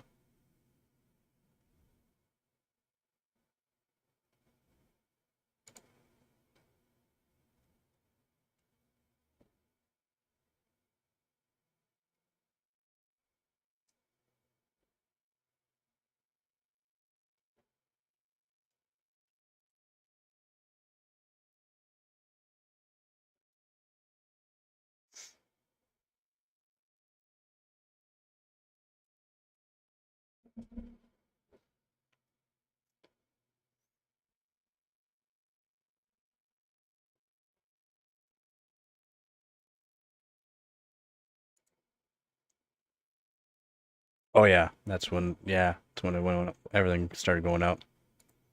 Yep.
cheap? Where you find them cheap?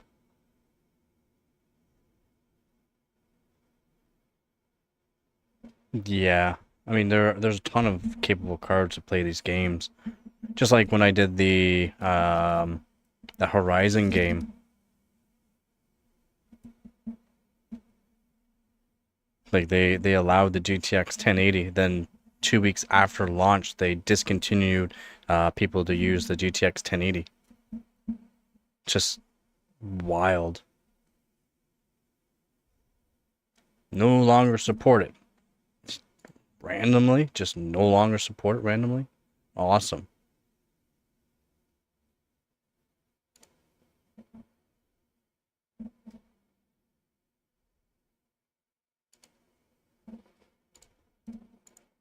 Yeah, just definitely capable cards. And the GTX 1080 Ti is still a capable card. Yeah, it might not have driver support anymore, but you can still use that card. You can still make it so you can use it in game. It's not like you need to have the driver support from NVIDIA to make it so it works in game. You don't. It's not how it works. You can still implement the card. But nope.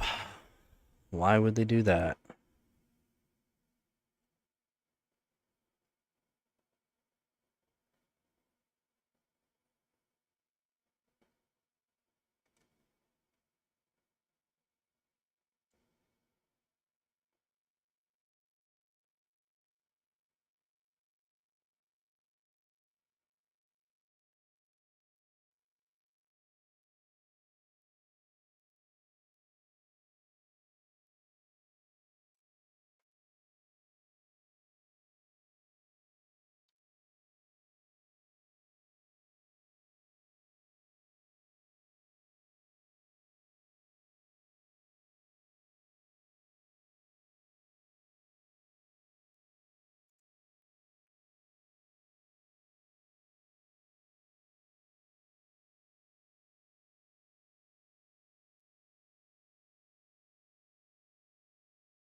Just trying to find the BIOS for the GTX 1080, but I can't seem to find the one that I had.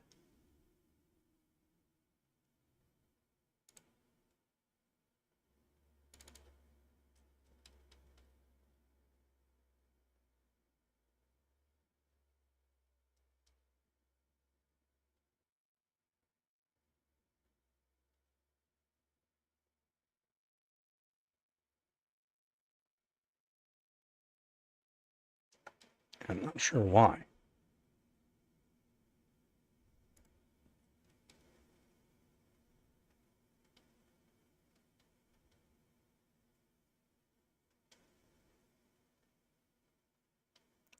Kind of annoyed I can't find the BIOS.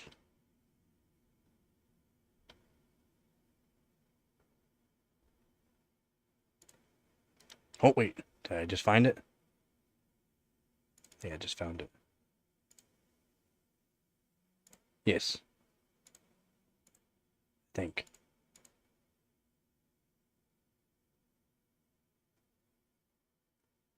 Yes, this is it, I think. 7 last month. I think this is the one I. Oh, wow. I can't open it with that.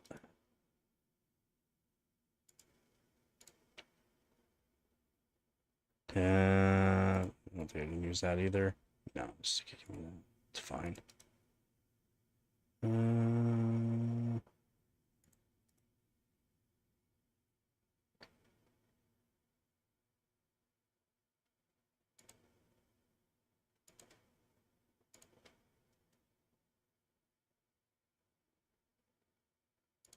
It's fine. Yeah.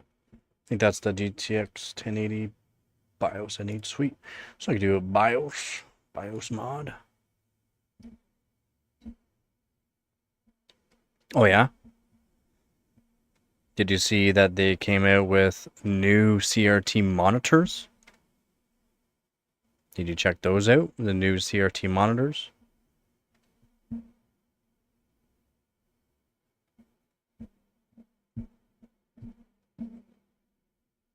Yep. It's kind of what they did actually in the new CRT monitors.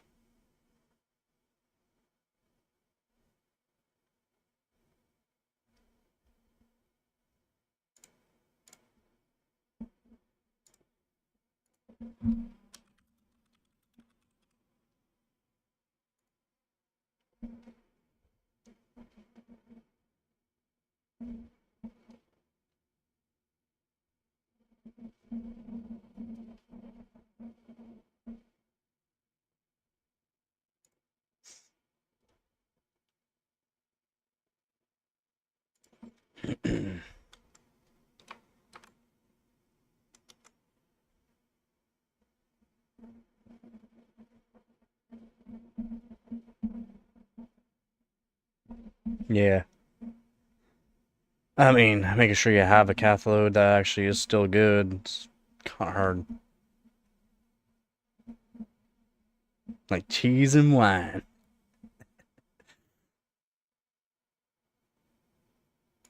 Yeah, now, so Fox CRT monitor designed to pair up with retro mini PCs to recreate CRT feeling. Q8-incher puts retro design first by shoving a 60Hz LCD panel behind a curved acrylic sheet. Gives you a CRT feel.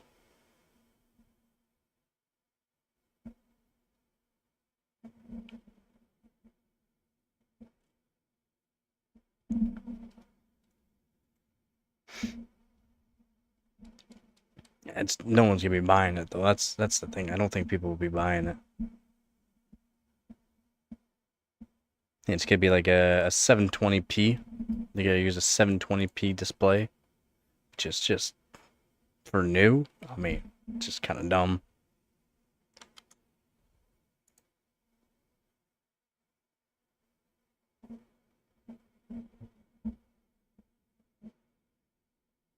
"28" That is probably, yeah, pretty heavy.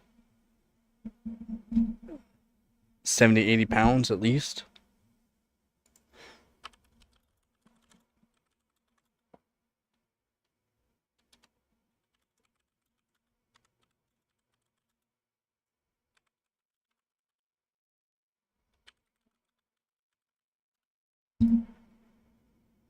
Yeah, about 80 pounds.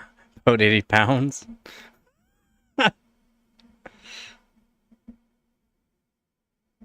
About 80 pounds, buddy. They did weigh quite a bit.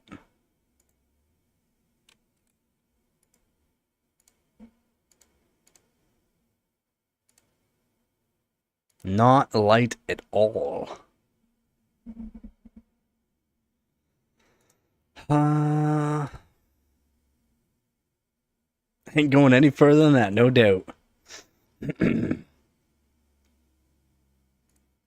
No doubt. That's why it sucks moving that monster there. It's like 100 pounds. Without hard drives.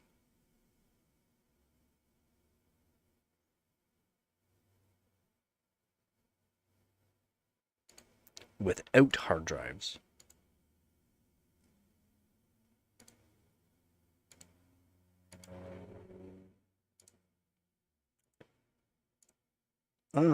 Swimbla Hadalis Subway.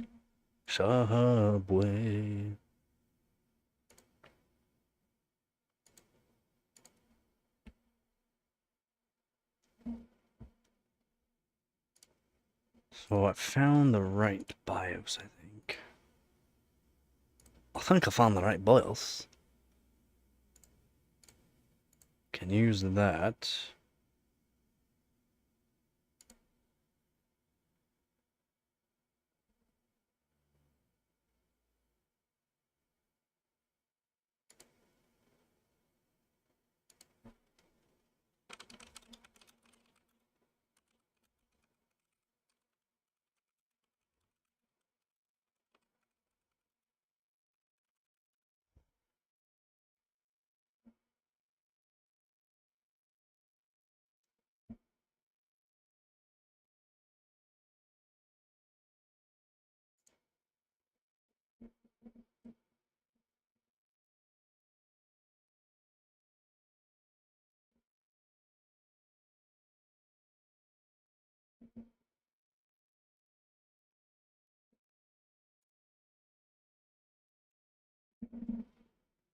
Alrighty.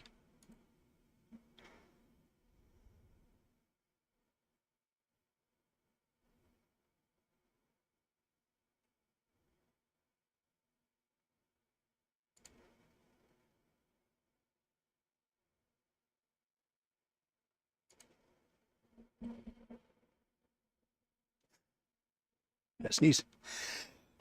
Ooh, oh, not bad. Ooh. Ooh.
$36-inch CRT TV? Jesus. Those are like 120?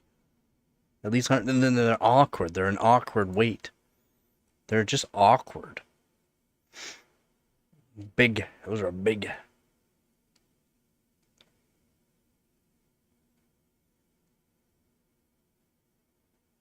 It's not that they're heavy. It's just that they're freaking awkward. All the weight's on one side. Just on one side.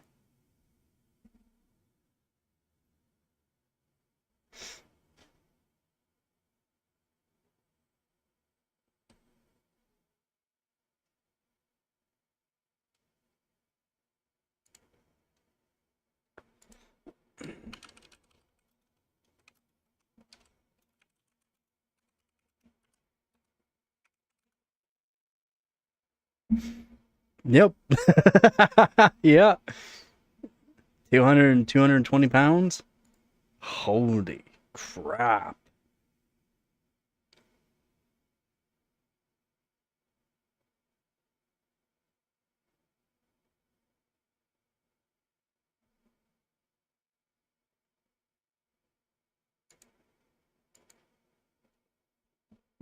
Yeah, up to 220 pounds. Right around the 200-pound mark. Holy. I didn't realize it was that heavy. I think we had something like that.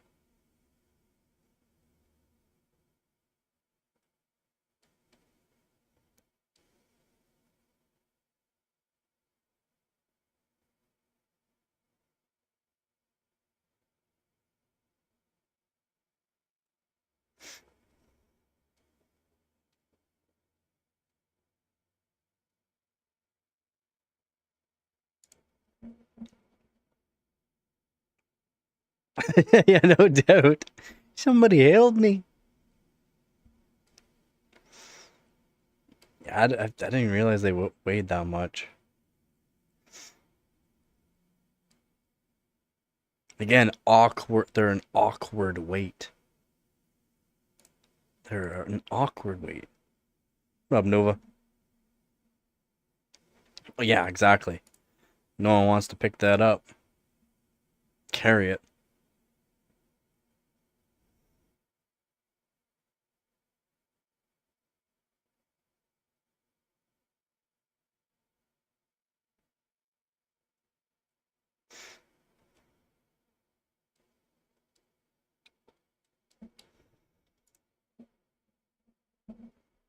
Like, who would want to carry a CRTV that big and that awkward? At least one person. No one.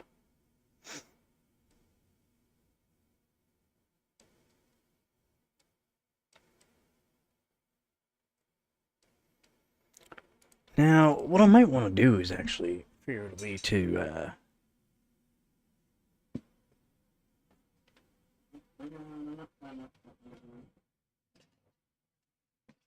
just shift this here for a second.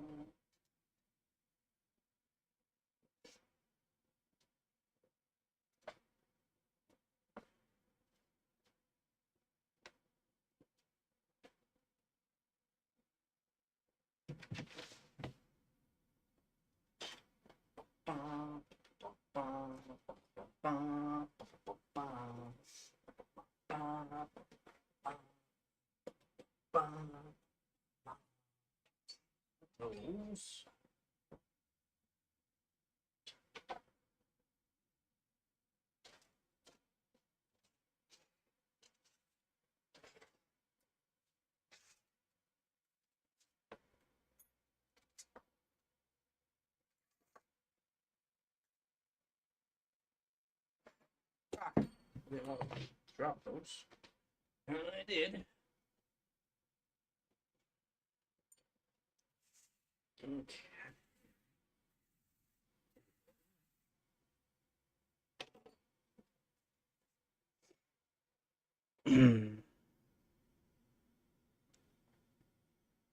So you didn't have to move it? Yeah, no doubt. Somebody take this off my hands. Oh, you get to buy it? Oh, even better.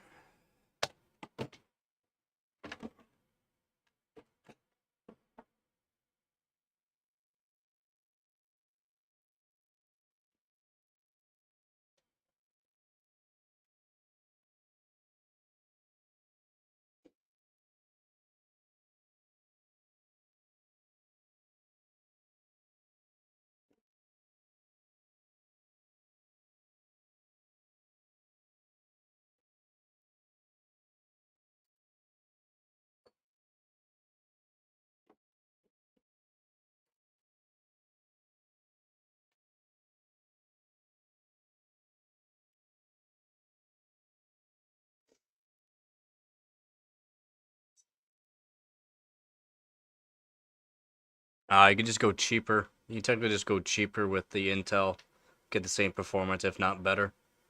Like a 14600K is comparable to the 9800X 3D and the 1% lows easily. Yeah, you might not get the exact same frames, but you're gonna save a lot of money. Price to performance.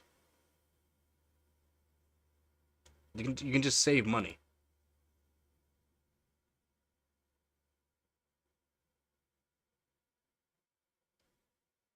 Again, if you want to go with the 7000X 3D, you can just always upgrade the CPU later on to like 9000X 3D or something, which isn't bad. It's just you're spending too much money on the CPU, and yeah, it's I can't say it's not a bad choice. It's not bad. Intel CPUs, I mean, you could do 13600K, 14600K, 14700K.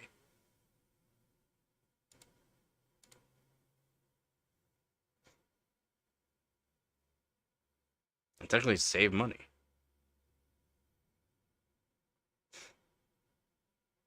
And then you can make yourself a system that has more cores, more productivity, good for a whole bunch of different kind of games, not just certain games too.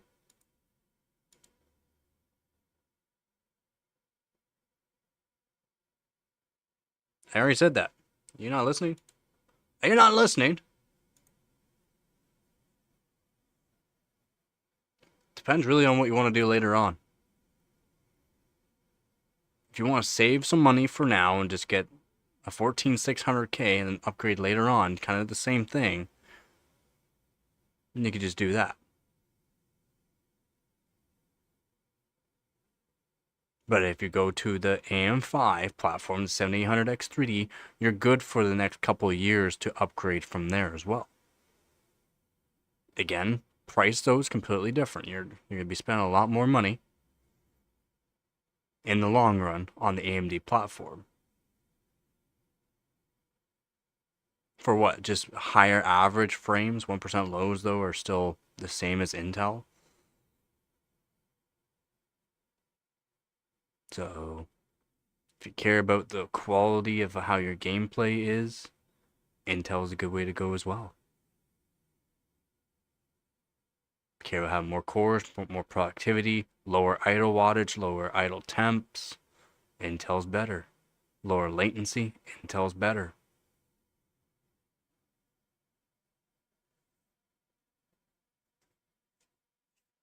Again, it's up to you on what you really want to buy though. The 7800 XT, there's nothing wrong with it. It's just it's a little pricey. It's a little pricey. And then yeah, it's on AM5. You can upgrade later on, but to upgrade something better than the 7800X3D, you're gonna probably want to go 9800X3. There's like what, minimum $500 roughly, if you can find them really.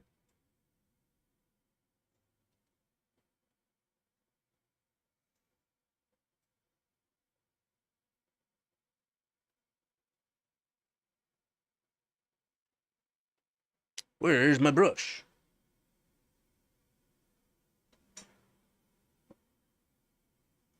Where's my brush?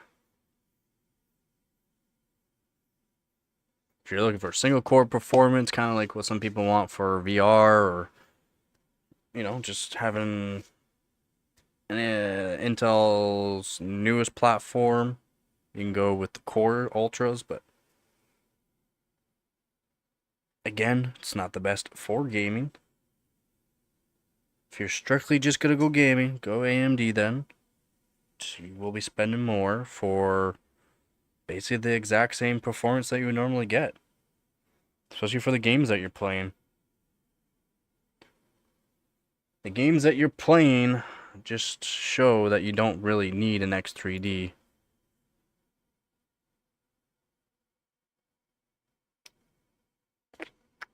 Okay.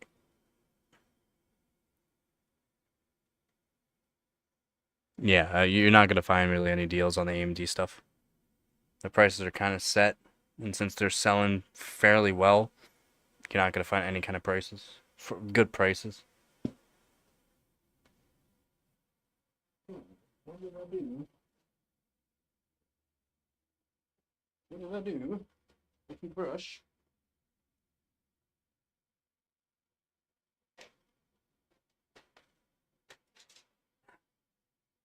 Underneath my keyboard, I found my brush.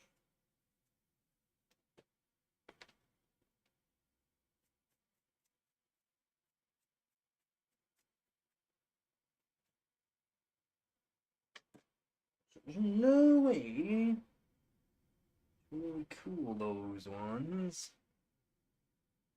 On the deal of 14600K? No, you cannot beat that 14600K deal. You cannot. $164 for a 14600K, and it came with a 1TB SSD. What? You gotta be stupid for not wanting to buy that. Like, actually, something wrong in the brain. Yeah, if you can find a deal like that, for sure, 100%, you cannot go wrong.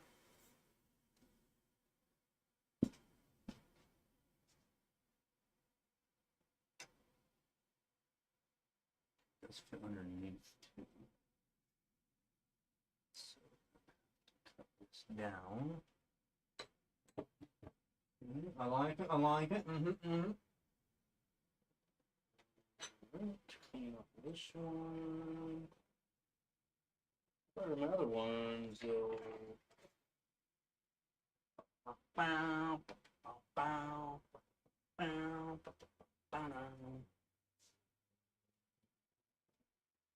He's gonna go with the 9070 XT.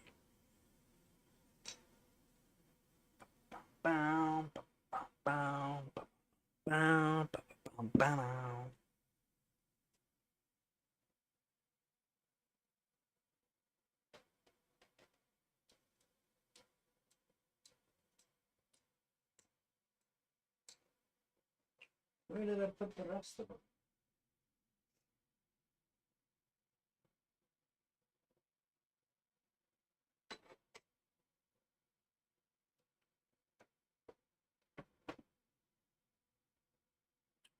Huh. I'm moving stuff all over the place. I've been moving stuff everywhere, and now I don't know where I put everything. Oh no. Yeah, he was gonna use a 9070 XT.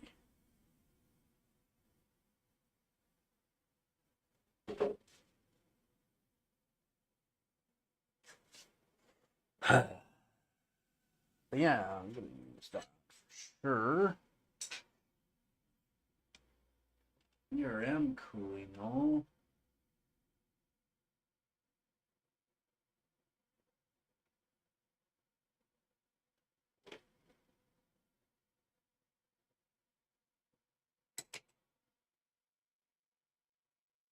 Damn, son. Okay, so that's too big for him too. So I really have to completely modify.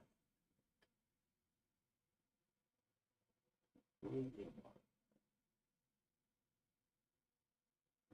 Here, I'm just gonna chill. I'm thinking. So I might have to.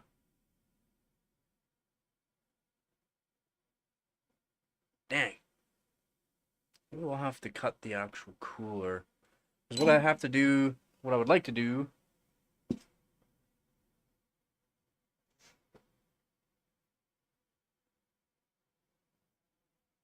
is technically, I'd have to use this cooler to cool the actual VRM. How's it going, Batman? Is Joker here? No, he's not here right now. So what I would have to do is cut out these off of there to get memory chip cooling and VRM cooling with this with this GPU block that's on this.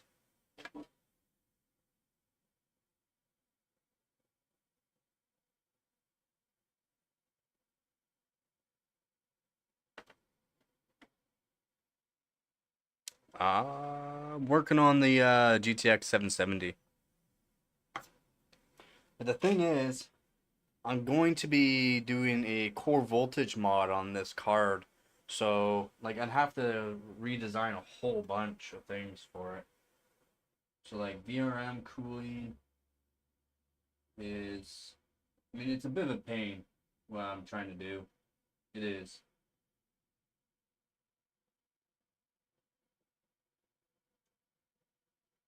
It's like I would have to cut out a whole bunch of stuff to make it work.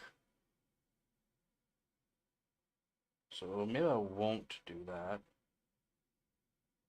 I kind of want to, though.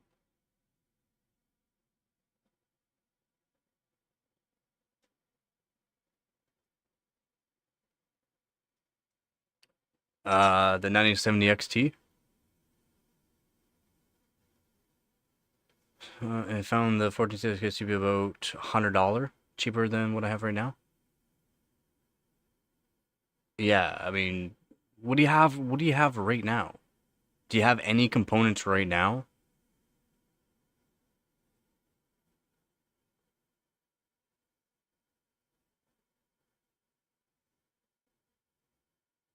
No, you won't. You won't bottleneck the 9070 XT. You won't. You won't bottleneck. Yeah, the motherboard. You can't use the same motherboard. That motherboard's only for AM5. You'd have to go to LGA 1700. And yeah, you wouldn't bottleneck the 9070 XT. It's not a powerful card. The 9070 XT is not a powerful card. You won't bottleneck it with something like a 12600K. You won't bottleneck the 9070 XT. And yeah, except for a 1080p, what you might utilize maybe 97% of the GPU. You're not really bottlenecking it that hard. Because once you go to 1080p, you need more CPU power than GPU. When you're at 1440p, you're going to utilize more GPU than CPU.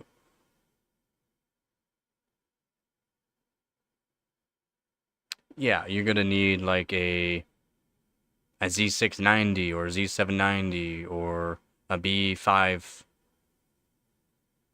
a B7, is it B760 or something like that?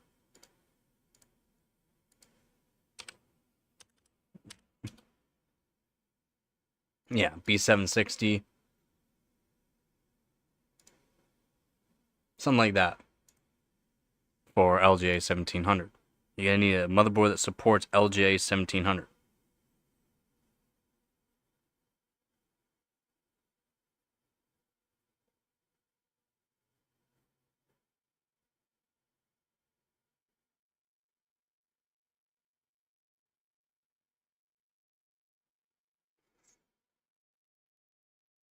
So, do I want to modify this so I can get some cooling on that?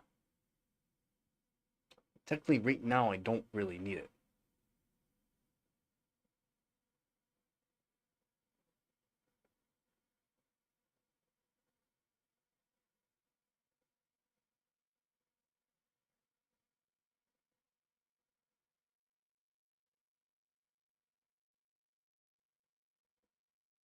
It's not a terrible budget build. It's not a terrible budget build. That's right around where you're going to be for parts. It's not going to be the greatest, though, but I mean, for $550.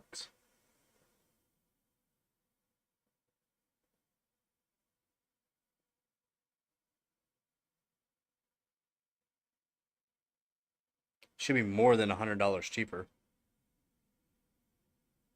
Look around. Look around. You should be able to pick up a 14600K a lot cheaper than what you think. How much was the 7800X 3D? Because I'm pretty sure they're like, what, $400?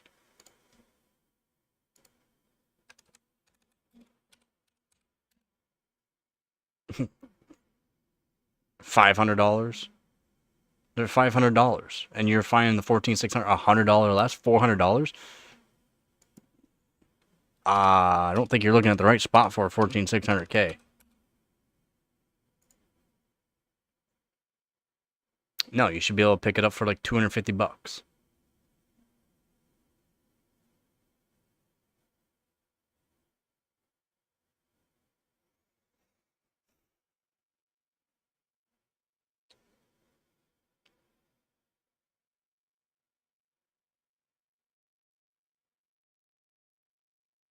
Some places are selling at a wild price, but yeah, it should be around. I mean, Newegg right now, $269.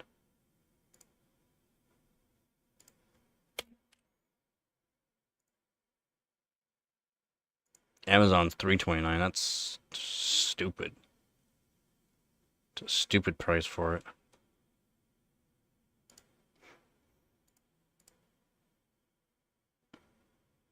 Yeah, the 7000X3 is over 500. On Amazon for 14600 right now is 320 ish. So that's more than $100 off. I mean, it's still not still not great. Should be able to pick it up for around 260. Newegg right now 269. That's US though. It's hard to find prices like that here in Canada.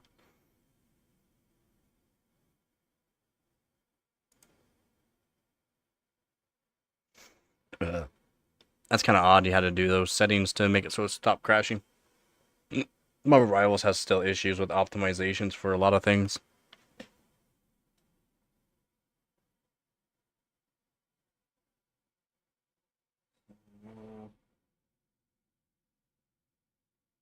Boom. Put that there. Could put some heat sinks there, but then I'd have to figure out how to do the heat sinks. And I'd have to figure out how I could put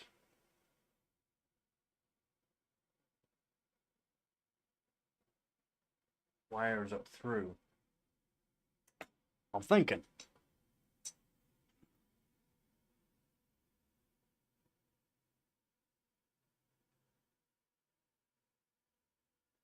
I've never bought from Newegg too, but apparently Newegg's not bad. Yeah, apparently Newegg's not bad. Yeah. Like I have a lot of people from here from buying from Alibaba, and they've never had an issue. Newegg is just, yeah.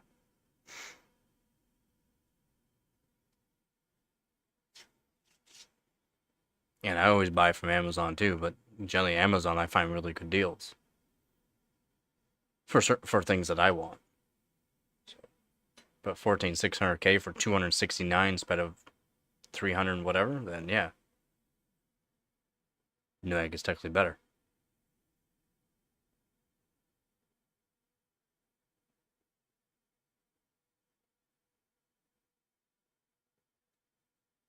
And bronze 3, yeah, well, you're in bronze 3. Quit complaining. I hear you on that. Oh yeah, Marvel Rivals is brutal. I would suggest a Z690 or Z790. That's my opinion, though.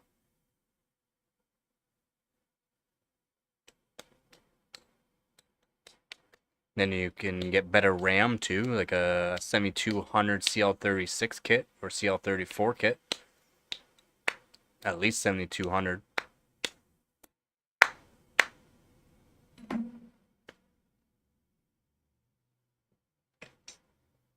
Or you can get yourself... He's Canadian. Or you can get yourself like a 6400 kit, but make sure you get yourself like 48 gig 2x24.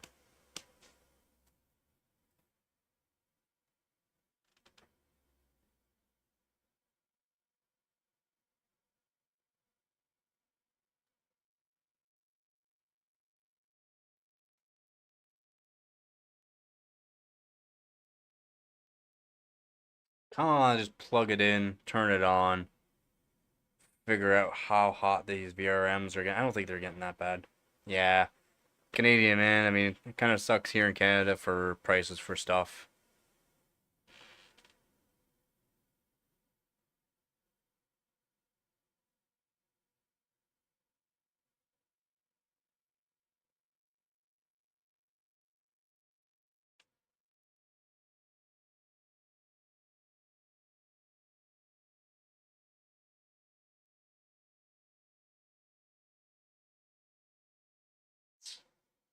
Thinking. Huh. Do I really want to cut that down? I really don't want to cut it down, but I kind of do want to cut it down. Works just fine. I'm gonna be voltage monitoring it, so it's not like it's a need.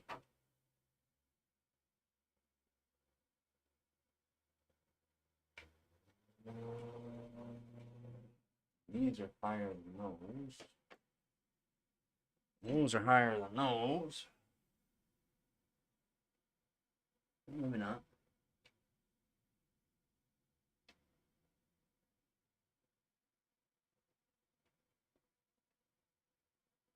Maybe not. Not a big deal there.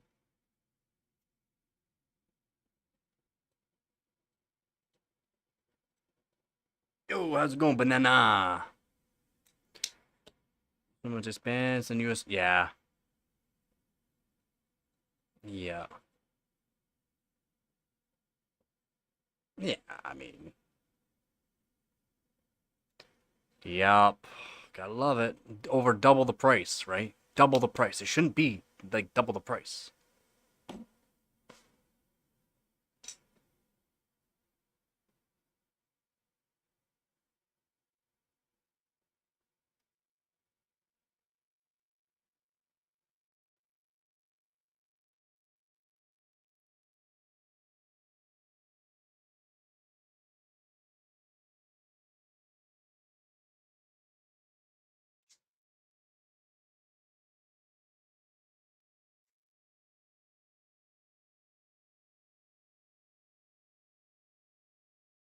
Oh, you should be able to do that on Amazon easily.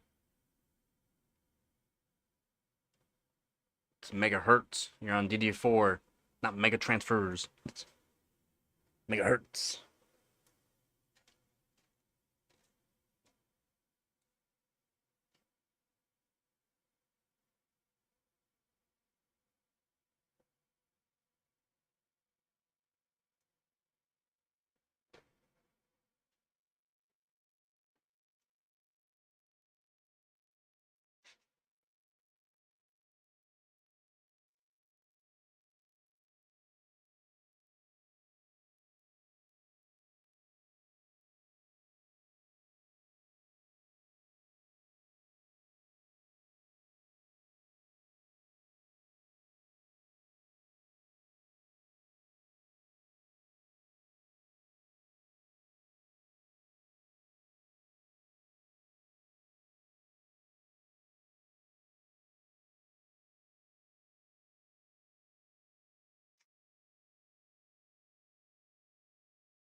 Yeah, I do know what you mean.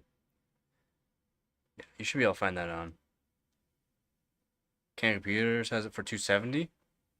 See, that's yeah, better price. Same thing with Newegg. Newegg is 270, 269 Canadian. So Canada Computers has it for 270. Are you around Canada Computers at all? That's basically like our Micro Center. Very not even close to the same size as Micro Center, but that's our Micro Center.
I mean, barely anyone has a Micro Center.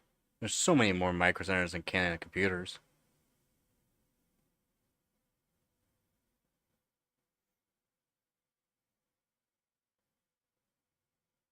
Wait, Vegas doesn't have a Micro Center? Really? That's that's actually wild.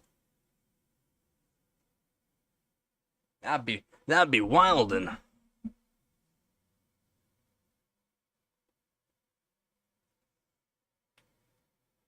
uh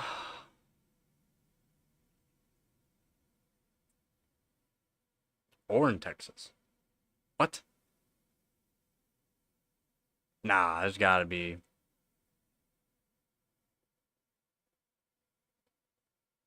No. No. I don't believe yous. There's no way.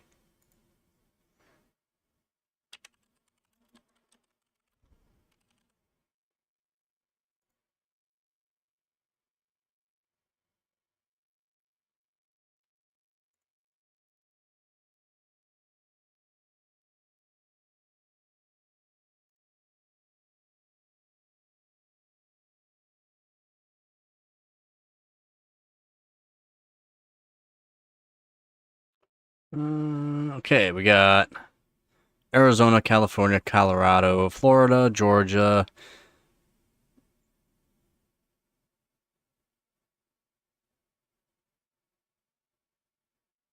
Illinois, Westmount, Indiana, Kansas, Massachusetts, Maryland, Michigan, Missouri, New Jersey, Minnesota, New York, North Carolina, Ohio, Pennsylvania, Texas. You got one in Texas. One in Texas. Oh no, two in Texas. Houston and Dallas. And Virginia. Yeah, two in Texas. I mean, that's not many, but I mean, yeah.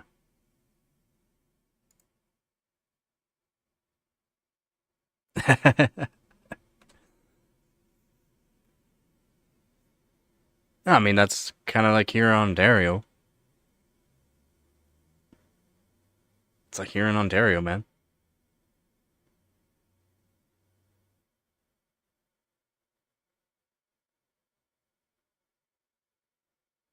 Heck, I've done it. I've drove from one end of Ontario to the other end of Ontario.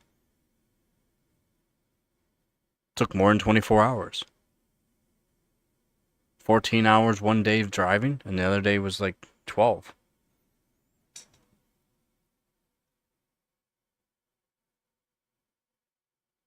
But I think you're getting another one in Arizona.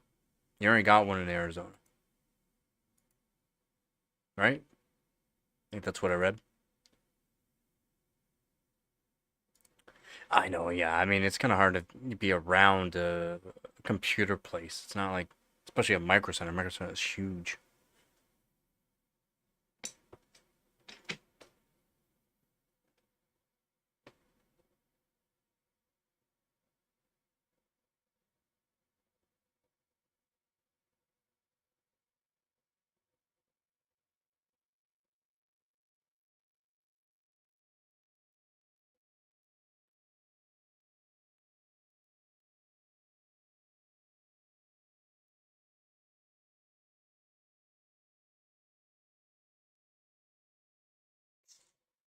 Hmm.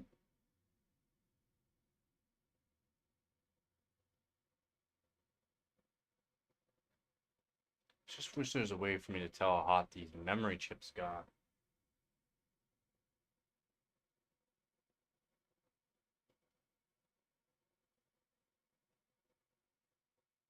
So no matter which way I flip the cooler, it's still gonna run over top of the memory chip. Unfortunate. So unfortunate.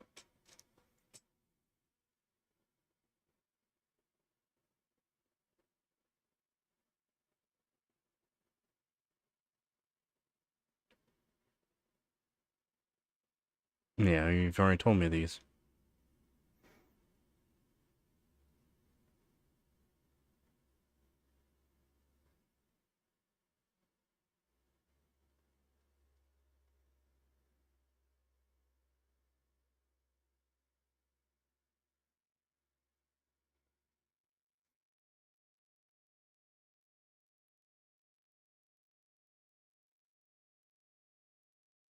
Paycheck, paychecks. You want to make sure you have paychecks, not a paycheck. Paychecks. In case they got some good deals.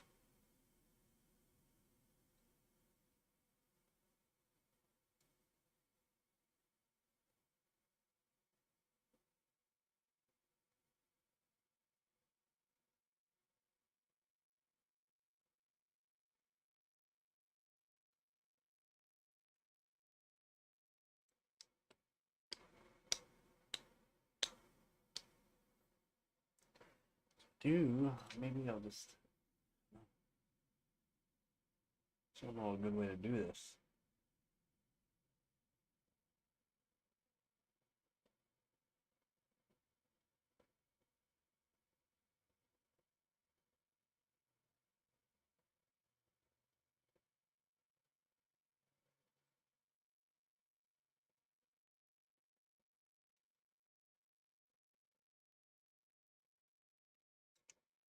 That's an idea there, Batman. That's an idea.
So, pencil mod trick gives you a little bit more voltage, not much, but gives a little bit more. So hopefully that's enough. Should be enough to make sure I don't go into a limp mode. Hit over current protection, because that's what I'm hoping. Yes, you can give yourself a little bit more voltage using a pencil mod with a pencil over top of a resistor. And yeah, you can get like 20 millivolts, maybe a little bit more than 20 millivolts. And then you gotta really worry about certain cards, because certain cards will hit an overcurrent protection anyways. But yeah, you can use a pencil to give yourself a little bit more voltage. You gotta know what you're doing, but that should be a little bit more voltage, so I'm hoping I can get a little bit more performance out of it. And then I got the GTX 1080. I gotta do a BIOS mod. I'm pretty good. What you got? If you want to go to the Discord, I got a breakdown on the timings and what timings correlate to certain things, and then I'm gonna be making a list on what voltages are appropriate and what voltages can help what. 6400 won't even boot?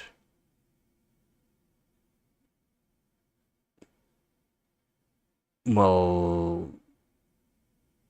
what do you mean your 6400 won't even boot? Insta blue screen? Oh. What voltage is it at? What cast latency is it at? What CPU you using? What motherboard you using? So I need to know. I have like Overclocking boards, E890 Taichi, and 285K, and your 6400 won't even boot? What? And your 6400 won't even boot? What did you do? You should be able to run 8000 easy peasy lemon squeezy. You should be able to run 9000 on it.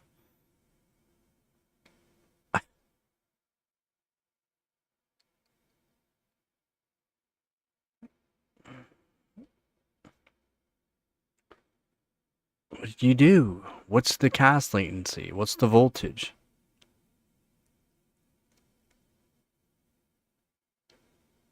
Something's wrong. You did something wrong. 8000 should be booting.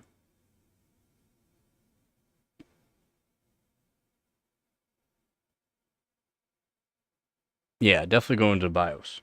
If we have a Discord channel if you want to use your phone, record, or show the BIOS and all that, so I can go through things.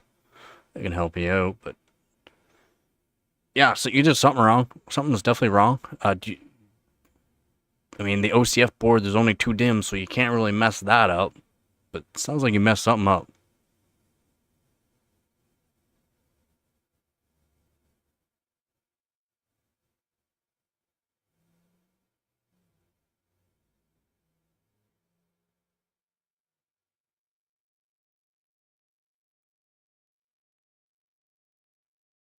What?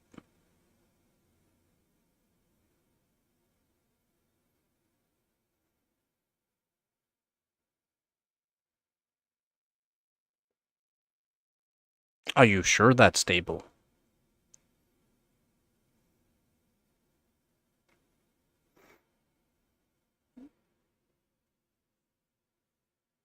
Why don't you just put all those back down to stock and then worry about doing your RAM first?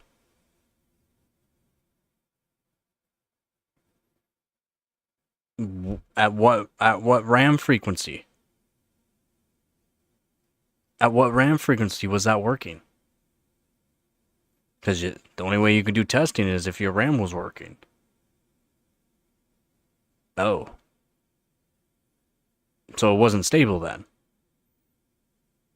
What's your ring, NGU, and D2T at? Because it wasn't stable. Because now you're stressing it out as you put the RAM up. Since you're stressing everything out now, it was not stable to begin with. It's why you start off with a high RAM frequency, and then work from there. Make sure the RAM's somewhat stable, and then your RAM might not actually be stable as you start overclocking your CPU more. So I mean, you say it's stable, but I don't think you understand how things work and how things can stress other things out. Just like overclocking your GPU can stress out your RAM more if your RAM was not that stable to begin with. Overclocking your GPU can make it so your RAM's unstable. 41 volt D2D 32.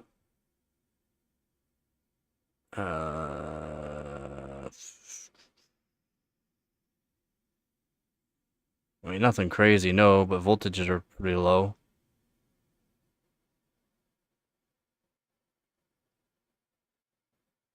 The ring at 41 is nothing. D2D at 3.2 is fine. And NGU at 3.2 is fine, technically. But 1.1 volt is just seems kind of low.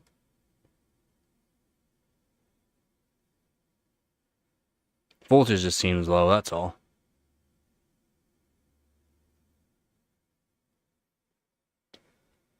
The voltage seems low. Yeah, I don't think it was stable. I don't think it was stable, and that your overclock is make it so that way that it shows that it was not stable. Might have been stable at 4800 JDEC, but 4800 JDEC is crappy timings, low frequency, not much bandwidth. So yeah, makes sense. It just makes sense. It all makes sense now. Oh,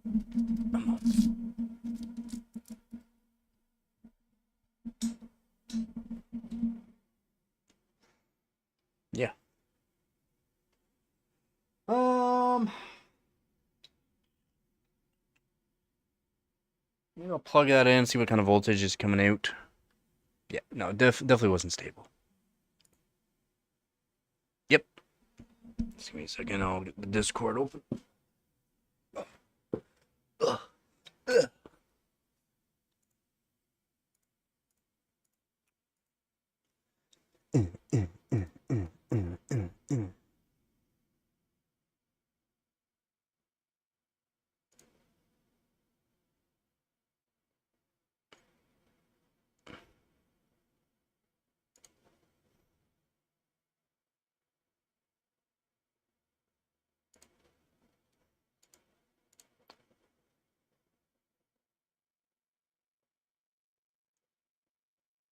at that timing though.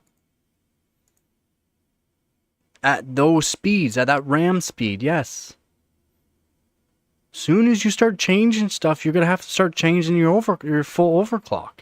So you gotta start off with your RAM, so set everything back to just standard. What, 2.2 or 2.5? Not even 2.5. Yeah, just set everything back to just default. Go off of your RAM first.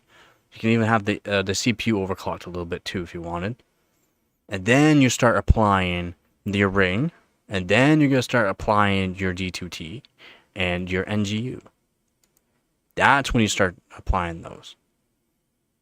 And then once you get those up a bit, you got to rerun stress tests, or you don't have to do 12 hours of sim bench. Just run a sim bench run, a couple of sim bench runs. Y cruncher is better to test out though. Y cruncher is definitely better.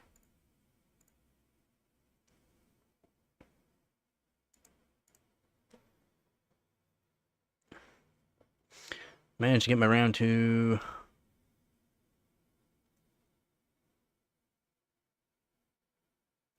11, 12, 12, 30. Terrible.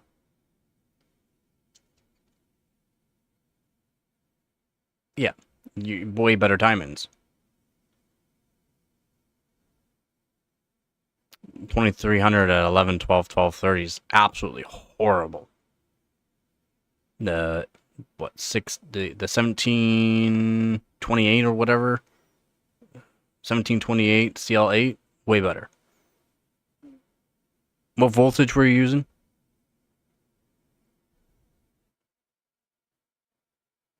It's all good. It's all good, man.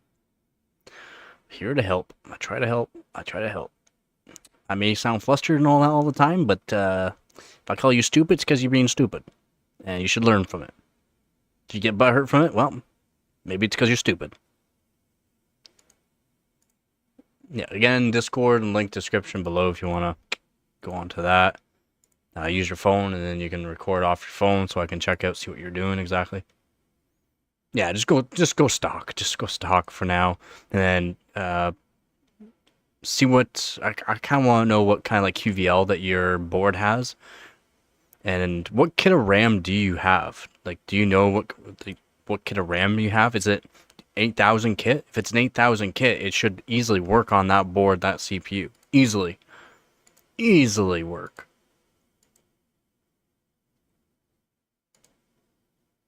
Now,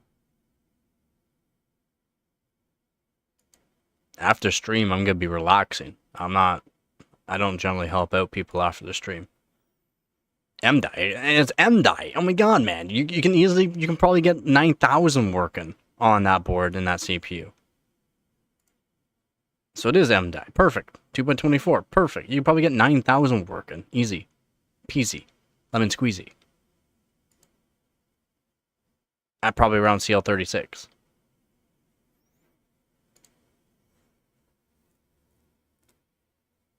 If not, maybe CL38, but yeah, 8000's easy that for that CPU. And here's the thing, man, I haven't even owned one of those. I would love to own one. The OCF board, I kind of do like the OCF board. I might want an Apex board still, but they're just too expensive. Alright, sounds good.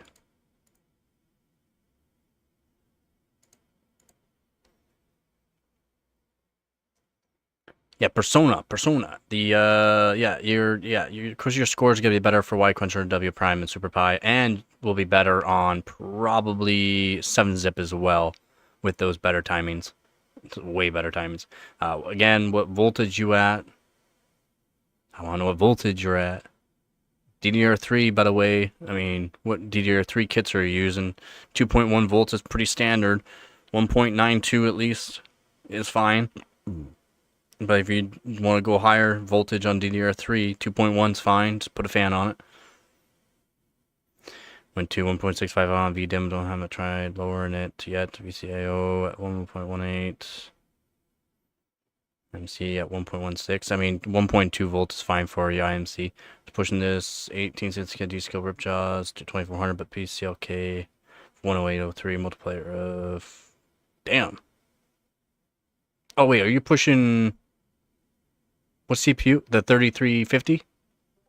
Or 3320?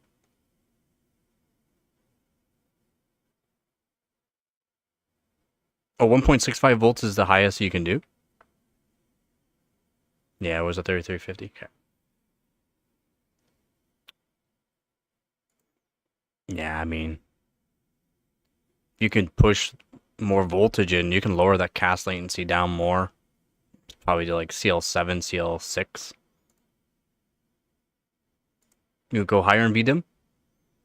If you got fan on it, right? 1.65 is nothing. So actually, you're doing pretty good for 1.65. Where are you? Wave. There you go. Down into voice channel. We got general. If you want to go there. For IMC, you can do 1.2, 1.25, just fine. 1.2 is not bad. Generally, you're good to go up to like 2400 at 1.2.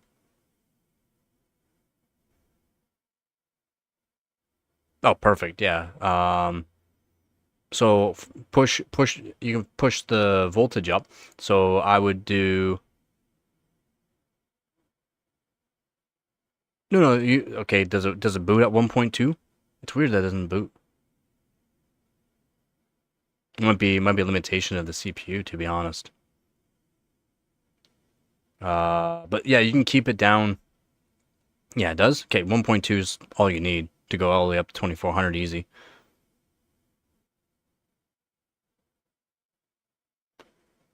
For better timings, though, you can just push more voltage in and start lowering timings. So you said you got to, what do you say, 2304? Yeah, 2304. So just start putting more voltage in, 1.8, 1.9, 2 volt. If I don't even know if you can go past 2 volt on your board, but into the VDIM, into your actual RAM, and you can lower the timings down, and then lower the timings down to like CL9, 9, 20, or 22 at those speeds, and yeah, you'll see a good increase. And then try to see if you can lower other timings, like your cast write latency.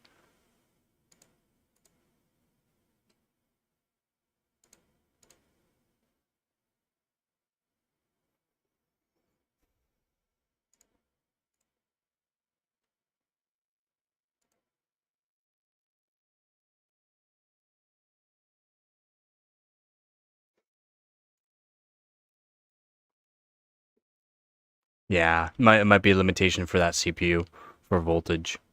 It happens for some CPUs. Kind of sucks yours is limited to 1.2. Still 1.2 it's not low, but I mean it's not very high.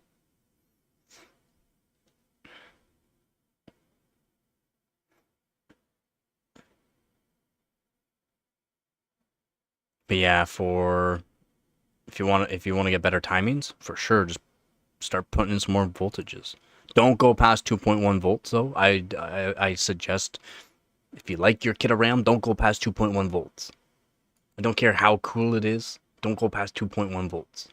Not unless you're on LN2. You got a beef curry with no beef? What? How does that even work, Hooves? Again, I'm pretty sure you won't even be able to do 2.1 volts. I'm not sure if you can go over 2 volts on your board. Yeah, ripped off. I would say so. Definitely ripped off. So you want a refund? I want a refund.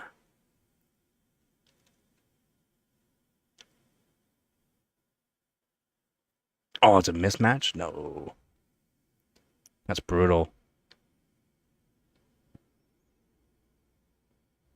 It sucks that it's a mismatch. Although, you should work on your RAM frequency too, since you have that G-skill in. Test out each kit, see how far you can push them. See if you can get 2600 or higher on them. Just put one stick in at a time. Pump in the voltage. Raise up the cast latency. raise up the timings to like 12, 12, 12, 32. And then start pumping in some voltage, 1.75, 1.8 volts, and then see if you can get 2600, 2800 working on a single DIMM. So that way you can have DDR3 frequency.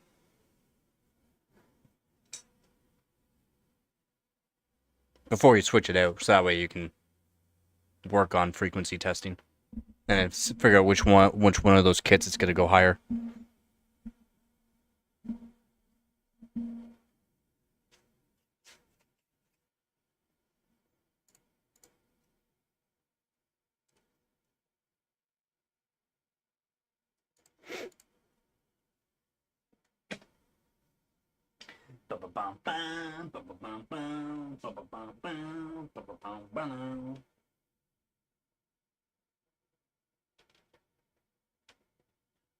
Alright, so I'm pretty sure that pencil mod will be enough. I think it'll be enough.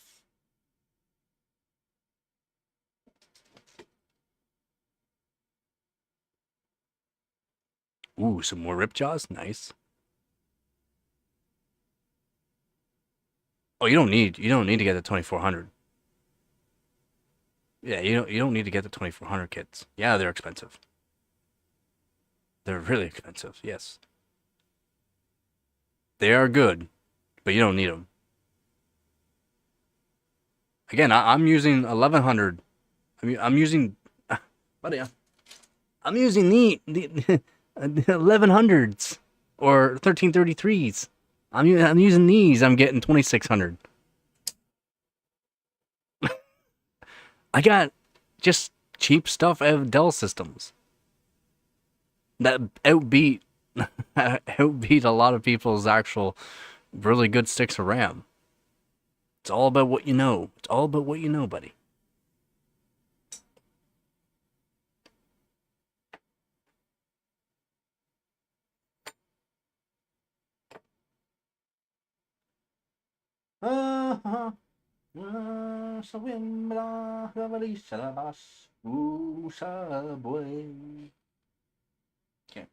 Okay, I'm pretty sure that's gonna be fine. So I'll test that after the stream. I don't need to look at it anymore.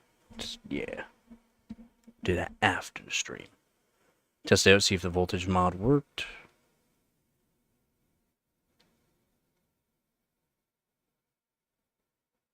If you want.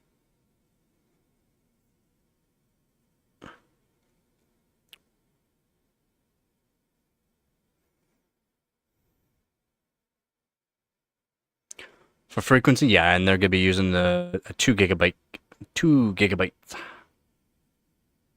They're gonna be using a 2 gigabyte sticks.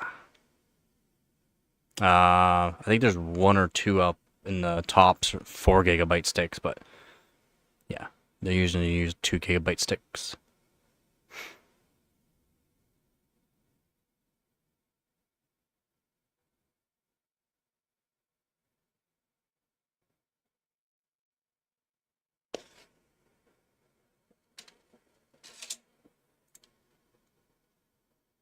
I gotta test out these Hynix still that I have. I haven't really tested, like actually put them through the ringer yet for these 4 gigabyte Hynix sticks that I have.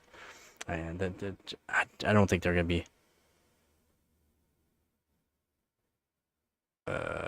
do 8000, and then what you want to do is do 8000 disable fast boot.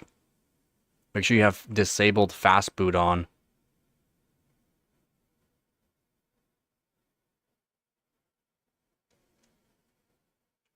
Then wait 3 minutes or so.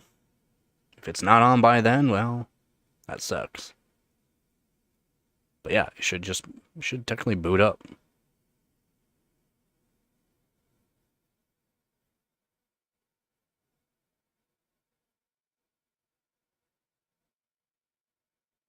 If not, something's not right, to be honest.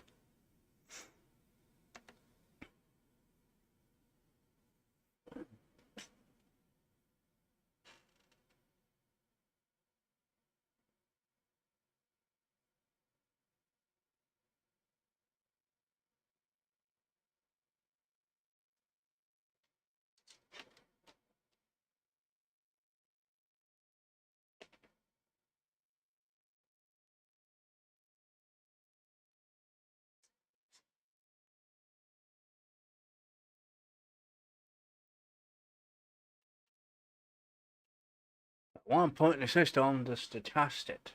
Kind of do, but kind of don't.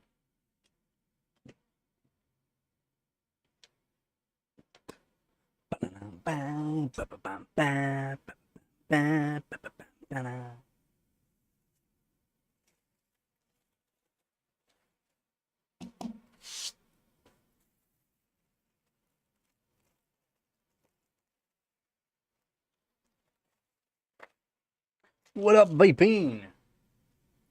What is that? That you guys with the water block? Yeah.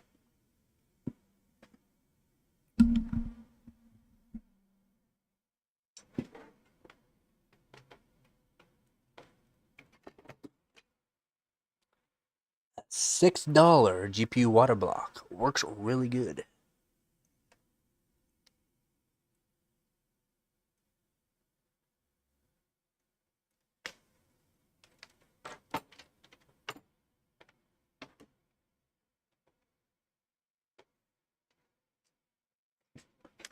Yeah, really can't complain for $6. Works really good. I was very, very impressed. And then yeah, I'm gonna be probably putting it on. I don't know, I'll have to figure out a way to cool the memory chips on the 1080 Ti. I want to put it on the 1080 Ti, so that way when everything gets cold, I can chill it and be really nice. But yeah, for the 770, working great.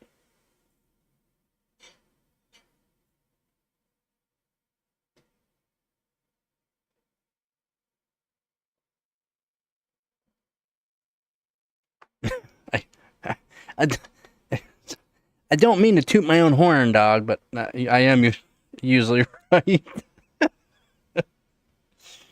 I'm glad it's working. Kind of sucks that I'm wondering if it was your ring. The only thing I'm thinking that was the issue is your voltages. Your voltages seem really low for that.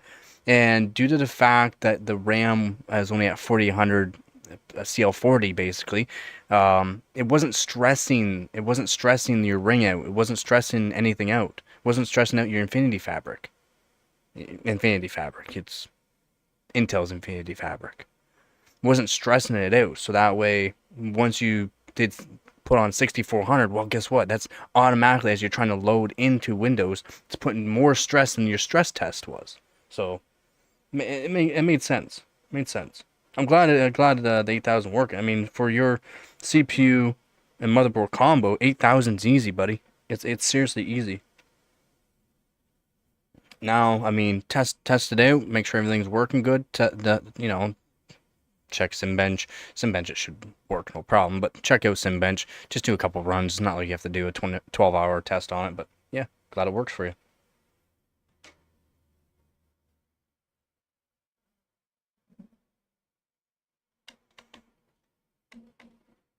Yeah, 7-zip and Y-Crunch. Yeah, that's what I like to do. 7-zip will definitely help let you know. And Y-Cruncher is a good one to do. Definitely a good one to do. Again, I have my tests that I like to use, and Dabatron knows what tests I like. He knows. He knows. He's been around.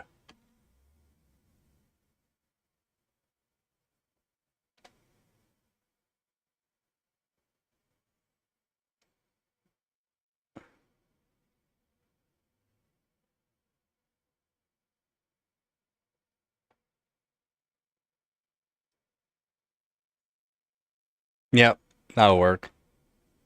Or OCCT. Ever used OCCT? OCCT works really good too.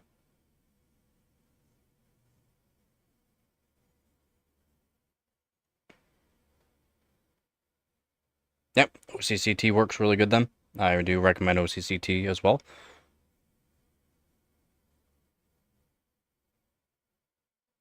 I have my own stuff that I generally use for my benchmarking and that.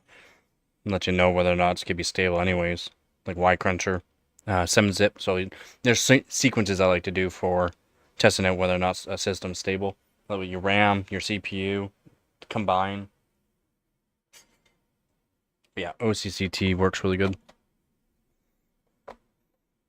But glad it works for you. I mean, it's working so far. when 6400 wasn't even booting. But yeah, it just looked like your voltages were wrong. I'm pretty sure that's what it is, just your voltages were just too low as well.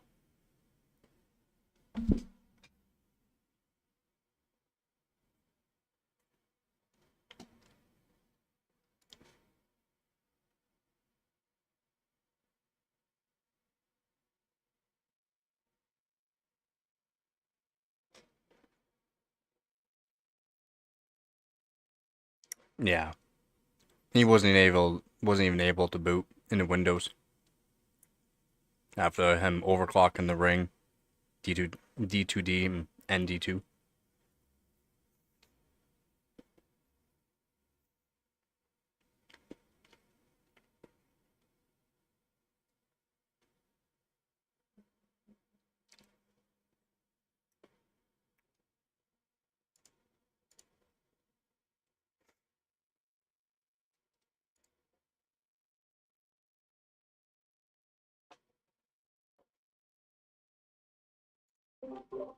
Whoop.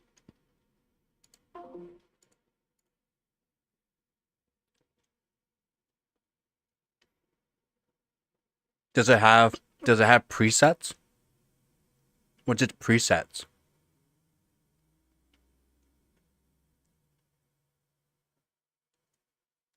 Technically, you can do 9000 CL42 does sound about right. The only thing is, if you want to lower cast latency, you'll have to raise voltage, or you can try to lower cast latency and see if it works. Still, it might work, but generally, the lower cast latency, you just raise voltage a little bit.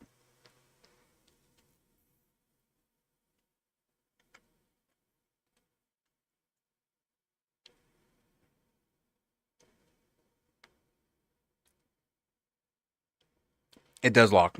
You don't have enough RAM. So Y cruncher for 1B, 2.5B, 5B, 10B, and up. You need more RAM as you go up. How much RAM do you have? For 5B, you need 32 gigs minimum, I think, or more.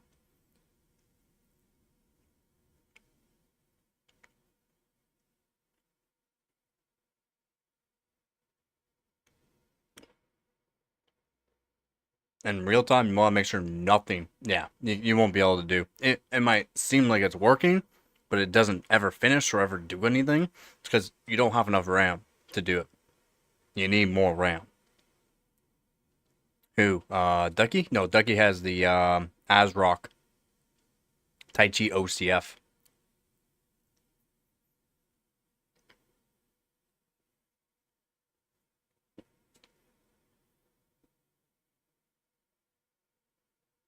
Mm-hmm. It's a 2-DIM board. That's why he's able to do those speeds.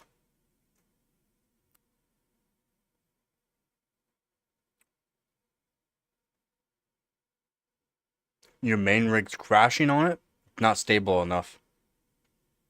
You're stressing it out more. You put more the density. So as you're going up in Y cruncher, you're using more of the RAM and stressing it more.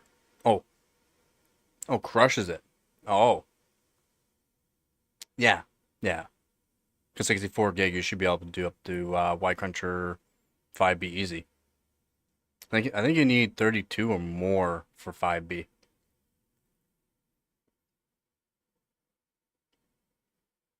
Mm-hmm.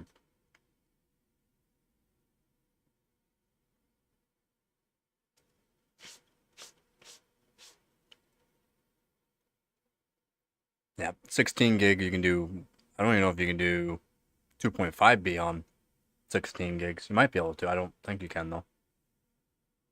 Hmm?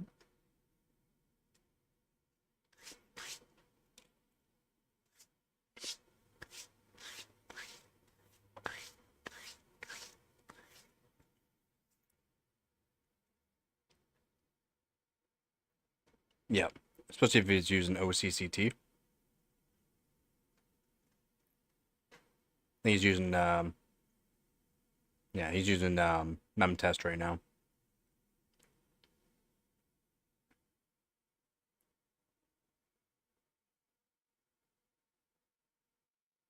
So it should throw an error. But since everything's on stock, it's just his RAM. I think it has overclocked right now, so there shouldn't be any errors on CPU side. Just on RAM side, if anything. If he even gets one.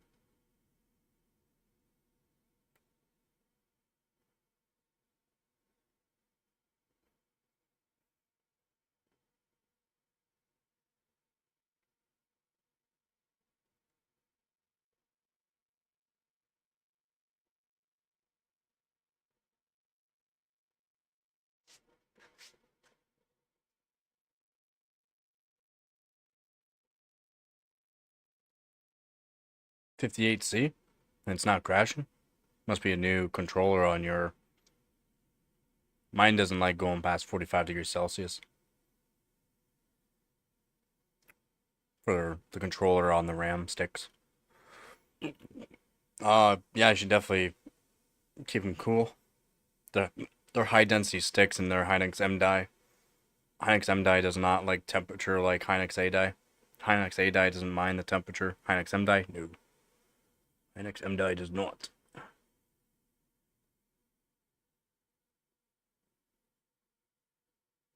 Yeah, 0 errors. You really shouldn't have 0 error. You shouldn't get an error at 8,000. You really shouldn't. I don't see you'll ever have an issue with 8,000. It's very common, very like easy to do, especially on your board CPU combo. 8,000's easy. Easy peasy lemon squeezy.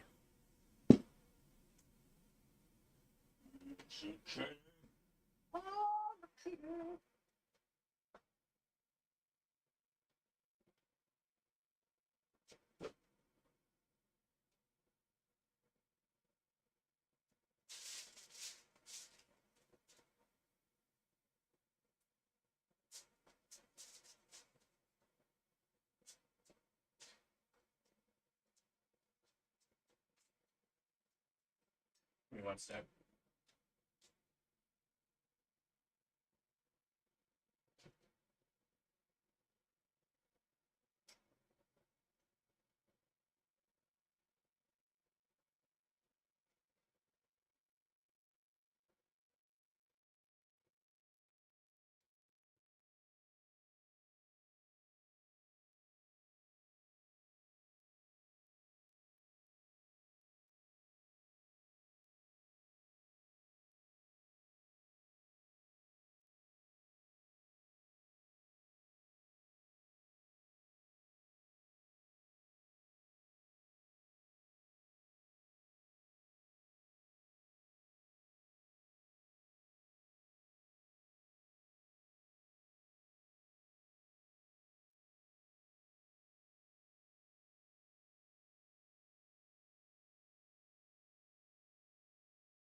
He doesn't have to manually set timings. He's using QVL. The mem trias is QVL.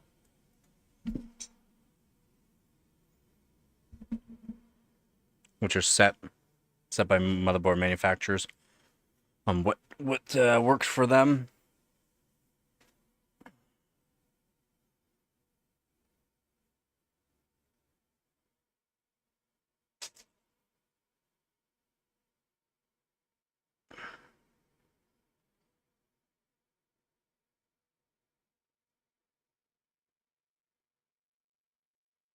For $100, that's pretty good.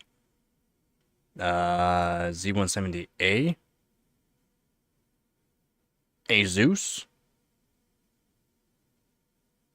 It might be an original board that's an original board, you can overclock like the 6700. Yeah, it is. It is. Yeah, I mean, if it has an original BIOS, that'd be even better. You can literally overclock the 6700. You can overclock non-K.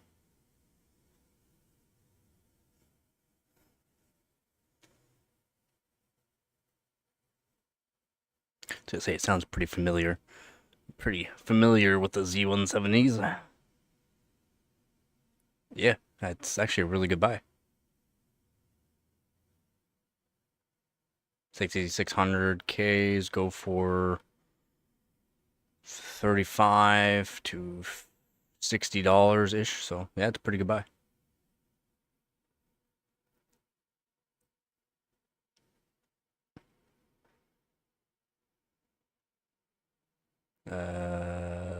X99.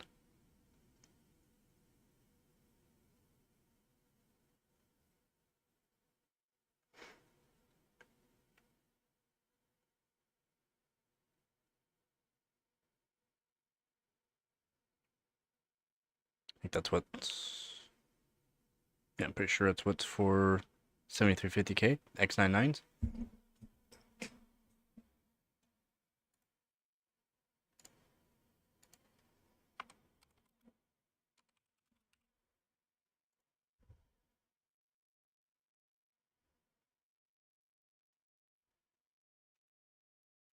No, it's for 6900Ks.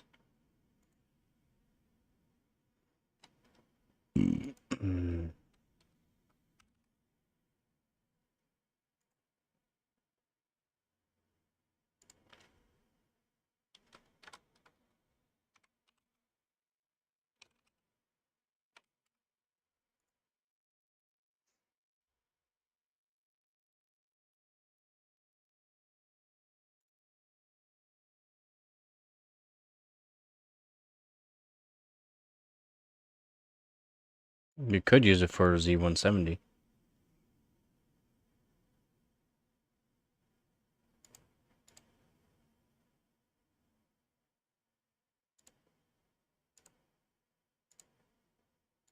I mean, I know some 270 boards are pretty good. Some Z270 boards are pretty good.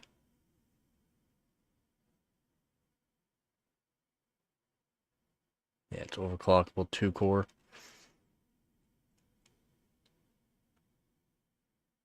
Base clock 4.2. Pretty good. Can't complain about that. It'll be fun to overclock. Just dual core. I mean, pretty easy to keep cool.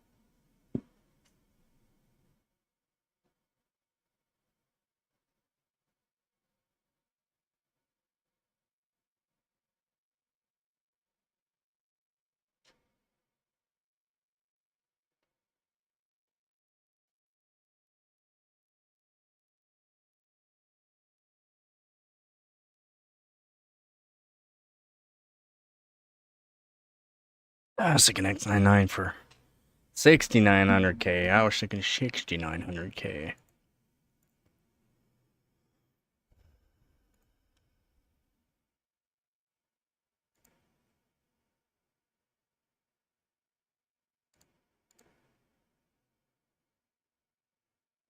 Yeah.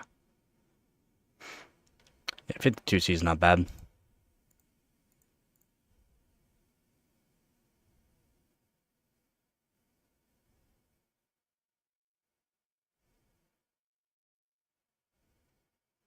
Oh, is he submitting scores? Is it gonna help? Is it gonna help us? Is it gonna help us? Oh god! Submit your scores, please. Did he not submit any scores? What was he doing? He did bench 3 multi. Bench 3 multi.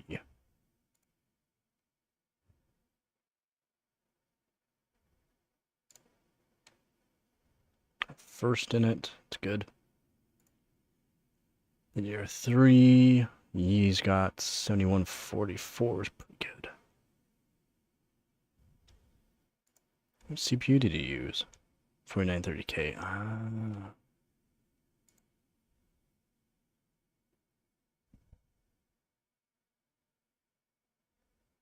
Yeah, the Asus will have a better power delivery.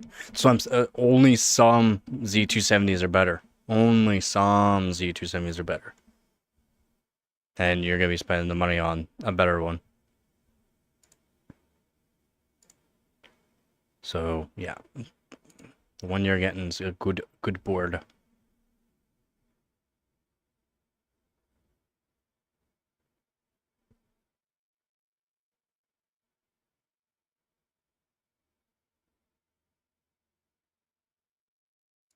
Insane, Sebi. Insane, dog. Insane.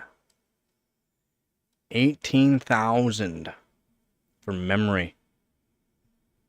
18,000. Very nice, man.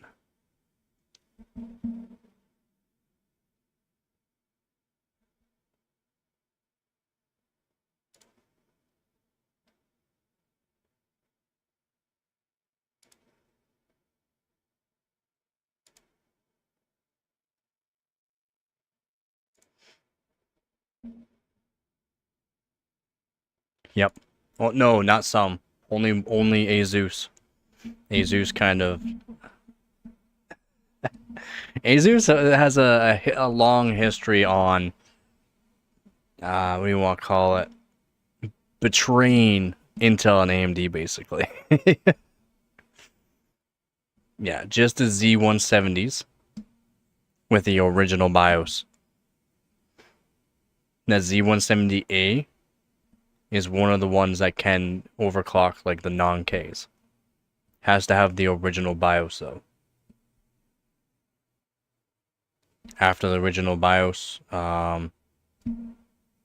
they made it so that way you couldn't overclock the non-Ks on it, unfortunately.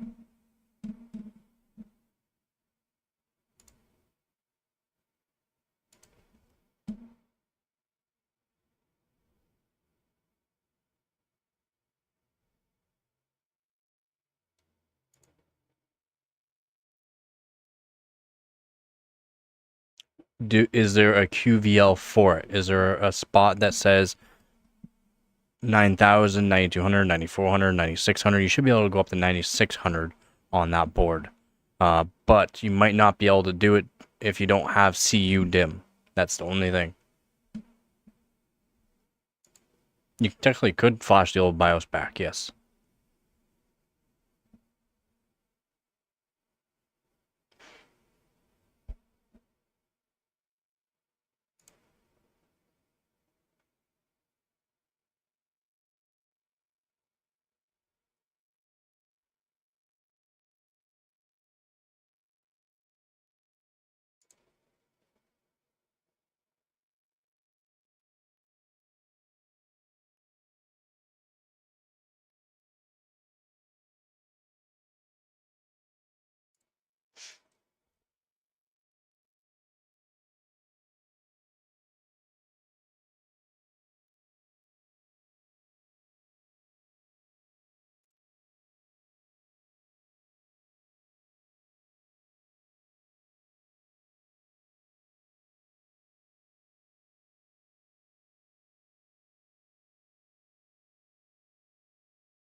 Yeah, refresh time sucks. Their Pell or G. It's CU DIMM. Yeah, it's UDIMM.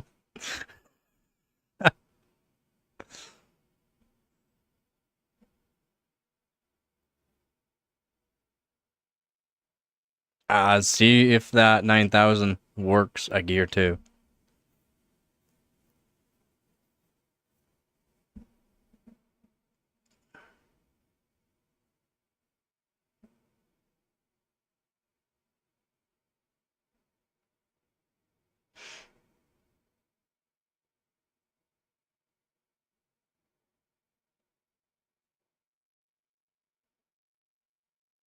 Yeah, it might work.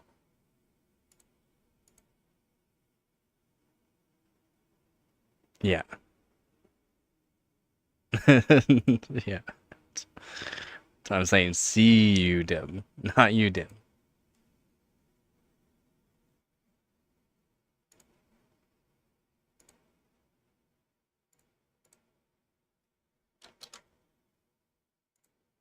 It might work. It might work. 9,000. I mean, 9,000 gear 2 is pretty dang good. So if it does work, that'd be awesome. Stable? I can't guarantee that you'll be stable. 8,000 should be stable. 9,000? I can't tell you it's gonna be guaranteed stable.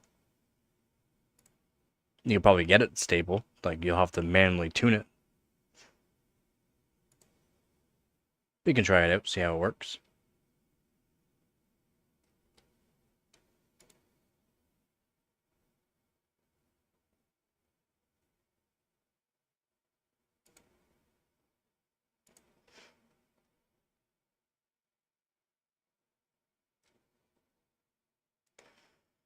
Oh, what do I need to do? 70. Still need to do 3D Mark, Fire Strike Ultra, Ice Storm Extreme, Ice Storm Unlimited. I need to do Night Raid. I need to do Skydiver, Time Spy GPU. No, I did Time Spy. Time Spy GPU, Time Spy Extreme, Wildlife Extreme, 3D Mark Vantage Extreme. 3D Mark Vantage GPU, 3D Mark 05, 06, 11, Entry, Extreme, and Performance. 3D Mark, Aquamark, Catzilla, I mean, I won't even worry about those. There's no points involved. Looks like nobody even cares about Catzilla anymore, apparently. GPU Pi, 32 billion. Those are freaking like almost an hour-long benchmark, though. So I do need to do 32 billion GPU Pi. It's gonna take me hours to do just 2 benchmarks. Hours. Yep. He's on, like I said, he's using 285K. And he's using a ASRock Taichi OCF, the 2-dim board. And 8,000 is easy. Easy peasy lemon squeezy for that CPU and motherboard combo. So, yeah, you should be able to do 9,000. I'm not saying it's gonna be stable though. Nope.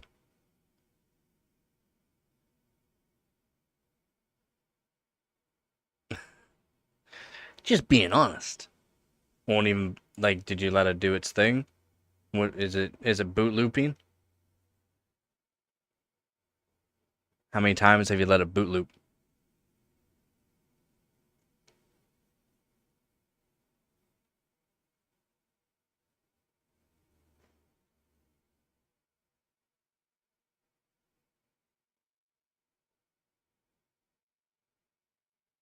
DDR5 is, you have no idea.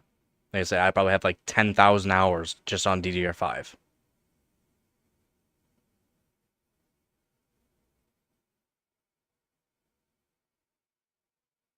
And just got stuck. So it did start booting. So try to go back into the BIOS if you can. See if it actually loaded it up. And I want you to check the timings. Okay, try to get back into the BIOS. Okay, if you can get into the BIOS with these 9,000, whatever, I don't care what the timings are, then I can let you know how to probably get it working. So I want to see what kind of timings it's at. TRFC, cast write latency, cast latency. TRP really shouldn't matter. Those are the main ones, really. What voltage is it at? Is it at 1.4, 1.45? Probably around there.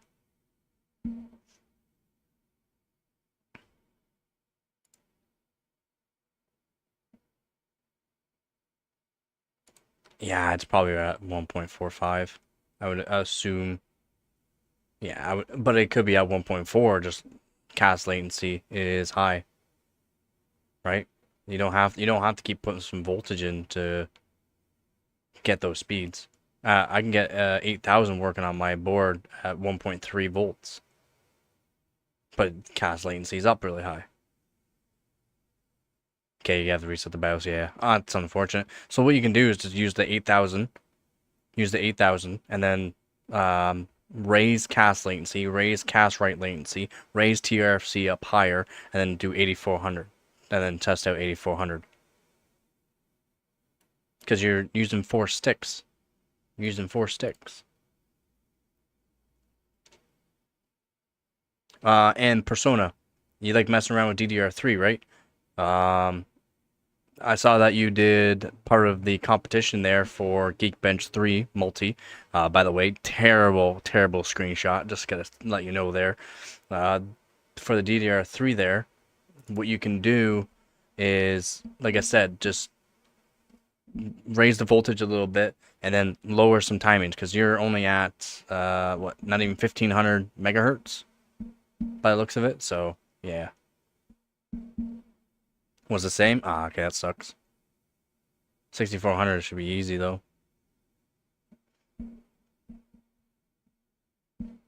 Okay, well, take it easy and hopefully you have a good time at work, man. Yeah, no problem. Anytime, man. Anytime.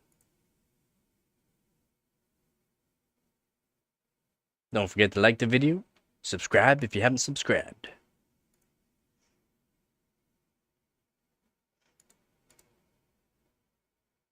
Probably your sticks. What kit are they? Thank you very much, man.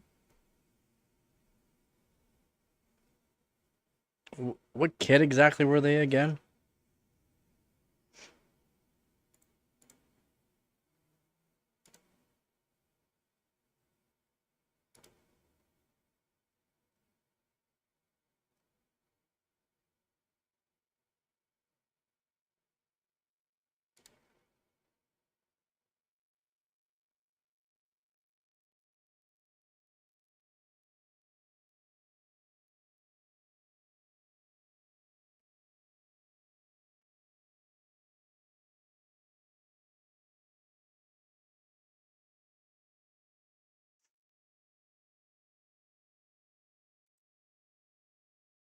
What voltage did you put the 6400 at?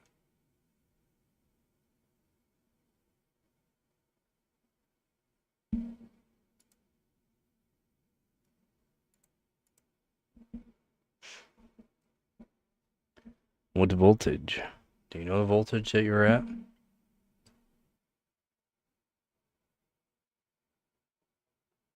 And the Corsair Dominator Platinums, they're good kits.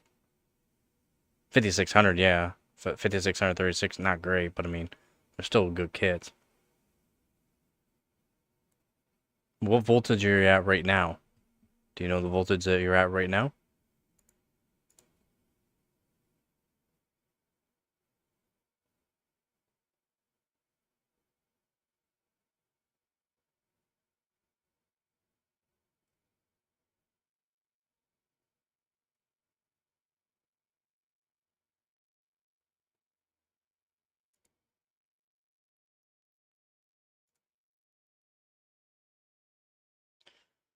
So I do have a bunch of those to do, so let's do 13.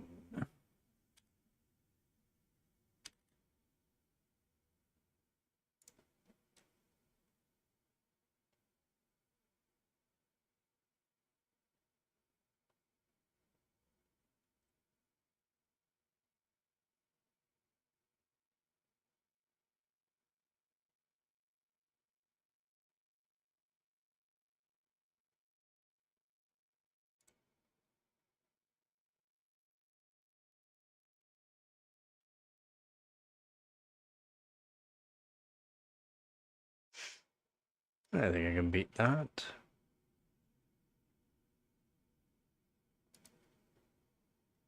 .365.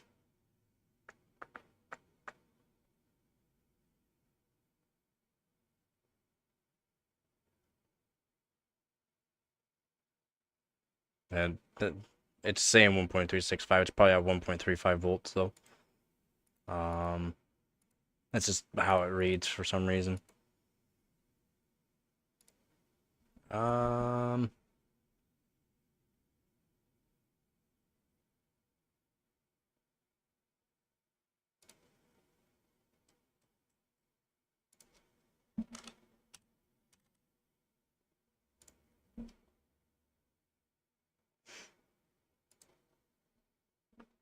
don't know. I mean,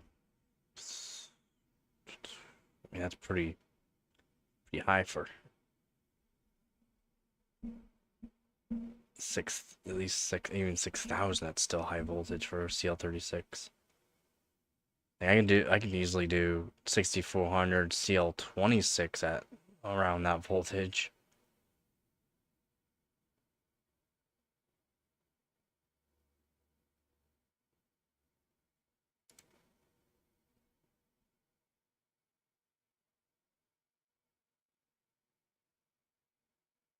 One sec. All right, so competition, miscellaneous, memory multi. I've been going through for the competition, and then all of a sudden I saw that you posted something for the competition, which is awesome. Yeah, you did 3630. Again, terrible screenshot. Just pointing that out. Try to set the screen so you can do it after the run as well. You can even do during the run. Just set your screen to 2560 by 1440. Puts it to 1440p. Not 1440. It puts it to 4K. Makes your screen so that way you can fit more stuff into it, and it doesn't affect your runs at all, anyways. And you can do that through NVIDIA control panel as well. And yeah, but so yeah, I saw your DRAM frequency right around, it's close to 800, so almost 1600. And yeah, your refresh, your TRFC, your refresh, it's super high for some reason. TRAS, you can probably go down to 24 easily, 24 or 26 at least. And your CAS latency is really high, your TRCD is really high, and your TRP is really high for 1600. But your refresh, you can get way more performance if you can lower that refresh down to 120. At 1600 at 120, easy. Should easily be able to do it. Command rate of 2T, nah man, go 1T. Put it to 1T.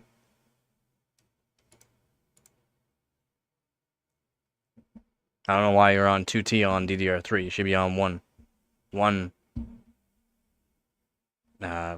command rate. So put it to 1 instead of 2. Automatically set that in the BIOS. You'll easily be able to run it on DDR3.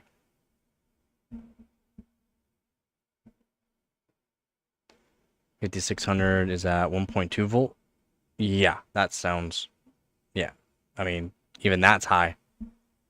You can probably run that at 1.1 volt. Even DDR4, you should be running 1T.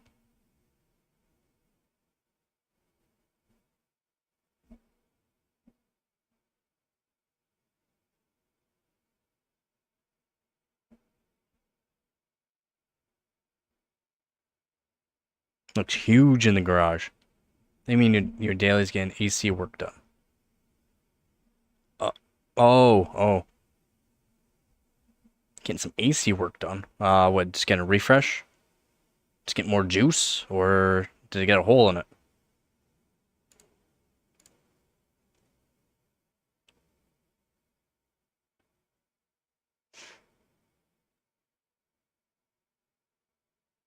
Yeah, TRFC, lower that down. You can easily do you should be able to easily do 120 at 1600. Put more voltage into, you probably go do 100. Actually, you got a kit, you could probably do like 90. Yeah, CAS latency, try to get that down to CL9 at least, or lower. CL7 would be nice to see. CL7 would be really nice to see. TRCD should be around 9. TRP should be around 9. If you can't get them to be like CL7, 9, 9, 9, try to do CL. Sorry, try to do CL7. So cast latency 7. Try to do 7. Just put the voltage up a little bit more. You can easily put cast latency down. And then your TRCD, you should be able to do 9. You should be able to do 9. If not, that will work at 10 easily. And then your TRP should be able to do 9, no problem as well. Your TRAS, you should be able to put it down to 24, 26 guaranteed. And TRC should be able to do 120 at least. Command rate of 1. And that right there will automatically help you out. Check out your cache write latency as well. Your cache write latency, you should be able to put it down 2 to 4 ticks lower than your cache latency. Alright, 2 to 4 ticks lower than your cache latency for your cache write latency. So check that out as well.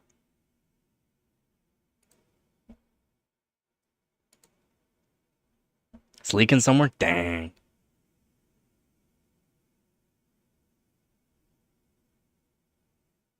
Yeah, yeah.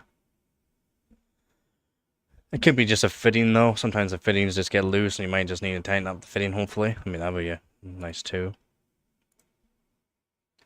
Let's see. Hynix, Platinum, MDI. MDI 16 gigabytes? Aww. That's why they suck. That's why they suck. It's why they suck. Yeah, there's the problem. Dab, if you're still here, there's your problem. 16 gigabyte Hynix MDIs. That sucks.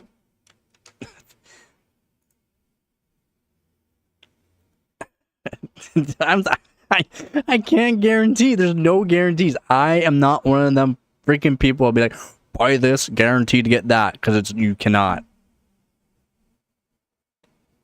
I would suggest getting a 48 gigabyte kit, 2x24. Hope that it's Hynix MDI. You can get more frequency, some decent timings. If not, try to find a Hynix ADI. Again, there's no guarantee that whatever kit that I recommend that you're gonna actually get Hynix ADI. There's no guarantees.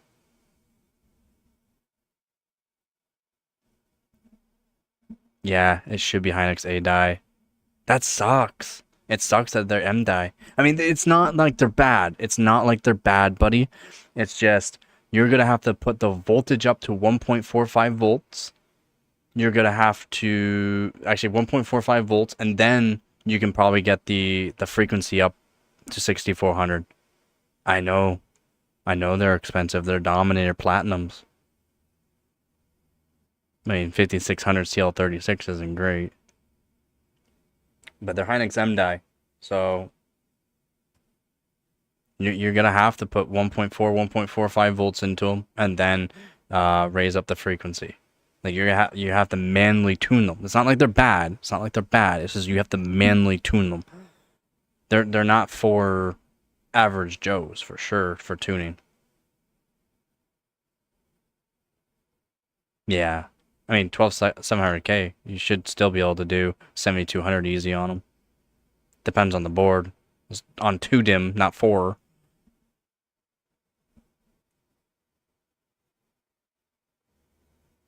So, kind of sucks.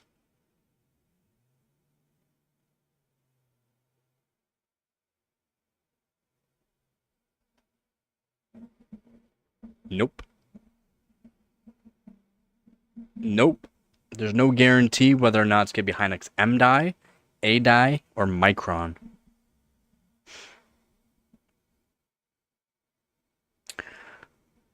Yep, I even went off of a YouTuber overclock and it said this kit of RAM is going to be Hynix ADI guaranteed. I bought it. Turns out it was Micron. Don't believe anybody anymore. No, not generally. There's no guarantees. No guarantees anymore. Cannot guarantee. Ooh, Trenzy Royals.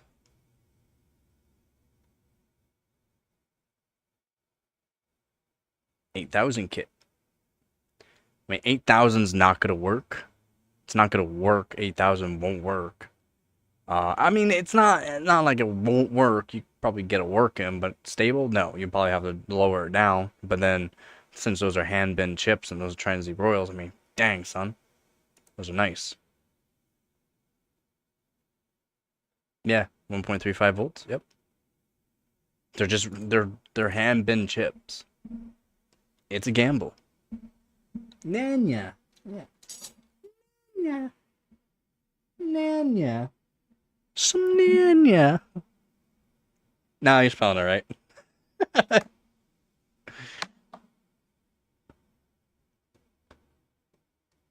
Yeah, 4x8. Yeah. 4x8.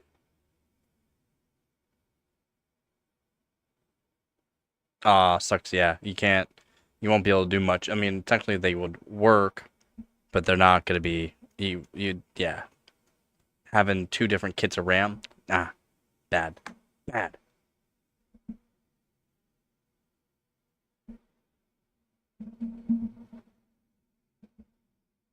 Yeah, there's no guarantee. I will never guarantee. Don't matter what kit of RAM you get, who says what. If they're telling you this is guaranteed to be this, they're fucking idiots. Stop listening to them right now. There's no guarantee. Ever.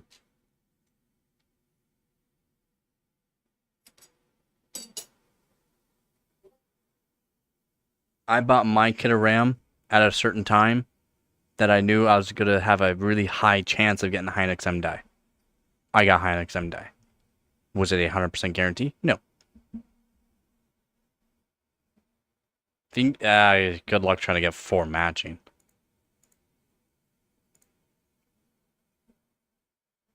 Semi 200. I mean, they're just a lower bend. What kind of voltage are they at? 1.35 still. CL36. Yep. 36, 46, 46, 115 sounds like Hynix M die to me. That sounds like Hynix M die. That sounds like Hynix M die.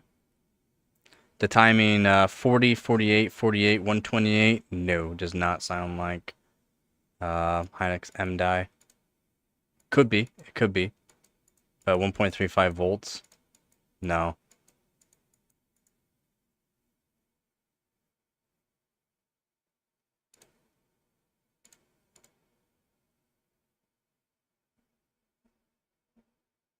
What do you mean?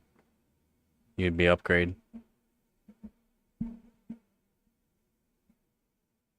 And you see those two different XM settings in the same. Yeah. Yeah. Lots of kits of RAM have two different XMP settings.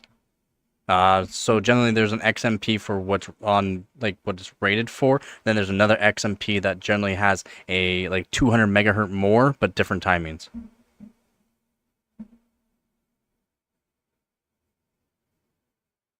Yeah, better ones that you have, and if you did 48 gigabytes, they're high density. You'd only be using 2 DIMMs, so less stress on your actual memory controller on your CPU, and more or less guaranteed to work. Since those are high, they look like Hynix M die from just by looking at them, voltage-wise and also timing-wise, and also seeing 2x24. Yeah, I mean, yeah, and it's less strain on your memory controller, so.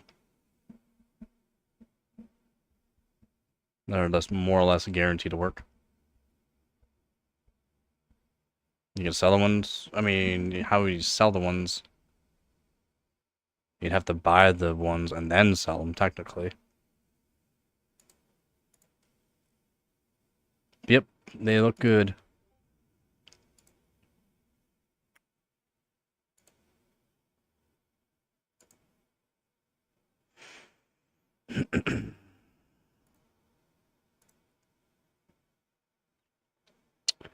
G-Skill kits. What we got? 11, 12, 12, 32, 2. Terrible. And XMP1 is CL10. XMP2 is CL10. Different timings, probably.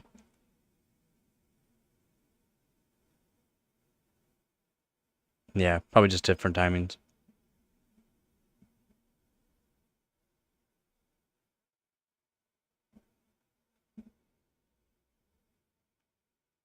Again, I don't like those timings that you're at.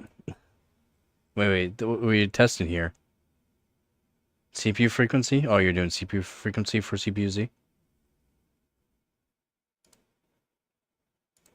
And Typhoon Burner is a better one to be showing me. Your kit. Typhoon Burner. I like Typhoon Burner.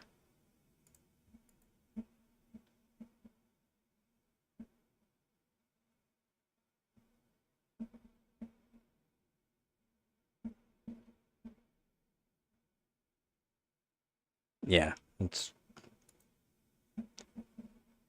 Yeah, you got that on the sale, though. That crazy sale. Plus, we're Canadian. Different prices. A lot different prices. It's sad. But that's what we gotta deal with, so we deal with it. We do what we can.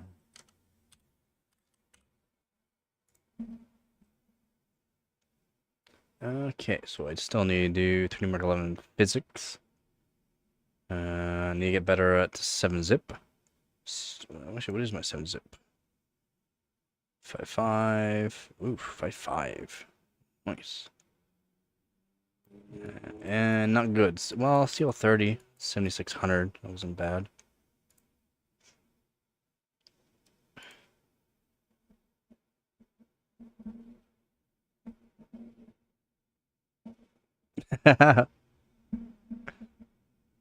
What's the most premium kit you can get for that Z690 board?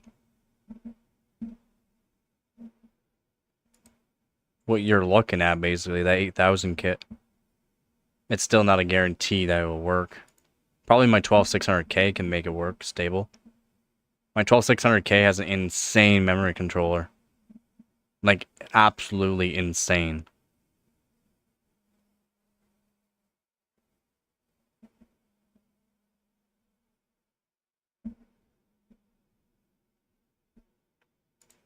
Oh. I mean, that doesn't look like you did. Spec for 2400 is different. They're using good bin chips for that. If you're trying to push frequency, you just want to raise it up as high as possible. So like 12, 12, 12, 36 T2. And just let the secondary times do whatever it wants. And then try to put as much voltage as you can into it. And then also what you can just do is just raise the frequency. Don't even set timings, just set the frequency up high, and then set the voltage up high, and let the motherboard and CPU do whatever it wants.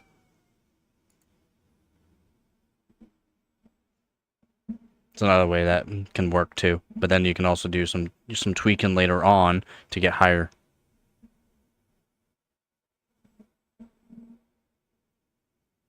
Why is Intel in big trouble?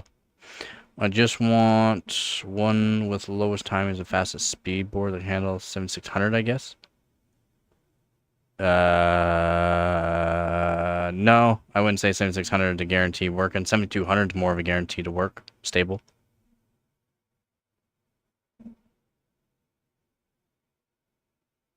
Yeah, set all primary and don't even touch secondary as well. Set everything to auto.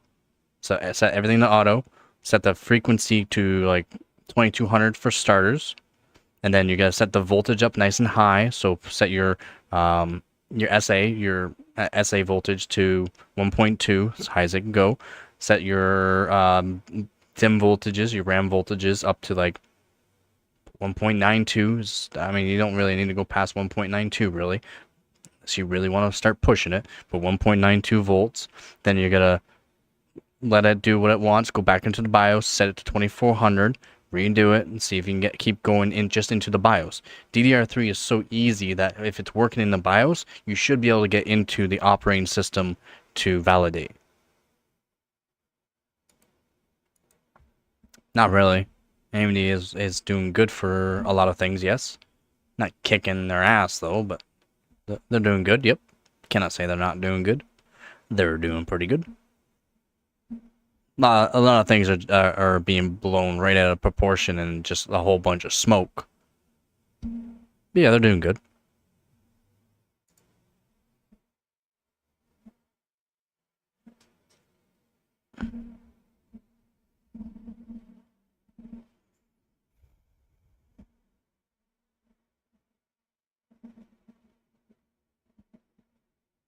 Yeah, generally Ubuntu it's stable enough to validate at least. It can happen. The incidents can happen. But if you let the board do its own thing, the CPU and motherboard do its own thing, it's generally will be all right. Oh, and also CPU, try to lower CPU clock. Lower the CPU clock as much as the CPU will allow. You'll put less strain on the RAM, and that way you can push it further. Does that make sense?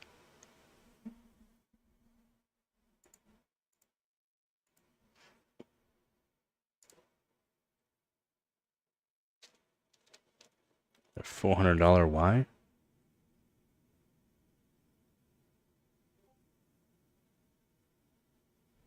Ah, because people are buying them. That's why. A lot of people are buying them. They were recommended kits. Again, by the timings, voltages, it looks like Hynix MDI.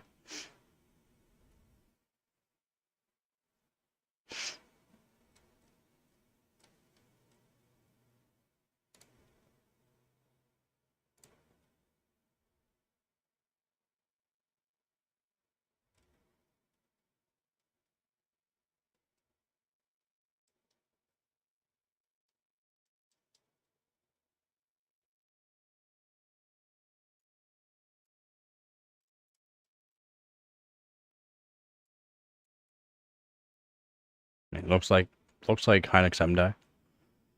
Not saying it's guaranteed, but yeah, I mean, not bad price. Yeah. Leave it at 100. Do not put it at 108.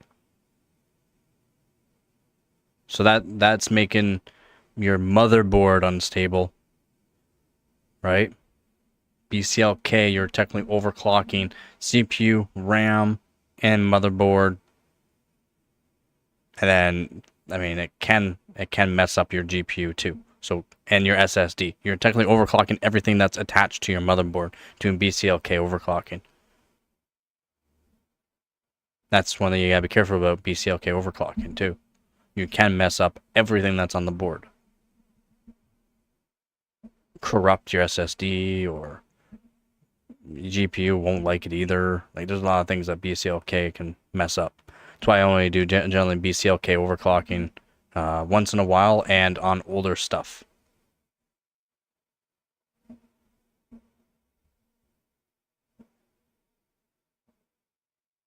Yeah, you'd have to chill the board. The that little bit of a difference is probably because it could be GPU, could be your SSD that's making it weird. Could be your RAM kit does not like that. A little bit of a change. Could be the CPU. Could be so many different things that are wrong with it. Could be the South Bridge.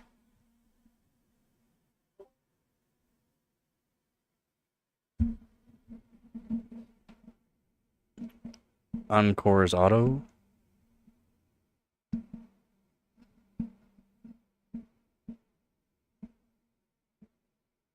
Okay, it's fine. Just don't set BCLK then. Oh yeah, because you can't do anything with that CPU. Well, you should be able to disable cores, right? How many cores is that CPU? 4? 4 core, 4 thread? Or is it 2 core?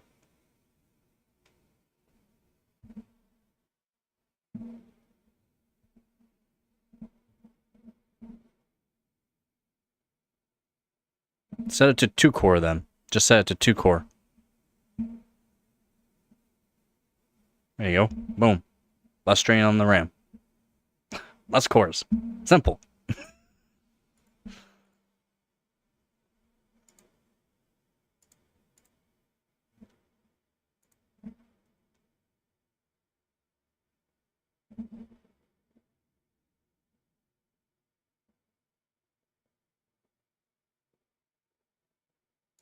Wait, what?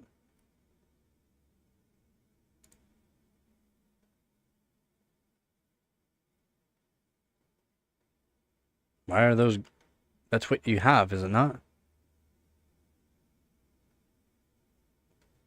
Manufactured date was April 2023. 17 to 21. Oh.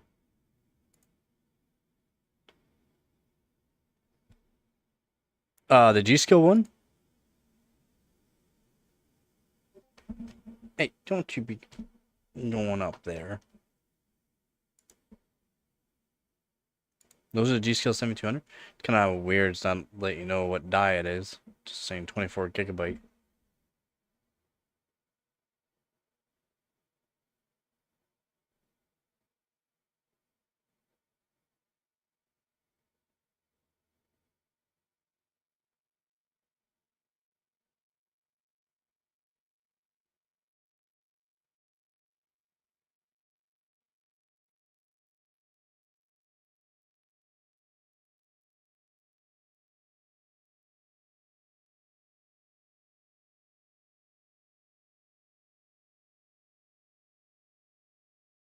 I mean, the timings look like they are Hynix M die.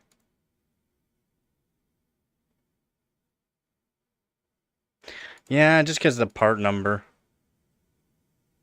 Yeah, well, I mean, that's part number. It doesn't.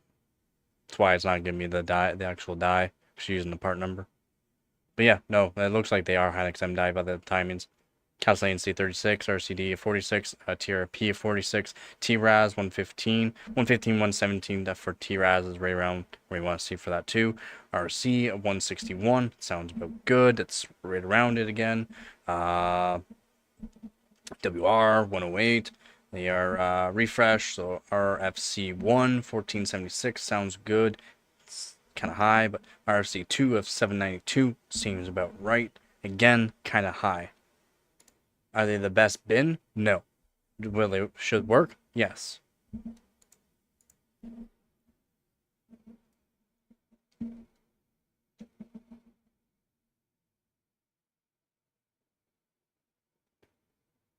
Yeah, so if you can lower the cores down, try to see if you can put the CPU multiplier way down, as low as it will go. And then that will make sure there's less strain on the RAM. And then if you want, do a single core, yes.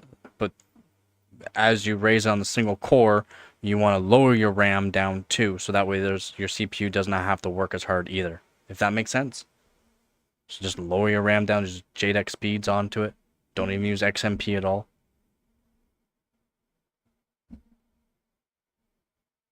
And then once you're into the windows, don't touch anything. Don't move around your mouse. Don't touch the keyboard. Let it do its thing. Let everything load up first because it's going to take a second because it's on a single core. And then you can use CPU-Z and do whatever you got to do for validation. But yeah, no, you're making sense. Yeah, single core. Should be able to do it. Should be able to do 3.7.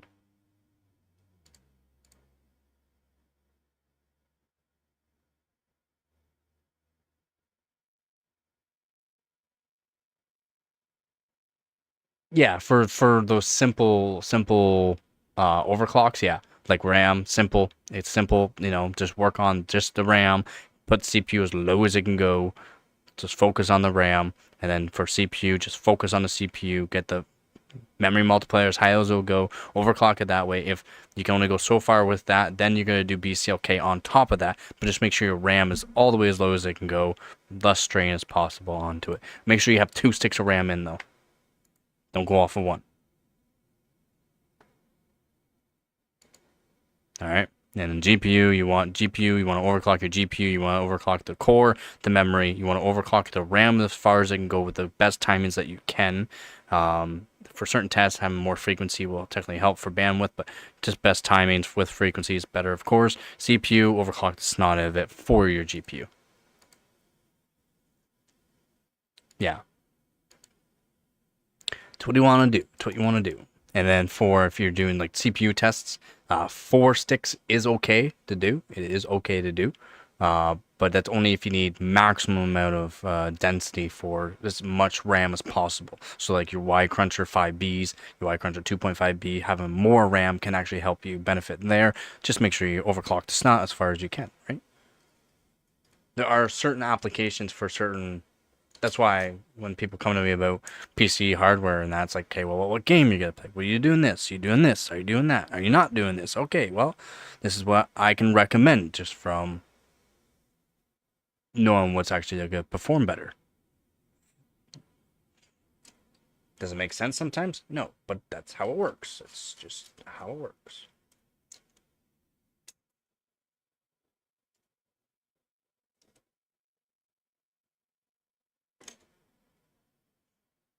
It's like when you're doing single core benching, you can do, or like your PY Prime, just put it down to 2 cores.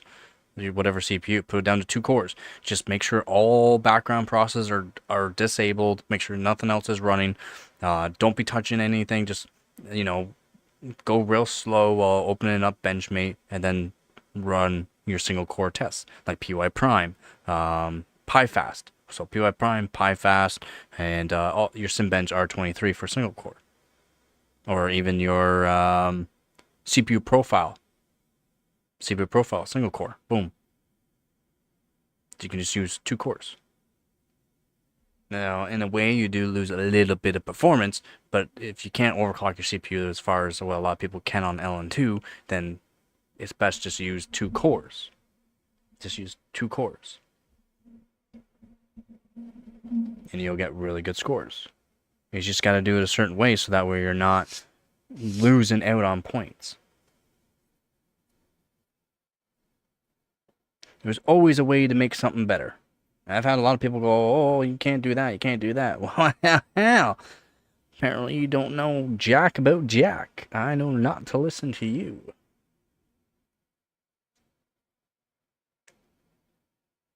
So, I only listen to certain people, certain top overclockers nowadays.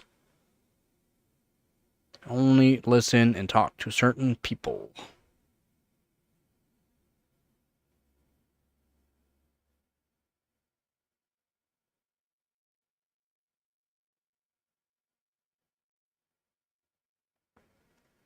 Yeah, latency matters a lot on a lot of tests. Bandwidth will help a little bit. So, like if you're doing CPU only tests, bandwidth can help. Just higher frequency can help with decent timings. So, like your SimBench having, I mean, is it much more points? Nah, but gaining 1 point more than last time, or 2 points more than the best that's out there is technically better. So there's always a way around or getting something a little bit better. But yeah, definitely having better timings is better. And I've shown this in many cases too, on how timings is technically better than frequency. Having more RAM is better with decent timings and higher frequency. It's easy. It's like you have more RAM. Like you have more RAM, high frequency, and a lot of bandwidth, right? And decent timings, you'll outbeat an 8000 kit with crappy timings easily. And I've shown that in a lot of different ways.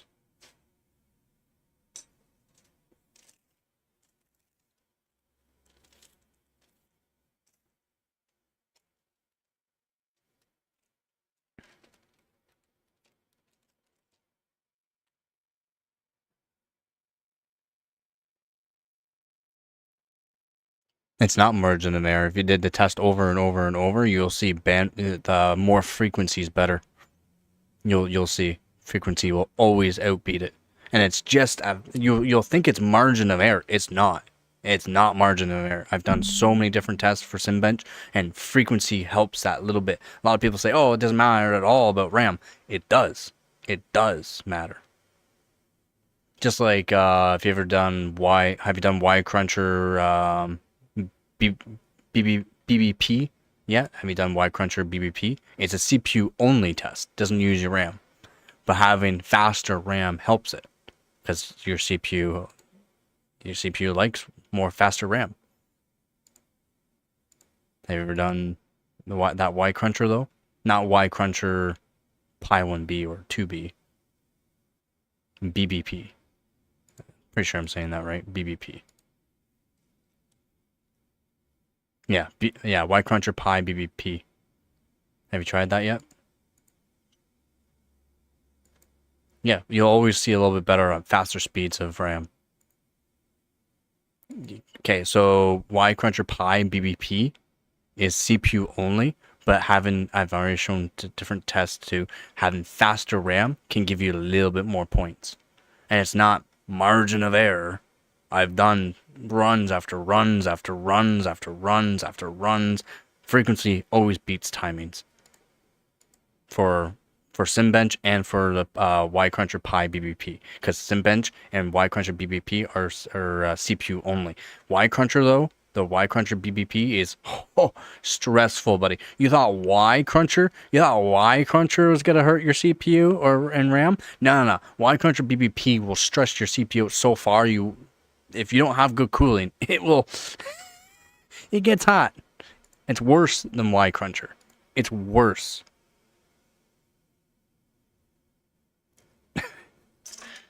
And yeah, it's wild to say it's worse than Y cruncher, but yeah, Y cruncher BBP is worse than the regular Y cruncher.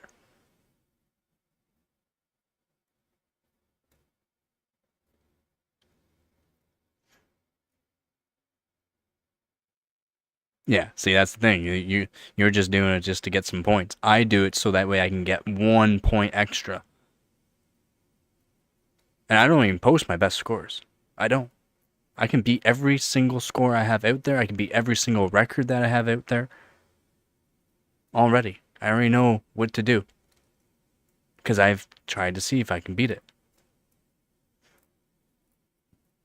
Again, it's about being smart with the game, about what you want to do, how you want to do it. Yeah, I am very scientific on what I'm doing because I like to test everything on every benchmark. I got, like I said, tens of thousands of hours benchmarking, so it's not just a little bit of benchmarking I've done. I've done thousands of hours. Thousands of hours just on one SSD. Another few thousand hours on another SSD. 10,000 plus hours on my one SSD.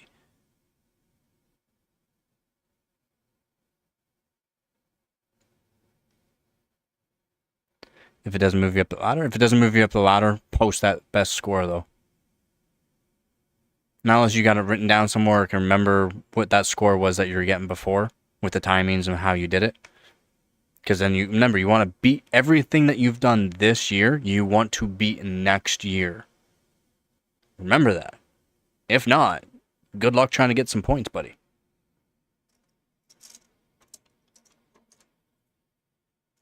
Everything you've done okay, good, smart. That's what I do. Keep stuff in the book, yeah. Timings, frequencies, voltages for each test. It's a good way to do it. I used to have pages and pages of stuff written down. Now I don't, but I just noticed that my head keeps stuff that I want to keep, and yeah. A lot of my overclocks that I have is all in my head. When I redo my BIOSes and update BIOSes and flashback BIOSes, I have to put in all the timings, voltages again anyways. I just plunk them in from head. So that's all that matters to me.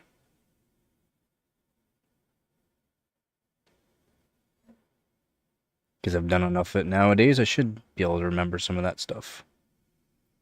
Yeah, remember everything you've done this year. All the scores you posted this year, you want to beat next year. You want to beat it next year.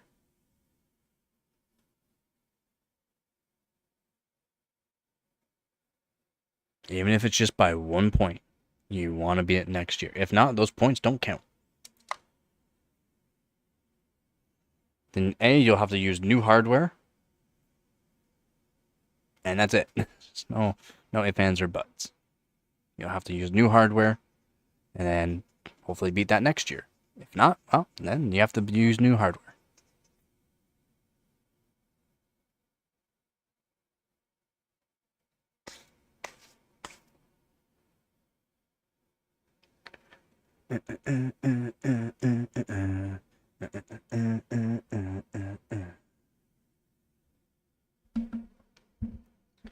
Yeah, I still don't know what I want to do with the. I mean, I know the fans work just fine for keeping the VRMs cool. It's the memory chips I like to cool down more. I like to cool down the memory chips some more. I would.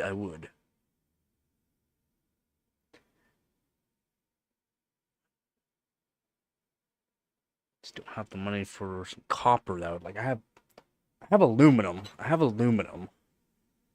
Aluminum blanks that I could technically cut down and do some custom blocks for them. But it's not really gonna cool down everything. Top 1% in the world? What? I don't think so.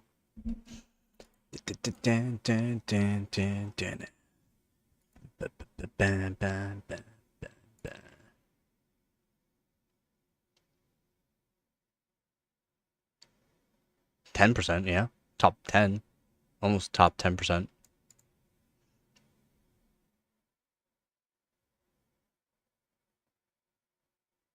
Oh, wait. That 10%? Yeah, I think that's 10%. Top 10%.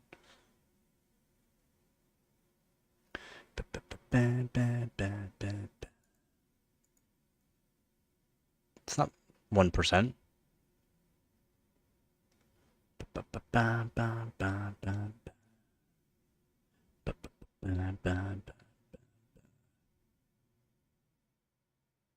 $220 would be 1%. Would it not? Or 218 technically?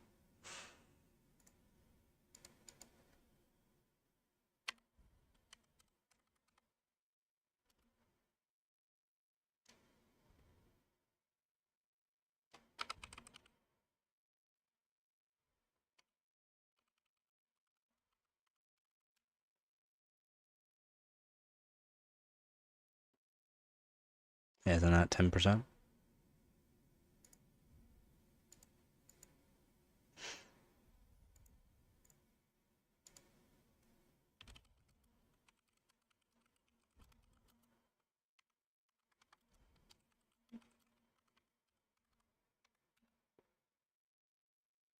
No, it is 1%. Yeah, you're almost. Wait, 220. Yeah, you're almost 1.8 or 1.9, 1.009.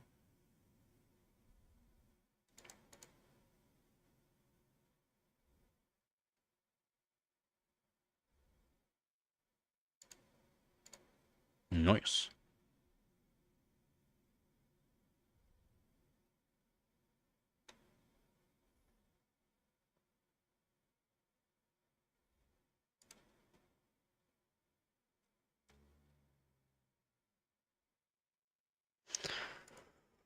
Wait, what am I right now?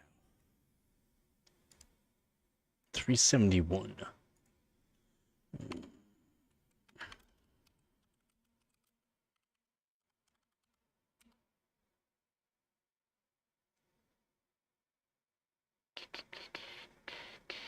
.17%.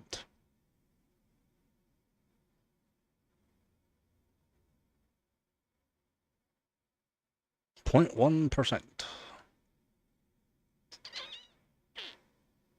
Could be better.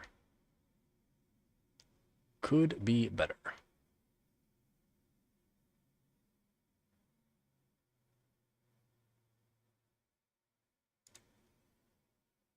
Z's back. Thank you very much, Z.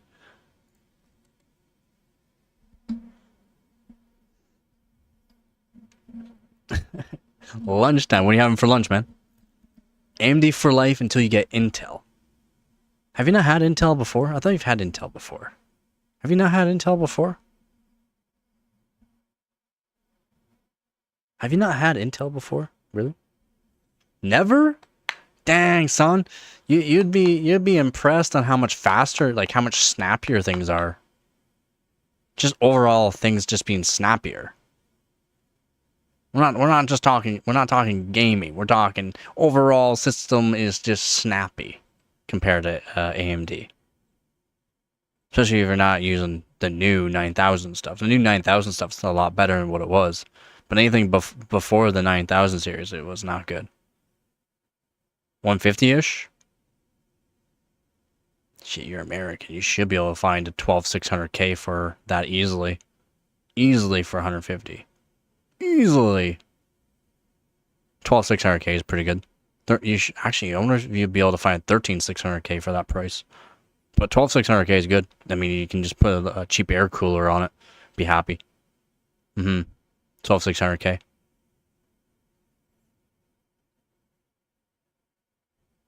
I think you should be able to find for 150. 14600K for 160. Yeah, exactly. You cannot. Yeah, if you can. Yeah, I mean, yeah, 13600K is an i5 as well. It's just has more cores than 12600K. And then 14600K is a refresh of the 13600K. Of course, it's better, but 13600K is good. 14 core CPU, 14 core, 20 thread, I think.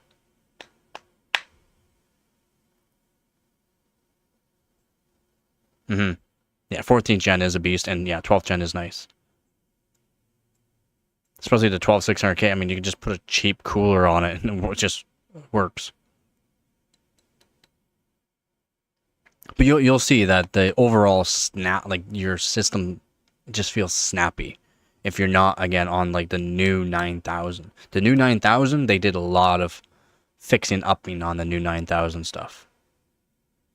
But you can talk to anyone that's owned AMD before and then switch over to Intel. You go, dang, well, this is like snappy. Like, this just feels snappier and everything just feels snappy. Like, it's just, yeah, that's Intel. Its latency is just way better. And the latency on new AMD stuff is a lot better. But you have to buy all new AMD stuff. Yep. Yeah, just cheap Peerless Assassin. Works great. Works great on it. Heck, you don't even need the Peerless Assassin, the Assassin 120.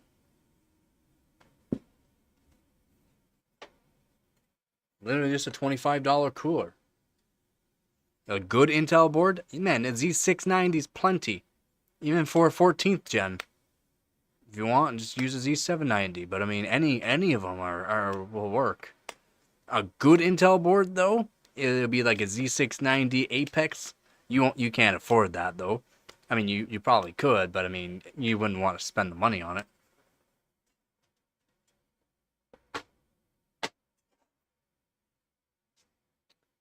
Yeah, Z690 is plenty.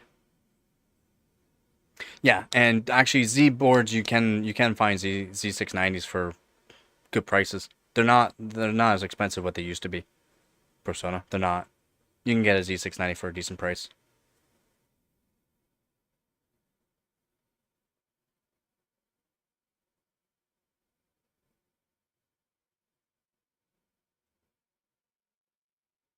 Maxusone on a Mobo is 300? Nah, there'll be more. Some of them are way more than that.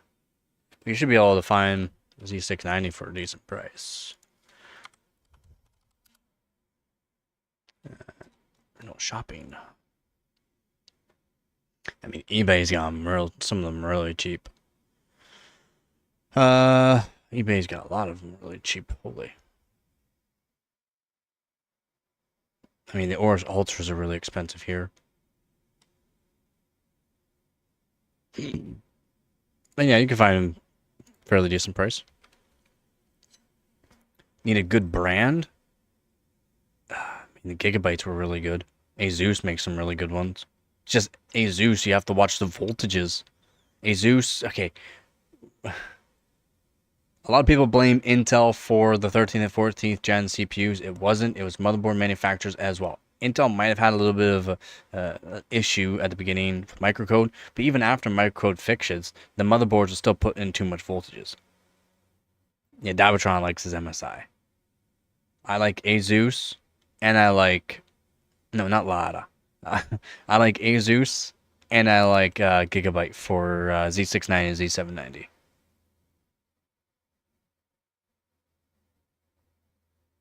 Yeah, I mean, Asus is just stupid for what they did for the 13th, 14th gen. in the BIOS, without even going into like operating system, it was putting 1.6 volts into the CPU. Just sitting in the BIOS. Awesome. Thank you, Asus. But Asus is like top of the line for those boards. If you can find an Apex board for a good price, man. Pooh. Have fun overclocking.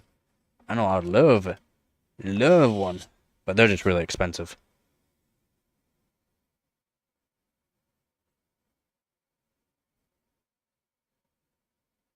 Yeah, and some of the MSI boards are actually pretty good prices too.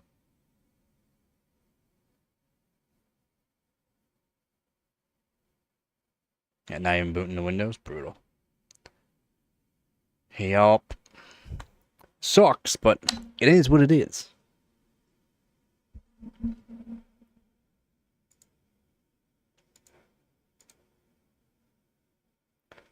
Yeah, I didn't realize I was like 0.1%. I am in the top 0.1% of overclockers in the world, apparently. Hoping I can get a little bit better by the end of this year for worldwide. Hopefully. Country, I am 11th. Should be in 10th. Should be able to get 10th here soon. Soon.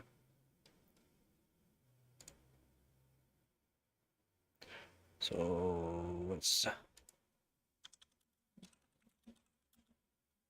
is it? 7,297?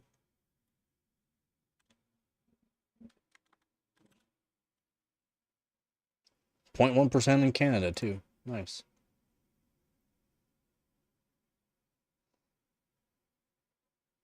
I'll take it.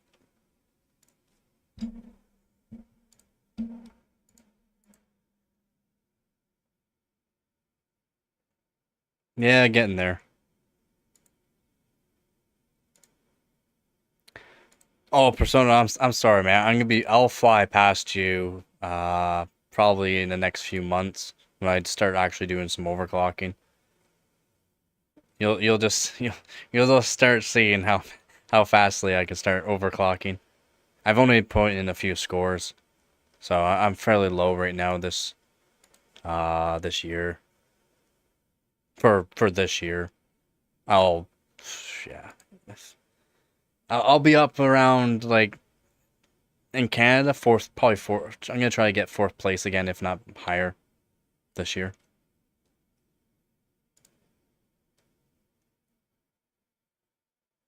So yeah, right now I'm 13th. I think you're what, 10th? Yeah, you're in 10th. I'm 13th right now, and I'm gonna aim for around fourth.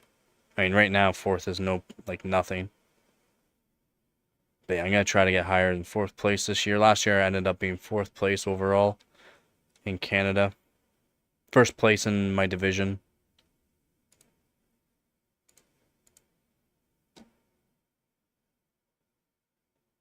You better hold that. You better hold that 10th place.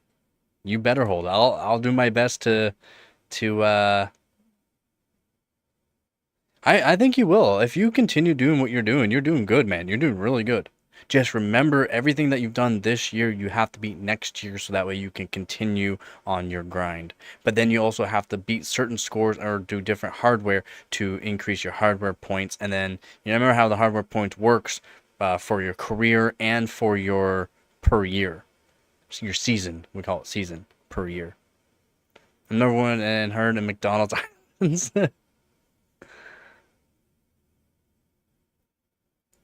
Yeah, yeah, I know. I've noticed you've been grinding out for your hardware, man. I've noticed. I've noticed. Don't worry. I've noticed. I think you're gonna do pretty good.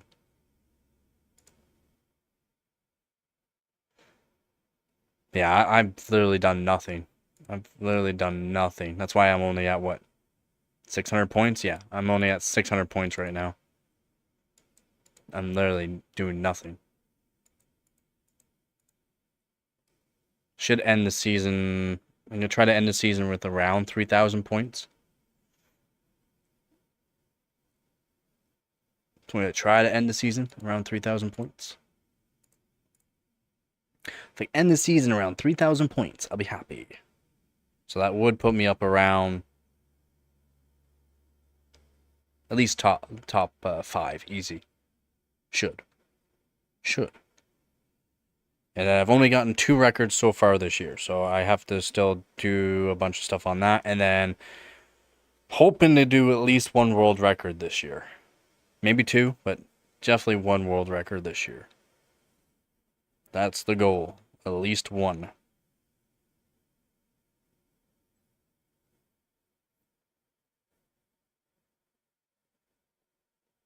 I think I can do it. I think I can get at least 1 world record at the end of this year.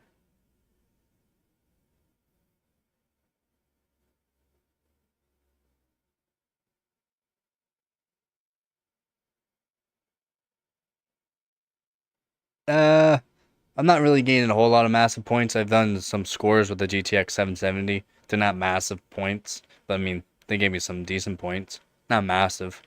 Massive points are like over 100 points per entry. It's just I need to get the money so that way I can do the voltage mod on the GTX 770. And then once I can get the voltage mod done on that, do a nice chilled loop onto it, boom. Instant good points. And GTX 770, I still got a lot of entries I gotta do for the GTX 770. A lot. Let's see. Oops. I got a couple put in place, but they were just quick runs, just because I needed to get some points. I think my best so far for points for the 770 is 25 points. So not very much. 25 points, and I could have gotten like around 60 points.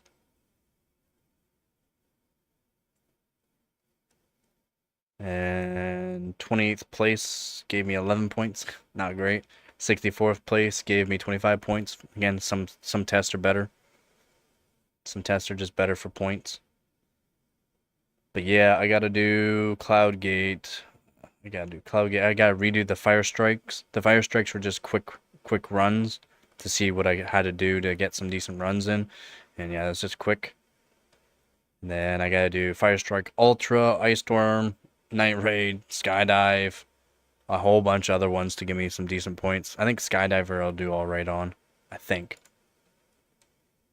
I'll do alright on Skydive.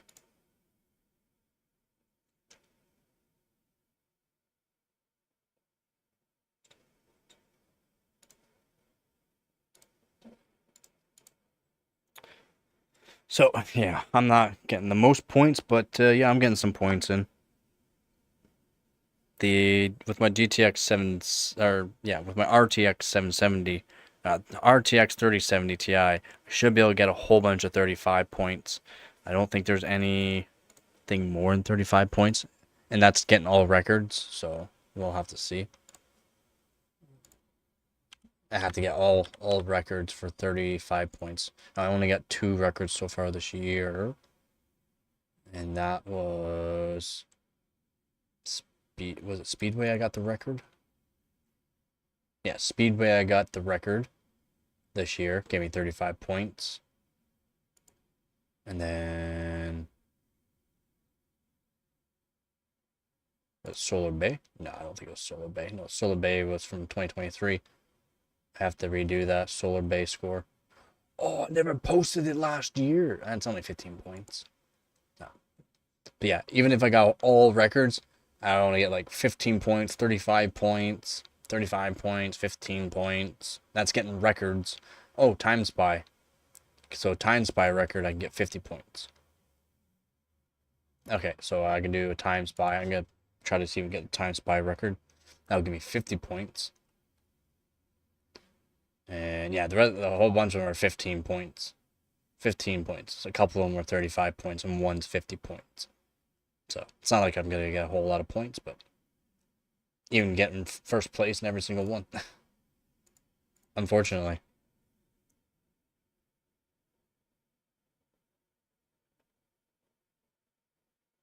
Around 6 points.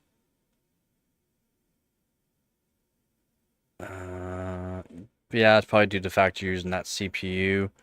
Just remember for certain ones, again, whenever you see a physics test, have all the cores as high clock as you can. Good RAM overclock too, of course. And then whatever one you don't see the physics test, just put it to performance cores only, and then overclock as high as you can. Even you just do like 4 cores on performance cores. That's all you need.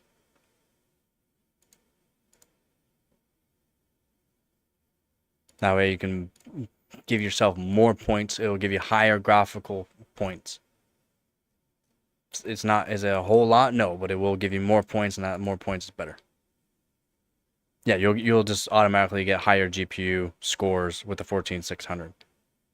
And then without physics, the physics test, the CPU portion for all the just graphical ones, do just performance core, 4 core, high as you can.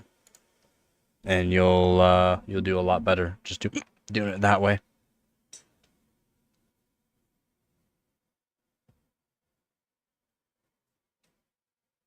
You will. Let's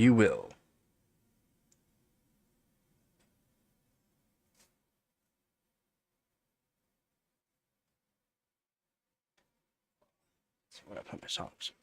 From two. Yeah. Oh, huge. Yeah. Yeah. Yep. You will. Just remember though, you have to beat all this next year. So just make sure you know you can beat it next year.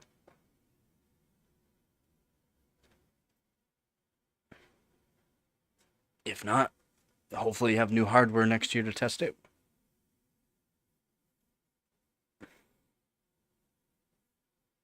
Plus I have to throw in my 2080 Super still. I still have to throw in my 2080 Super.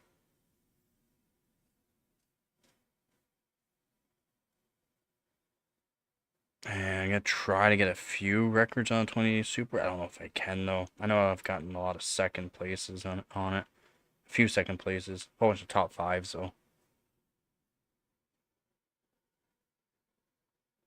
There you go. That'll do it. That'll do it.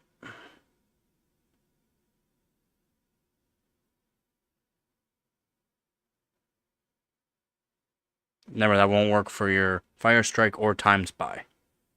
Fire Strike or Time Spy, that won't work.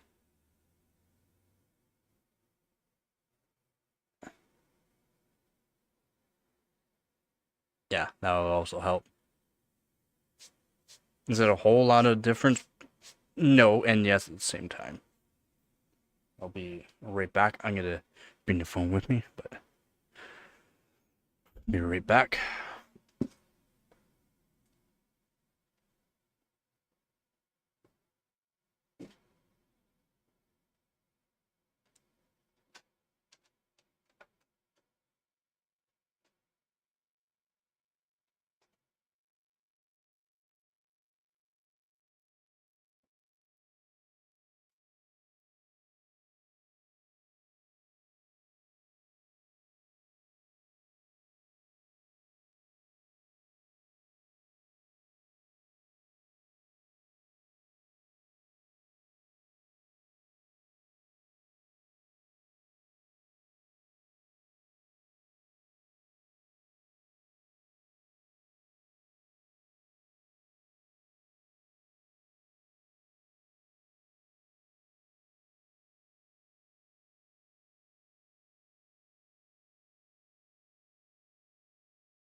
I'm back here. I'm back.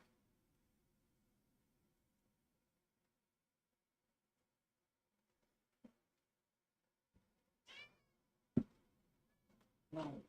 Ow.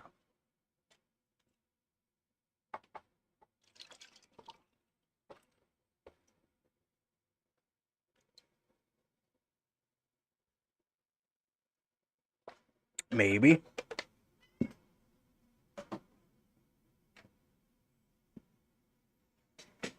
Oh.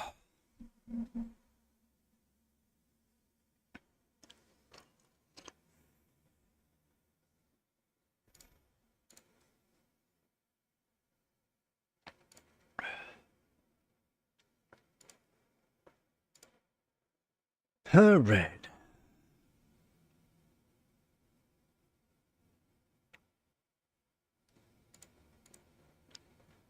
A Fortnite poster on the wall, eh?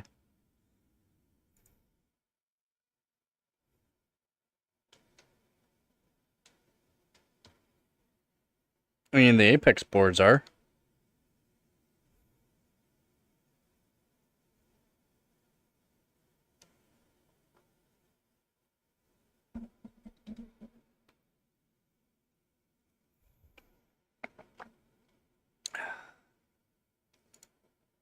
No, I would never put a Fortnite picture on the wall. I wouldn't waste my money.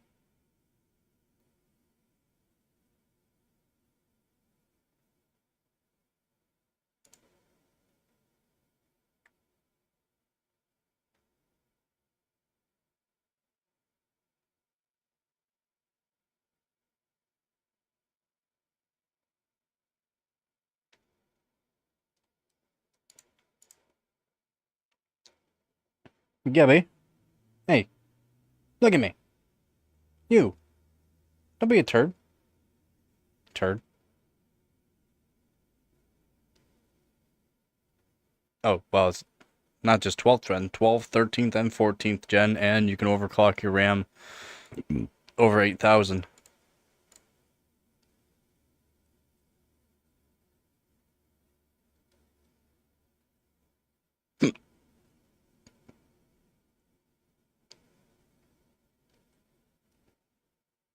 Well, that's why the Apex board's good. Gabby, yeah, come say hello.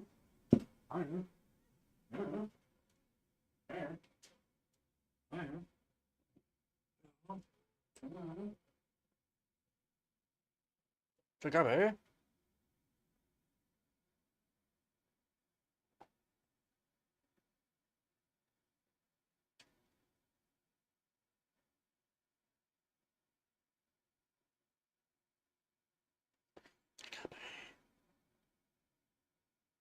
Gabby.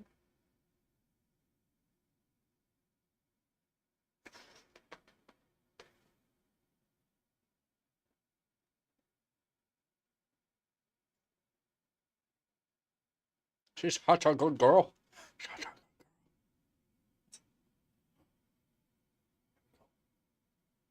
You say hi? You're not gonna say hi? Don't look at me like that. You're not gonna say hi? You're not gonna say hi? The fates. She's the best overclocker. What? What?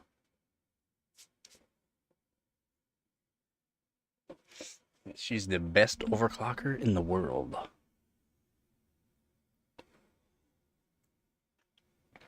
She's a quality control manager too. Checks out every single box. Isn't that right? Isn't that right?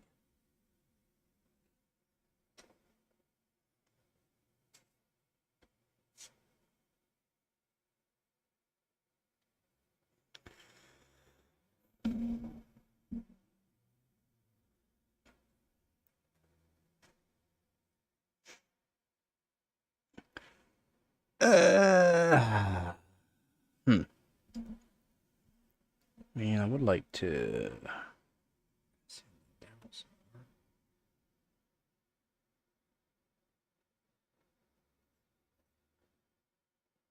right. We almost got her down. So you can see the edges were... I see more copper.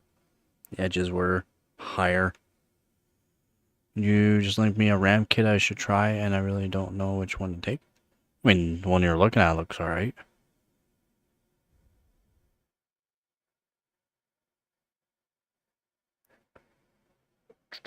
I always recommend trying to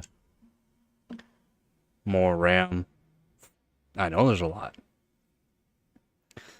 I know there's a lot. I try not to link people RAM kits because it's like it's not a guarantee. It's not always a guarantee. It's why I'd say, you know, try it out. That's why that 7200 CL36 kit you're looking at is good.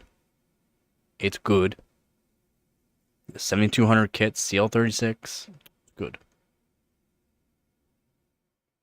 2x24. It's more or less what the timings were and the voltages. It's just more or less guaranteed to be Hynix M die. More or less guaranteed, not 100% guarantee. But what you have right now is 2x16 Hynix M die. They're not great kits. M die is not great for 16. For 32, 2x16. It's not great.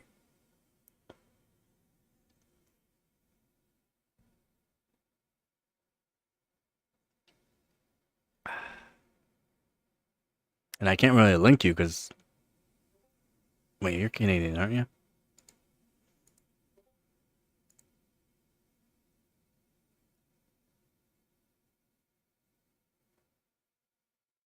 You don't want 2x24 A die.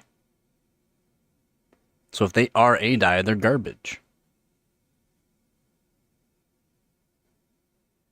A die, you want 32 gigabyte kit. Again, it can say Hynix A die, but it might not be Hynix A die. But yeah, you don't want those, especially if they are Hynix A die 2x24. No, terrible. Don't do it.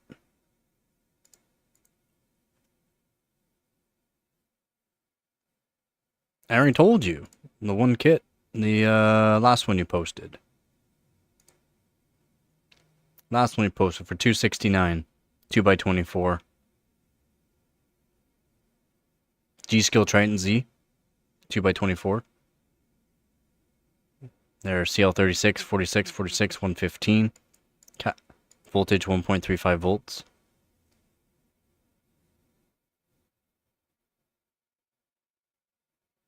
The one you actually posted here are saying they are... Yeah, CL32, 1.4 volts. So they probably are 8i. No, you don't want those.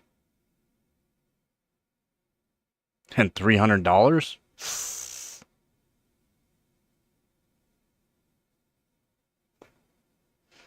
Like, they might not even work. That's the thing. They might not even work with what you have. Yeah, the G-Skill Triton Z5 2x24 kit for $269. That would be a more recommended one, I would say, to get.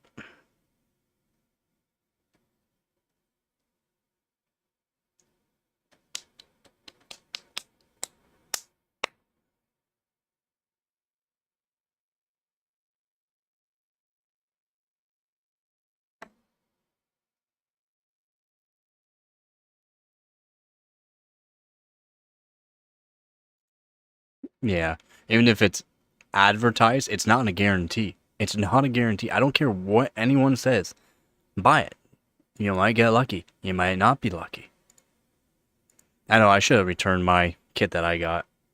That came in as Micron. I should have. They should have been Hynix A die, but they're Micron.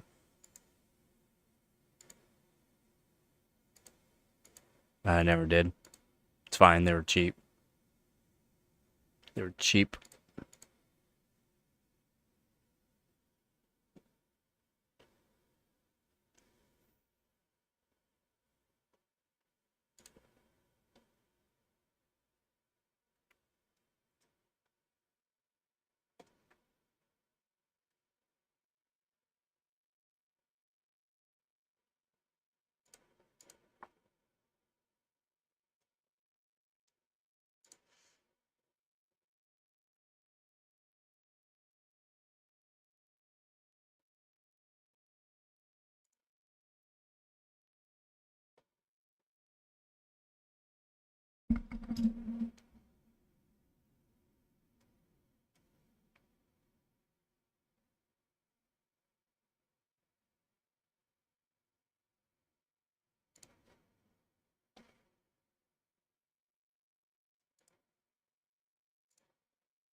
Memory, mainboard, CPU, SPD.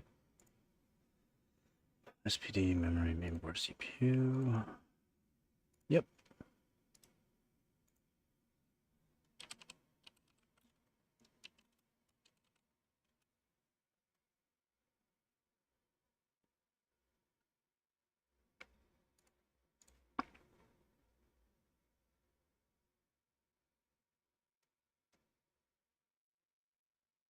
Who cares about what motherboard says?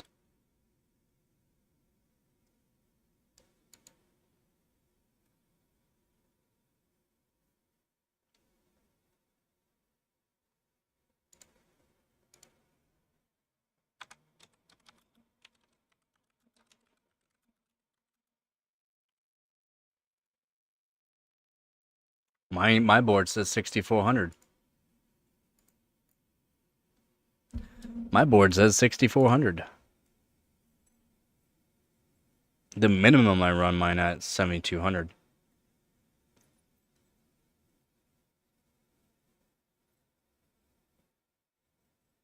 So I'm pretty sure that's what I'm at right now.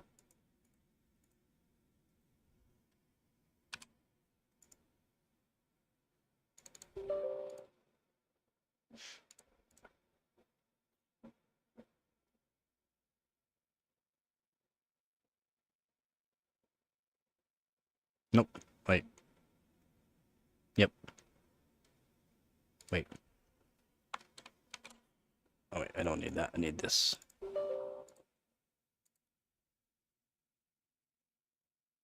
Oh yeah. Again, having a higher kit of RAM, even though it does not work, does not mean you can't do better on it. Yeah, I'm at 3200 now, CL32. Or just 76. I'm at 7200 CL32 right now.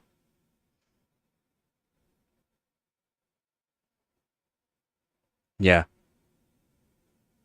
Now, so you can find a Hynix A die 32 gig kit.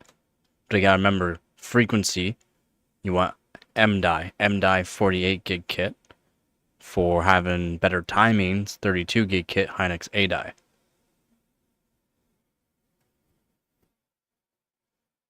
.64 gig kit M die is still good.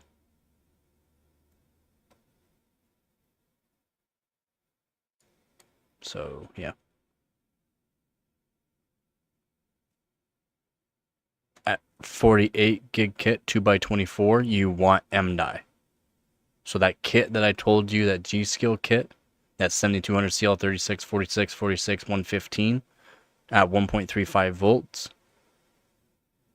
that's more of a guarantee to be Hynix M die. The other kit that you posted, that Clave one, was 7200 CL32 at 1.4 volts. Those are probably Hynix A die. They're not good. They probably won't even work in your system. It's like a 95% chance they're M die, yes.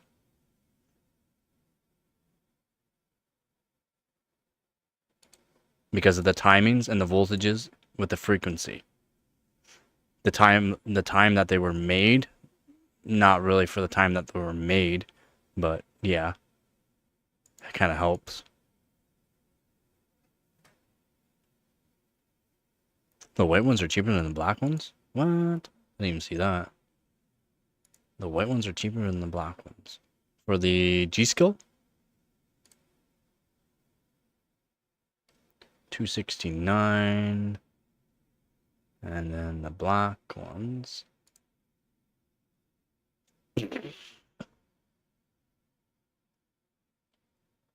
What?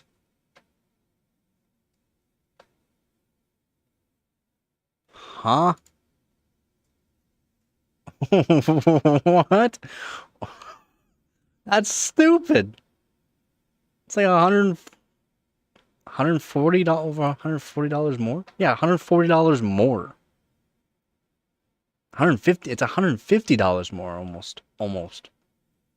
$140 more for the black ones.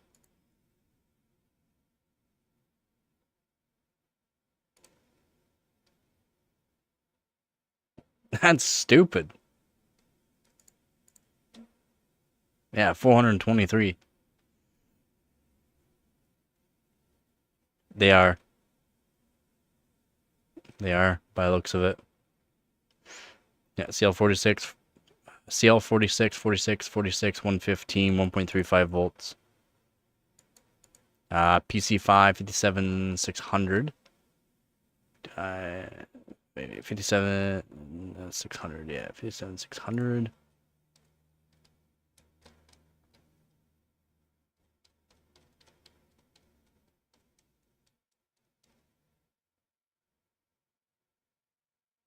Yeah, 57,600, yeah.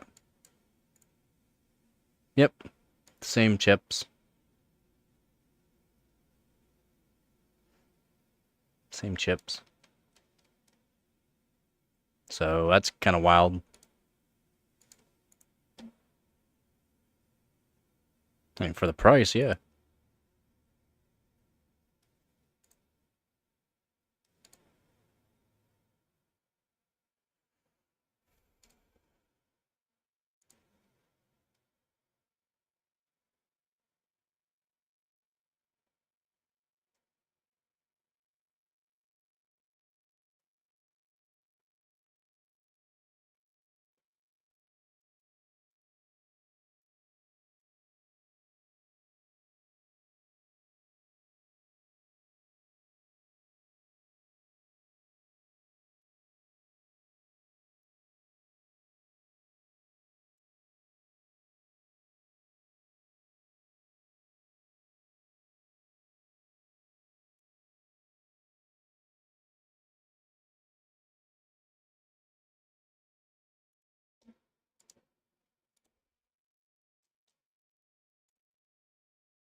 Yeah, I got the Corsair Dominator Titaniums.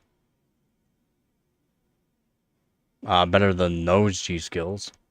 I wouldn't say better than G-Skill, but they're better than those G-Skills.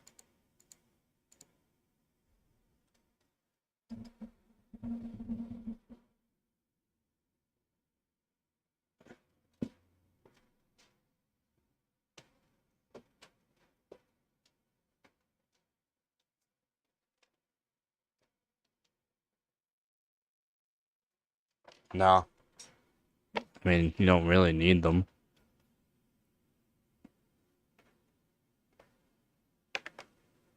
I don't even have the... Told you, I take off the LEDs off everything.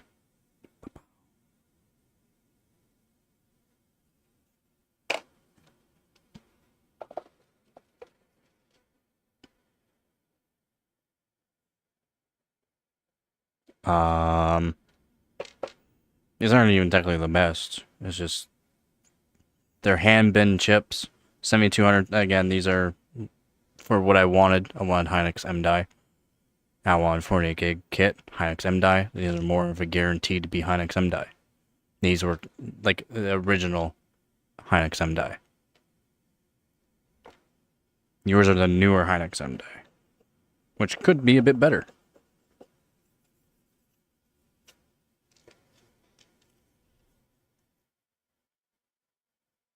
Yeah, you can get the heatsink. Yeah, you can get the heatsink tops for these if you have a 3D printer. If you have a 3D printer, they have a CAD file so you can get the layout and then 3D print your own. So you can take off the adapter. Focus you. Yeah, I need to stop smoking. But yeah, here, so as you can see that right here, that's the LED strip. That's the connector. Gives you a CAD file so that way you can make your own toppers as well. Whatever you want. As big as you want. They had some pretty fancy ones. People have done some pretty cool ones. If you have your own 3D printer, you can make your own custom ones. I'm not even sure people sell them. People might even sell them.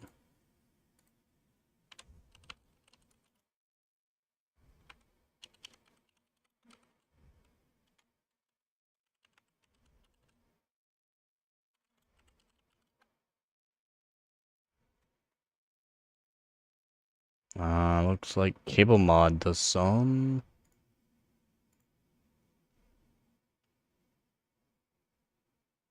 And they got a whole bunch of them. So I'll show you what I mean here.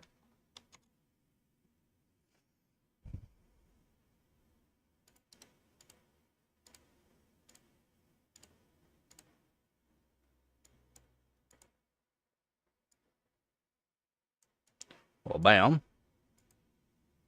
So we look through here. We got a whole bunch of different toppers. So you can make some pretty cool patterns, and then you can set it up like with the Corsair ICU. Some really cool LED flow-throughs and whatever you want. Like, do some really cool stuff. Got some pretty cool toppers that people have made. Some pretty cool ones, clear ones, wavy ones, different, whole bunch of different toppers. These are the heat sinks that you can get for them. Heat sinks. Right here. Yeah, you can do whatever you want. And I think Cable Mod makes some toppers, and some other companies make some toppers too.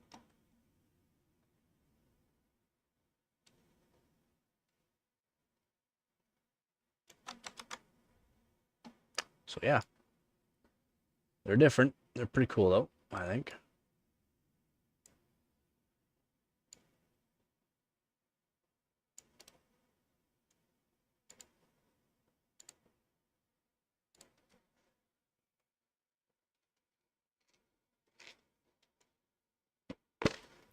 Yep, you get some pretty cool ones. Yeah, I mean, do you really need these? No. If you want to learn and do some really good overclocking on things, they're great. I mean, are you going for crazy overclocks like I am? I don't know. I don't think so. But they're awesome. They're good. Hand binned chips. Every single one. Hand binned.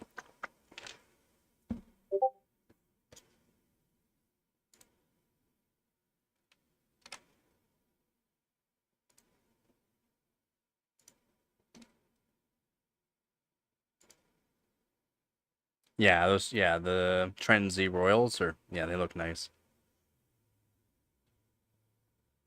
They do. And yeah, those look like they are. Again, because you can just see the PC5, 57, 600, and then the timings 36, 46, 46, 115, 115 or 117 is good. And then 1.35 volts. And I think if I look at the back of this one,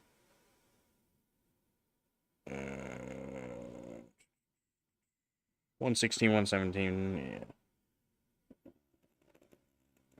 Guess I'll have to look on the back of mine for PC though. Unfortunately.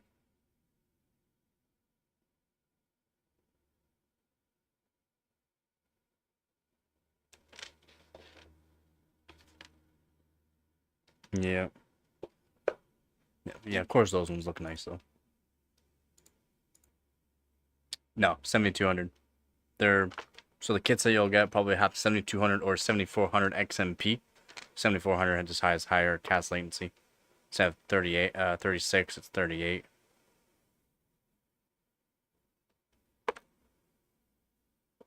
And then also other timings are not as tight. But yeah, 7200.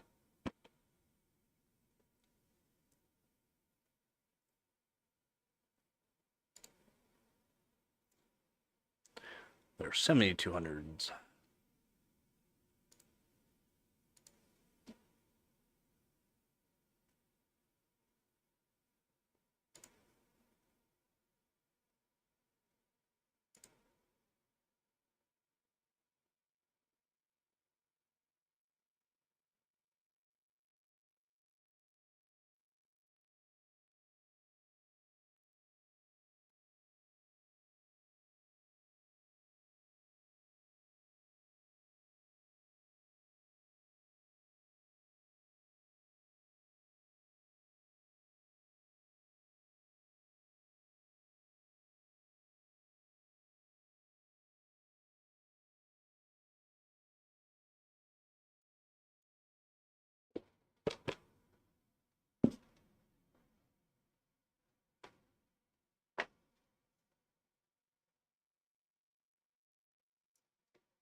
Right.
Voltage is reading on it.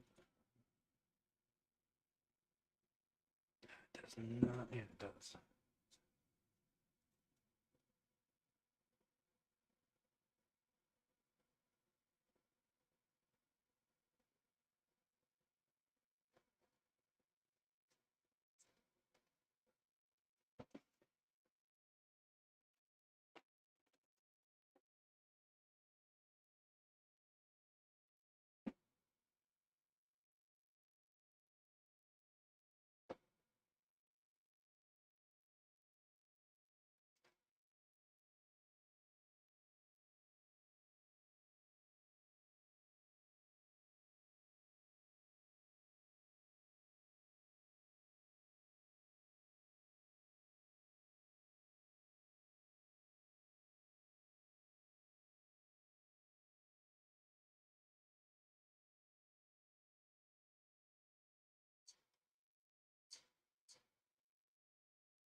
I mean, for the price, a lot cheaper than the other ones.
Exactly, yeah.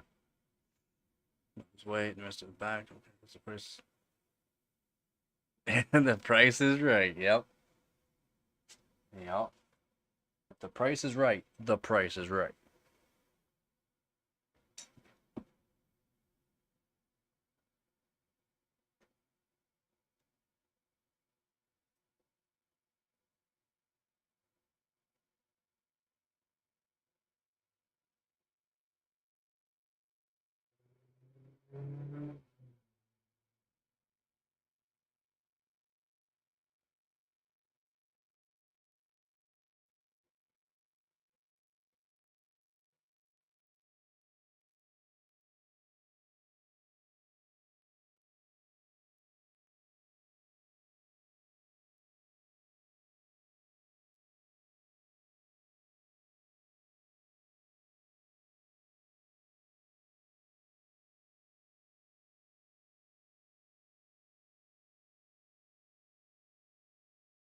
Oh, those things.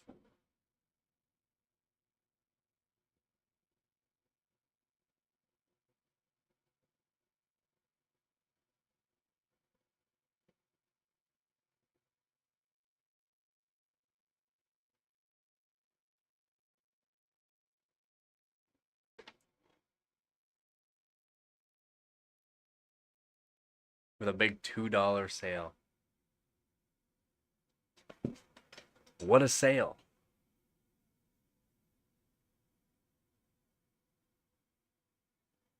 What a sale. Well, it's a pretty good sale. You're buying it.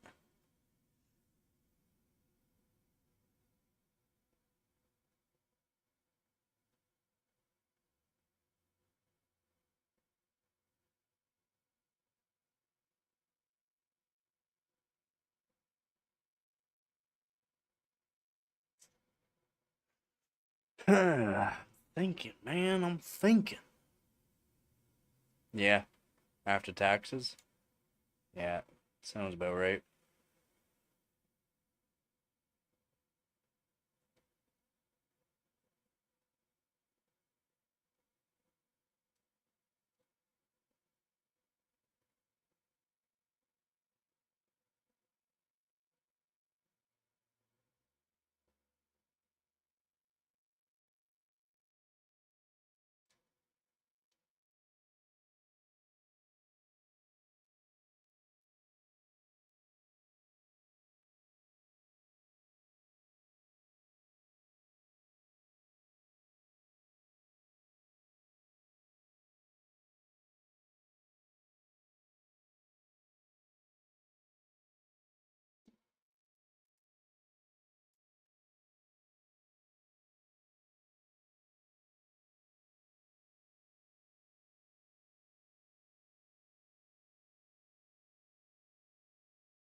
Yeah, I mean, for the price that you got yours for,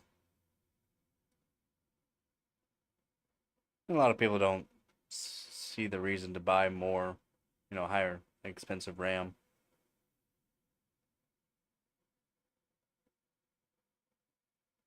I beg to differ. I'd rather not spend the money on the GPU, spend more money on CPU, motherboard, and RAM, because that will actually give you more frames in the long run, save you money in the long run due to the fact you don't have to buy a higher end CPU when you get a higher end GPU. You're not going to bottleneck the GPU for years. You'll just gain more frames with a lower end GPU.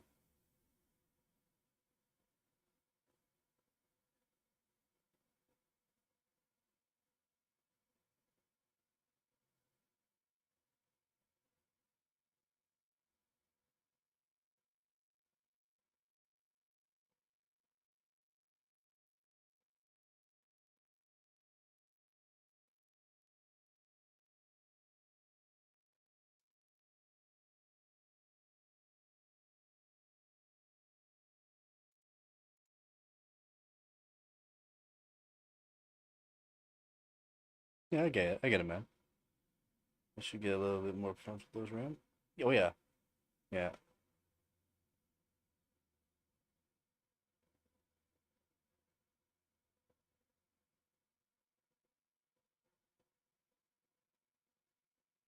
Yeah, the deal that you got was really good there, Vep.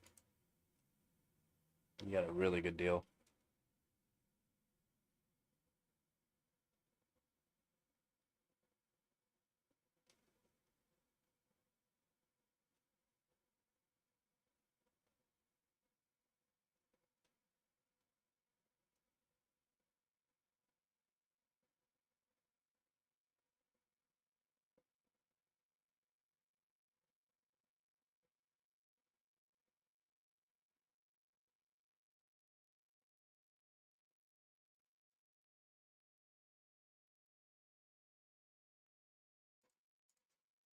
That's one thing that a lot of people didn't realize when 12th, 13th, 14th gen CPUs, more or less them, because AMD didn't really care for that high frequency, right?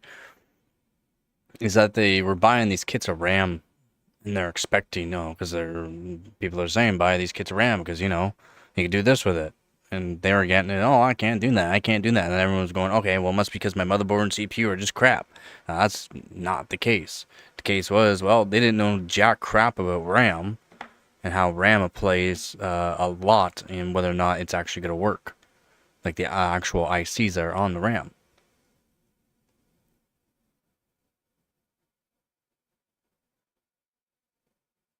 Microns, eh. Microns, eh, for, frequency and timings. It's eh. Hynix A die is good for timings, not frequency, and M die is good for frequency and decent timings. And then people are buying all these different kits of RAM and it wasn't working for them. Or it worked for them, but they couldn't overclock it very far. It's like, well, due to the fact of what you had.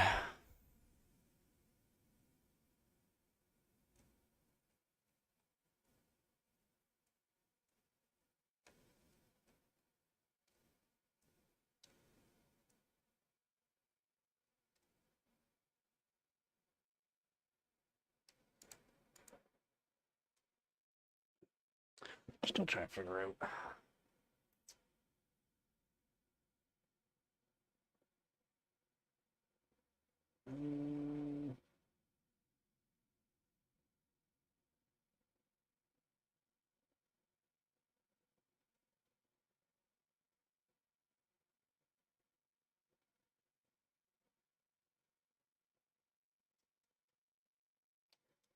Should work. Should work.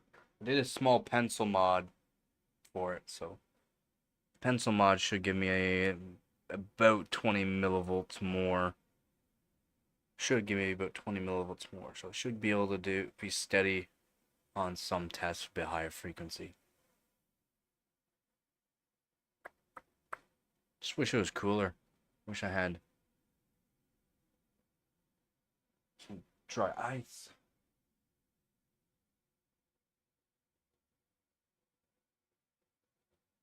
Still, I'm really contemplating on modifying this for the VRMs and also for the memory chips. Does it really need it? No, I got high-powered fans that work just fine for cooling them. So it's not like I need it. It's not like I need it.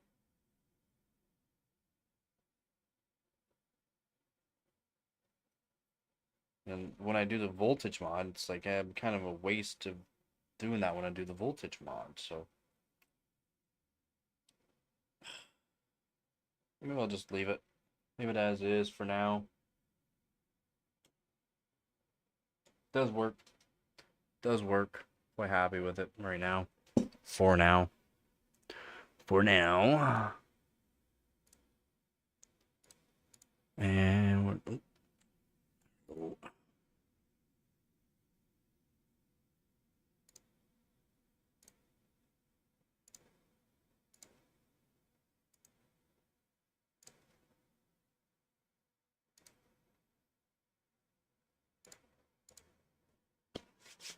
And what should I do? What should I do? Might be ending the stream here soon, actually. That way I can start getting the room a bit cooler, getting quite warm. Hey, turn off the lights.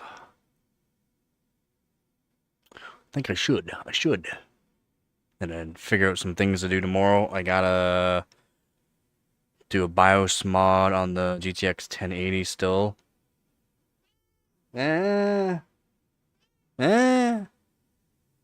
Still need to do the BIOS mod on GTX 1080. Would like to do that. Then get some scores put in for that. What? Meow. Meow. Wanna say hi? Wanna say hi?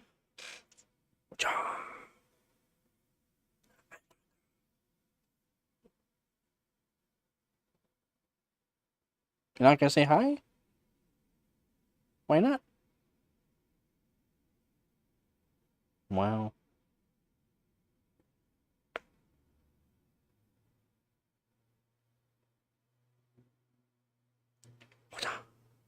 It's the kitty! It's the kitty! Don't look at me like that. Hi.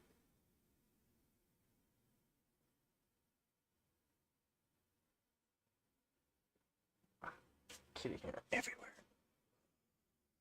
But yeah, guys, I probably am going to be ending the stream here, by the way. If anyone's still here, or am I all alone? All by myself.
Guys,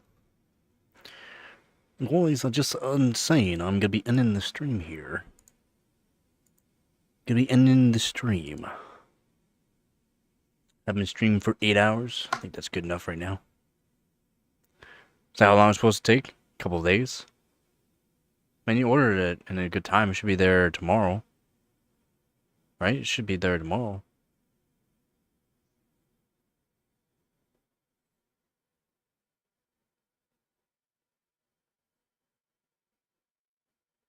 Oh, no, it takes longer.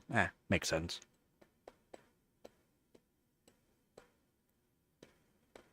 yeah, when you get them, let me know, and we can go over some things, make sure everything looking good. Maybe change some timings that can just be changed easily. We'll see. Thank you. I just want to make sure I turn off the lights and start getting it cooler in here. It's not going to be much cooler than it is now, but at least I can get it a bit cooler and then get some things worked on for tomorrow's stream, if I am streaming tomorrow. Should work. Yep. Should work. I mean, your board's technically better than my board for RAM. That's what it's saying. Yours is good for 6800, mine's good for 6400, and yet I can do 7200 easy, 7400, 7600. So, if your board is technically better than my board, in ways, I wouldn't say it's better than my board, but in ways it is, then yeah, it should work. If not, you should be able to set a QVL for whatever it is. It's probably close to it. Plus it's Hynix M die, so it's guaranteed to be Hynix M die for 2x24, which is just guaranteed for higher frequencies. Again, should be Hynix M die just by looking at it. But we'll never guarantee. Yeah, I mean, your memory try, it's kind of odd. I don't know, MSI is kind of odd that way. Maybe. Stable? 4 DIMM boards, it's hard to get past 7200 stable. 7400 probably, but nothing higher than that for stable. 7200 though is a really good spot to be for timings and for frequency. 7200 is a really good spot. It's a really good spot for stable, timings, and frequency.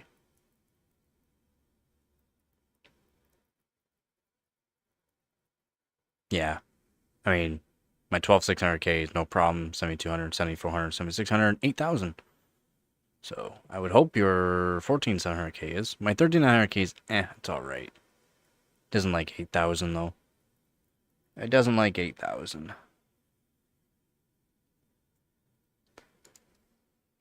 Yeah. Yeah, I'm gonna end the stream here, guys. So again, thank you for watching. Again, thank you, Z. Hopefully you had a good a day. Oh, oh yeah. Oh yeah, it'll crush your old 7-zip score. Crush it. Crush it. PY Prime, 7-zip, Y Cruncher. It should help a little bit in SimBench. A little bit, not saying it's gonna be a whole lot more, just a little bit. Having more frequency does help a bit for SimBench, not a whole lot, but does. And Geekbench, Fire Strikes, Times By, all that should give you more points. And everything. Yeah, because it's a lot more bandwidth. So yeah, I would yeah, no problem. Again, whenever they come in, a couple days or whatever, let me know. And yeah, we'll see how good they are. Actually, do some benching before you even let me know. Yeah, oh yeah, definitely more FPS. Yeah, way more FPS in games. Like if you do like CS2, Fortnite, and all those like, you know, CPU bound games, you're looking like anywhere from 40 to 80 frames per second more. Generally around 40 to 60, but some games could be up to 80 frames per second more. CS2, I've done whole bunch of benchmarks for RAM frequency and RAM timings on just CS2. CS2 just frequency gave me about 60 frames per second more. Yep. So I say it's good to go and get yourself some decent RAM for Intel, because you can see a lot more frames, a lot. Okay, but yep, that's it for this one. That's it. I'm out of here.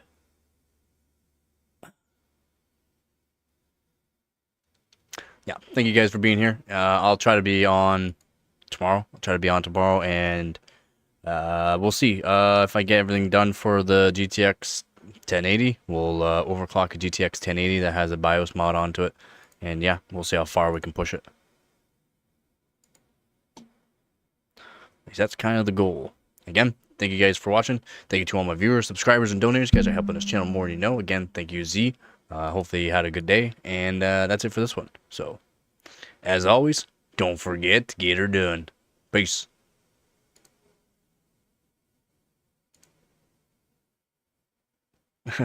Later, Aaron. I don't know if you just joined. If you just joined, my bad, man. Peace.